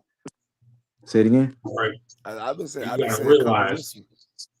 just like the scriptures tell you, Israel fell away first. Israel is the northern kingdom. Right. They fell away first. They start, following all these other customs and loving white people and all that shit first. You know what I'm saying? That's why we ain't got no hate towards our brothers and sisters. We understand. Even I though they love them got niggas. caught up in, they was in slavery first. Right. They got That's caught the up hardest. following all these other nations and other guys and shit first. Now, I mean, we don't do that shit like, I'm from down south. Like I told Shaw, what I showed you, I told you, Shaw. You hear me? I hear you, sir. I stay on the same street that I grew up gangbanging on. Oh, yep. My whole goddamn street is full of Latinos. But ain't none of them hate me. I don't hate them. Like it's different between like when you in California and all that, and they talk about, oh, the Latinos don't like us and all that whining and bullshit that they do. It ain't like that in the South. I can't hear you. Oh, I said it's not, sir. It's like it. It's not. Yeah, Right here like in right here in Augusta, Georgia. You hear me, sir? Okay. Khan. Right here in Augusta, Georgia, in North Shaw, right there in North Augusta, full of Hispanics. I used to, man, I got an ex. Like all my exes, they Hispanic. When you go over their crib, you sit there, you eat. I'm talking about they make collard green tacos. I'm talking about it's like more of the cultures is mixed out here. Oh, that. What you say, Shaw? You knocked off. When I say it's more of an like we're more right here at the Augusta and South Carolina borderline is when it comes to Hispanic is mixed. Well, we always been like that. I think it's only makes it different because our oppressors try to separate us, but we always been a part of each other. Always. That's why I say, Like my whole street I live on, it used to be all niggas. But right now to this day, like I told Shaw, nigga, I was gang banging on this street I'm on. I still live on the same goddamn block. Right. I think I cursed myself because I put the tattoo on my wrist. So I thought I cursed myself because I'm still on the same goddamn street. But they're all Latinos. We don't have a hatred towards each other. We have been through hurricanes and all that shit, and we looked out for each other. So I don't know about would they be talking about all that Cali shit? Oh, Mexicans don't like niggas and niggas don't like Mexicans. That's because you choose to do that shit. Right. If I may, sir, you got it. And you know what I'm saying, this is just what, you know what I'm saying, I know I ain't really stepped into it, but I know for sure, you know what I'm saying, just what Latinos told us, and a lot of blacks say the same rhetoric, you know what I'm saying, that the white man say they still in our jobs, and that even go back to our stepdaddies and grandfathers. But when it's in reverse, a lot of them Latino fathers and uncles and brothers, they say it's because, and then this word of word, you know what I'm saying, they say, oh, they come over here and try to fuck our women, and then throw them away like they ain't shit. Like, so it's really two different beefs. Like, you know what I'm saying, nigga, you come to take our job, but then on the other foot is like, how you gonna disrespect me for my daughter? So it's like two different morals, like it's jobs and morals, but it's like Aisha. Are you talking about that's the way the Hispanics feel? the Hispanics feel like, oh, they come and fuck our daughters and our, you know what I'm saying, like, and throw them away. And if I could, go ahead, sir. And if I could, I remember it was probably about, I don't remember how many years ago this was, but I remember General Hyman said when you walk into a Hispanic club and you see, if you see a Hispanic woman and she's around her Hispanic family, you want to walk over there, introduce yourself to them, and say, "Hey, you know what I'm saying? I want to talk." He said because it's respect to another tribe. No, and that's correct, because you know I'm gonna go ahead and say, Shar. Once upon a time, even though we all Israel, I remember when he said, because I could understand that. You know what I mean? No, and I can understand that. You know, you're completely correct. You know, we joining those two sticks back together. You know what I'm saying? It's respect by going to another tribe, especially if you find another woman in the tribe attractive. No, and you're completely correct, because you know what I'm saying, I ain't gonna put Shaw on blast, but when we was young in the truth, you know what I'm saying, me and Shaw and you know what I'm saying, a few other brothers that was real young in the truth, we was actually having fun, not doing no dirt, but it came to a point to where we got so cool with these people that was doing whatever they was doing, to where it was brothers, you know what I'm saying, high-ranking brothers saying, hey, you can have my sister, you could dance with my sister, and these was Latino brothers and sisters. And I seen Charlotte. I ain't gonna say too much. But long story short, it came to a point to where we was constantly in the same atmospheres trying to shed ourselves, and they realized, yo, these niggas don't mean no harm. They real cool. And we looked at them like, these brothers ain't us, but we not gonna treat them like they not us. And then it came to a point to where it's like, yo, it was very respectful. He gave you permission. Bro, no. Yeah, he gave me permission by bringing her to the dance floor and basically shoving her on me like, hey, basically we said, hey, Poppy, she all yours, and ain't no brothers around. I'm like, what the fuck? So you know what I'm saying? I got the jugging, jugging on the dance floor, and then we go, you know what I'm saying? All the brothers, Shar, myself, and the 2-3 other brothers, we go, and they got drinks set up for us. But it's because we constantly been going back through, you know what I'm saying, showing respect, you know what I mean? It wasn't no scheming and conniving, you know what I'm saying? Yes, I get what you said. Yeah. Now, I mean, do mine, it wasn't the intent on that, but it was just the fact that in that era, it was like a nigga want to try to get a break, get some time alone, but y'all always been there at that time. We were trying to get a time alone, and we just met as brothers. Yeah. Because you know, you ain't just walk up in there invading the space, thinking like, yeah, man, he's just coming here trying to fuck the fam, man. No, dead ass. No, it wasn't. It was, man. Look, bro. When I say them sisters was beautiful, man. Listen, boy. You're gonna feel disrespected if somebody else come and do that shit. You know what I'm saying? Yeah, and it's crazy because it's like, these niggas clothesline us. You know what I mean? With a sister, like, what the fuck? Like, yeah, And no, you it's gotta okay. It's realize, okay. And I'm like, hold up, no, nigga, it's not okay because y'all trying to kill me when I get out of here. It is not okay. right, You right. go ahead, sir. You gotta realize they've been brought up in that Western mind state where we've been pit against each other, not knowing that we brothers and sisters. Like they don't know that we brothers and sisters because they don't know the scriptures, but they know what the white man, the YT man, or whatever, want to put out there and teach you. Y'all supposed to go against each other. Mm-hmm. And at the meantime, you get a goddamn YT man from America go marry a goddamn Polish woman. They ain't doing none of that shit. They ain't saying, oh, he a YT from America and you from Poland. Y'all should be getting along a different kind of way. They just did that shit to our people. You know what I'm saying? Like they make us don't want to like each other. That's the same shit like I said with that California shit. Cause all the niggas, like I done been on a lot of niggas shit podcasts in California. Oh, Mexicans don't like us and that's because how y'all was taught. Yeah. Y'all living in the gang culture and all that shit, and y'all was taught to not like each other. Like I say, my whole goddamn street right now to this day, I got a whole bunch of street of Hondurans, Mexicans, every goddamn thing. We don't never have no issues. Man, I don't want. I don't know where you at, but if I pull up there, shit, nigga. You take me to counsel like, nigga, when y'all gonna stop eating and drinking? Shit, we ain't gonna stop eating and drinking. Shit. Shit, like Hey, that. what you say, other one? We doing it now. Yeah, shit. Nigga, I'm Man, in New look, Orleans. So shit. New Orleans ain't and got no goddamn, and that's a whole nother spirit. Like Issachar, that's a whole nother spirit. But Simeon and goddamn, is Simeon and Ephraim? Like I know that shit. Simeon, Ephraim, and Benjamin, I know that.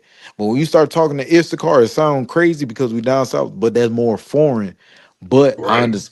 I actually know more terminology shit from Issachar being down here. But if I was up north, I'll learn more from Simeon and Ephraim. You know what I mean? Right. But I definitely understand what you're saying. Like, Yeah. that's the whole thing. They try to pit us against each other. And Right. we all brothers and sisters, but they don't, you gotta realize Israel broke off from Judah and Benjamin and a couple Levites before us because they disobeyed before. So that's why they were sent over. They went to America and everything. They start following all these other religions and every goddamn thing. Like, you got to realize they the ones broke off first, but you shouldn't hate your brother or sisters. They just don't know that we all brothers and sisters right now. Right. Because you got to realize the other 11.5 tribes, they was following Christianity. They jumped into Christianity. Just like now today, a lot of these so-called Mexicans, you know what I'm saying, Latinos, whatever, they follow after Christianity. They follow that goddamn white Christ, that white Jesus. They got what they celebrate, Day of the Dead and all kind of shit like that. Because they fell off from what the truth was. That's why the Lord sent us out here to wake up all the tribes. To bring all us to, like Christ said, we was 2 sticks, but he gonna make us back as one. We was 2 sticks, but he gonna make us back as 1 stick. And we just gotta keep doing the work because the goddamn white man oppressed their mind so much. You know, our Latino brothers and sisters and all that, they believe in the goddamn white Christ. They believe in the Mother Mary. They follow that shit. So that's why we got the job that we got to wake them up, to bring us all back together. America ain't messed them up. Donald Trump, all of them messed them up. They getting escorted by ICE and everything, but you got a lot of Latinos still support Trump. Like, come on. Why is that? Because their mind been messed up by Christianity. Instead of knowing we all brothers and sisters. Yeah, you got it. And it's the same thing that they do to all of us. You know what I'm saying? They always. I remember bringing up in the last podcast we did is that one thing that our oppressors have done is that they mastered breaking off all communication from Israel. I mean, pinning us against each other. They don't want us communicating. No matter if you're Hispanics, Native American Indians, or the Negroes. You know what I mean? We don't want them to communicate with each other whatsoever. They got to pin. They got to pin us against each other, because if they keep us communicating, that spirit gonna hit us, and we're gonna automatically know who we are biblically. So they gotta keep that foot on our neck, as it said in the scriptures. I'm right. Man. The last couple of hurricanes that hit out here in Louisiana, I don't remember the name of the hurricanes, but the last few that hit out here, I had my Latino brother stay next door to me. This nigga was letting me use their generator just to keep our refrigerator and everything cool. I was giving him gas and everything, fixing food and everything. Like, we was going back and forth with each other. And giving me food, you let me use your generator. That's brotherhood. Even though they don't know nothing about the truth, but they know we still brothers. Like, he ain't had to let me use his goddamn generator, keep my fucking refrigerator and shit running. I ain't had to give him gas. I ain't had to barbecue no food on the goddamn grill to get them, but they knew that was brotherhood, sisterhood.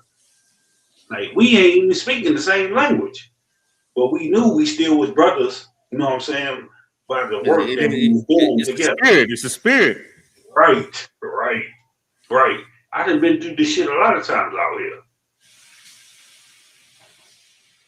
Like, we was just sharing together. Hey, you gonna let me use your generator? I had my officers coming down bringing gas. I'm giving him the gas for the generator. I'm cooking food, then his rib cooking food giving to us. Because we know we in this situation. Ain't no goddamn YT man did that. Ain't no white man that came around and did that shit. Right. We doing this shit because we in the same community. We in the same complex. We brothers and sisters.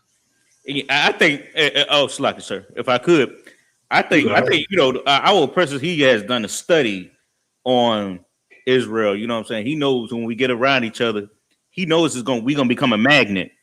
So even the scriptures tell you how the animals know who the devil is. Damn right. Shit, the animals be scared. Why do you think animals maul them and destroy them when they go to the zoo?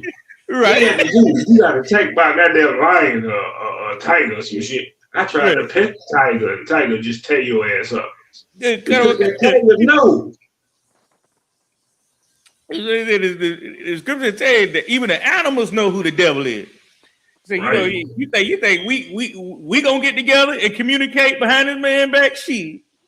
He gonna try everything in his might for that not to happen. Hey, it's crazy that y'all say that, because you hear niggas running from dogs, and seldom we get bit by dogs. And I ain't talking about because we get off from them. But when it comes to white folks, why the fuck they get bit by mosquitoes and stingrays and crocs and birds and fucking bears and shit on cliffs and rams and shit that don't even bite, they get bit by. No, that I shot to say them niggas walk outside, let it be 100 degrees, they melt. Oh, that sun biting, ain't it? Yeah, sun biting. I mean, if you go to the goddamn zoo and the motherfucking tiger pull your ass in when you a YT man, he remember you. He know. These the ones that been on a lot of us. Right. They know your ass. Oh, they ain't stupid.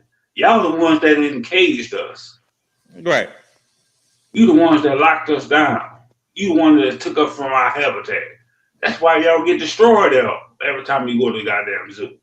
You try to pet a gorilla pulling your ass against the cage, slamming your ass, ploo, try to knock your fucking brains out. You know that gorilla, it passed down through their genes, through their ancestry. It ain't even got to be the same gorilla that you locked up, but that it's gonna pass down through them. These motherfuckers been trying to kill us, trying to eat us and shit. You know they eat all this shit. Right. They probably over there eating on on tiger tail and all kind of shit. That brother said tiger tail. Yeah, they probably eating this shit. You know the YT man, he eat everything out there. Yeah, he probably eating monkey ass just like the Africans. So they gonna recognize the ones that been destroyed. They gonna recognize that shit. Like niggas ain't going to the zoo trying to reach their hand in the cage and feed a goddamn tiger and pet a tiger and this shit. We know this is a tiger. Y'all done train that motherfucker so much the way he gonna attack because he know y'all. You go in that motherfucking tiger, oh, I could just come in and feed the tiger whatever they eat, and then you find out the YT man got ate up by a goddamn tiger. Why do you think he ate your ass? No, that's heavy you say that because you can have a best friend or a father, and if they got a dog, the same question all niggas gonna ask is, do he bite? Simple. You know what I'm saying? All niggas ask, do he bite? And if he don't bite, we might consider it. But at the end of the day, if that motherfucker look like he bite, like get him away from me. White people, oh, he's so cute, and then you wonder why your fucking shoulder gone. Right. Like shit, the animals don't love them. Shit, ain't nobody love them. I'ma just say. It's No, like that real shit. they can't even till the ground and even produce fruit. They can't even put seed in a woman and reproduce. They curse. Why you think? Hold up. When So, they like, if till I the may, ground, they got to get our Latino brothers and sisters or Negroes to till the ground. Yes, on the say, Ashar. they can put a seed in a woman and tell fruit, but that motherfucker a lemon and a lime. Hey. Right. Shaw, where you at? Shaw, you disappeared on me, Shaw. I tell you, if Shar ain't saying goddamn nigga or cracker, y'all better check on him. Nah, he in there sauteing them vegetables, man. You know what I'm saying? About to get straight to it. I know he said he was making him something to eat and everything like that. I know we about to go ahead and wrap it up. I told her I'm about to take pause, but I'm about to take the lowest end of the stick in the morning. Why we gotta say it like that? I told y'all niggas, boy, I be up here, boy. I ain't gonna hold y'all up and shit, but yeah, I be up here. It's all good. But we had to say it like that, though. We had to say it like that. Pause. I'm by slack. Yeah, I'm by used to it. I remember Captain over me at the time in Atlanta. He was saying, "Shit, we about to go live right now." I'm like, "God damn, it's 1 o'clock in the morning, but shit, we about to do a class right now." Hell yeah! It's the wee hours of the night. Shit, I'm by used to. Hey, I ain't gonna say too much. I know we on live, but I remember when we ain't had no choices, nigga. You had to do. Yeah. Right. Hey, shit, you ain't gotta tell me, nigga. Shit, you know, like I say, I've been this motherfucker for a long time, so I deserve and seen a lot of shit. Right, I knew it, sir. Yeah, you know, you know, I like doing the shit because we doing the work. You know what I'm saying? Right. So, like I say, you know, some brother be like, "Damn, man, I done went 2 hours. I'm tired," but I be like doing this shit because the longer you do the work, the more people that's gonna come in. Because you know, a lot of people late night. A lot of our people like vampires. They be late night hours and shit, and just coming in and, hey, yo, all right, you know, that's how you get a lot of your views, especially on TikTok. Like right now, if we on TikTok, nigga, you'll have a lot of views, a lot of subscribers. A lot of our people be late night and shit. You know what I'm saying? I understand when brothers got to work and shit. You know, I got to get up and go to work tomorrow or whatever. But you know, the real work is the work of the Lord. Like nigga, I done went to work a lot of days on zombie mode. I'm in zombie mode. You know what I'm saying? But, but you know, we ain't trying to stress a young man out or a brother out. if you got to get, you got to get some rest. You still got to get your rest. You know what I'm saying? But I'm just saying, that's due to Esau. You got to get that rest and get prepared, man. Shit, I don't want to be tired at work. Yeah, especially depending on what type of work you got to do. You on physical labor, right? That stuff, yeah, get some work. Bring in them camp fees, them funds. Right. Shaw asked him passed out or something. Shaw, where you at, man? hey, my brother, man, shout out to Officer Shaw, man. He been turned all night. Yeah. Hey, you told that nigga, hey, Shaw, you on that level, nigga. I'm on that level too. Good night. Yeah, shit. My brother, last night. I think we stayed up there a couple hours and shit. But, like I said, if y'all want to come to our podcast, you know what I'm saying? Just let me know. Shit, y'all always welcome up. No, I seen it. I had got in late. I was like, man, I want to join the podcast, man. But shit, I had let, man, it was over with for me. But next time, man, I gotta show up. Yeah, you say it was over at 3? No, what I'm saying, I said it was over for me by the time I seen you go live. Yeah. I gotta join your podcast. You gonna see me pop up? Yeah, we go like at 9. It's supposed to be at 9. We might go like 9:20, 9:30. We might start up, but shit. Yeah, shit. I got the slavers and everything like that, but I'm gonna pop up on that thing. Hell yeah. Yeah. You come up there, nigga. We gonna be up there for 6-7 hours. I don't know if I'm gonna be up there for 6-7 hours, but I'm gonna go ahead and I'm gonna get my 1 2 in right. Yeah, you might not be, but shit, we do classes like the Tuesday, Wednesday class. Yeah, might be up on Tuesday, Wednesday class. That shit might be 7 hours. You be like, God damn, these, because that's because motherfuckers on TikTok come in, and we got all these crazy nuts and all that shit on TikTok. So yeah, that's that zombie mode that you was talking about. That be that zombie mode. Yeah, I gotta be in zombie mode. Yeah, I know that's very needed. That's a gift right there, sir. Yeah, but shit, I got a grandson, so my daughter be going to work like 2-3 o'clock in the day. I just stayed up. It's fucking 4-5 in the morning. Then I gotta wake up and then catch my grandson at 1 in the evening, 12 in the evening, some shit.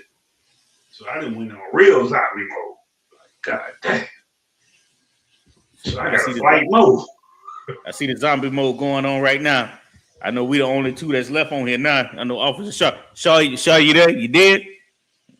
Or you alive? Yeah, it look like Shaw done dropped out. He probably over there cooking or some shit. Yeah, we're gonna go ahead and close it out. Go ahead and close it I out. appreciate y'all, man. The water for y'all. You good, sir. I'm gonna do the outro. I'm gonna do the conclusion. Everybody subscribe to all platforms. Make sure you subscribe to Soul City, Augusta, Georgia, ISBK, South Carolina, ISBK, Columbia, South Carolina. Come on, man. Man, y'all tune in, man. Because, man, we went about, what it is, 5 hours right now? It's damn near about 5 hours, 4 hours and 57 minutes. Yeah, 4:57. Damn right. 4:57 minutes, man. Hey, I got to get my words right. Hey, we've been bringing it heavy this whole time. 4:57. You know what I'm saying? So make sure y'all subscribe to all channels, man. Make sure y'all subscribe to ISBK Louisiana, ISBK South Carolina, man. What we always say is you can't put my soul on the scale. It's not for sale. Damn right. Shalom. Hey, shalom. Yahweh Shem Sharkatham. Yahweh Shemor Atham Ba'Hashem Yahweh Shah. You know what I'm saying? Make sure you like, share, and subscribe. You know what I'm saying? Yeah. Like, share, subscribe. Shalom.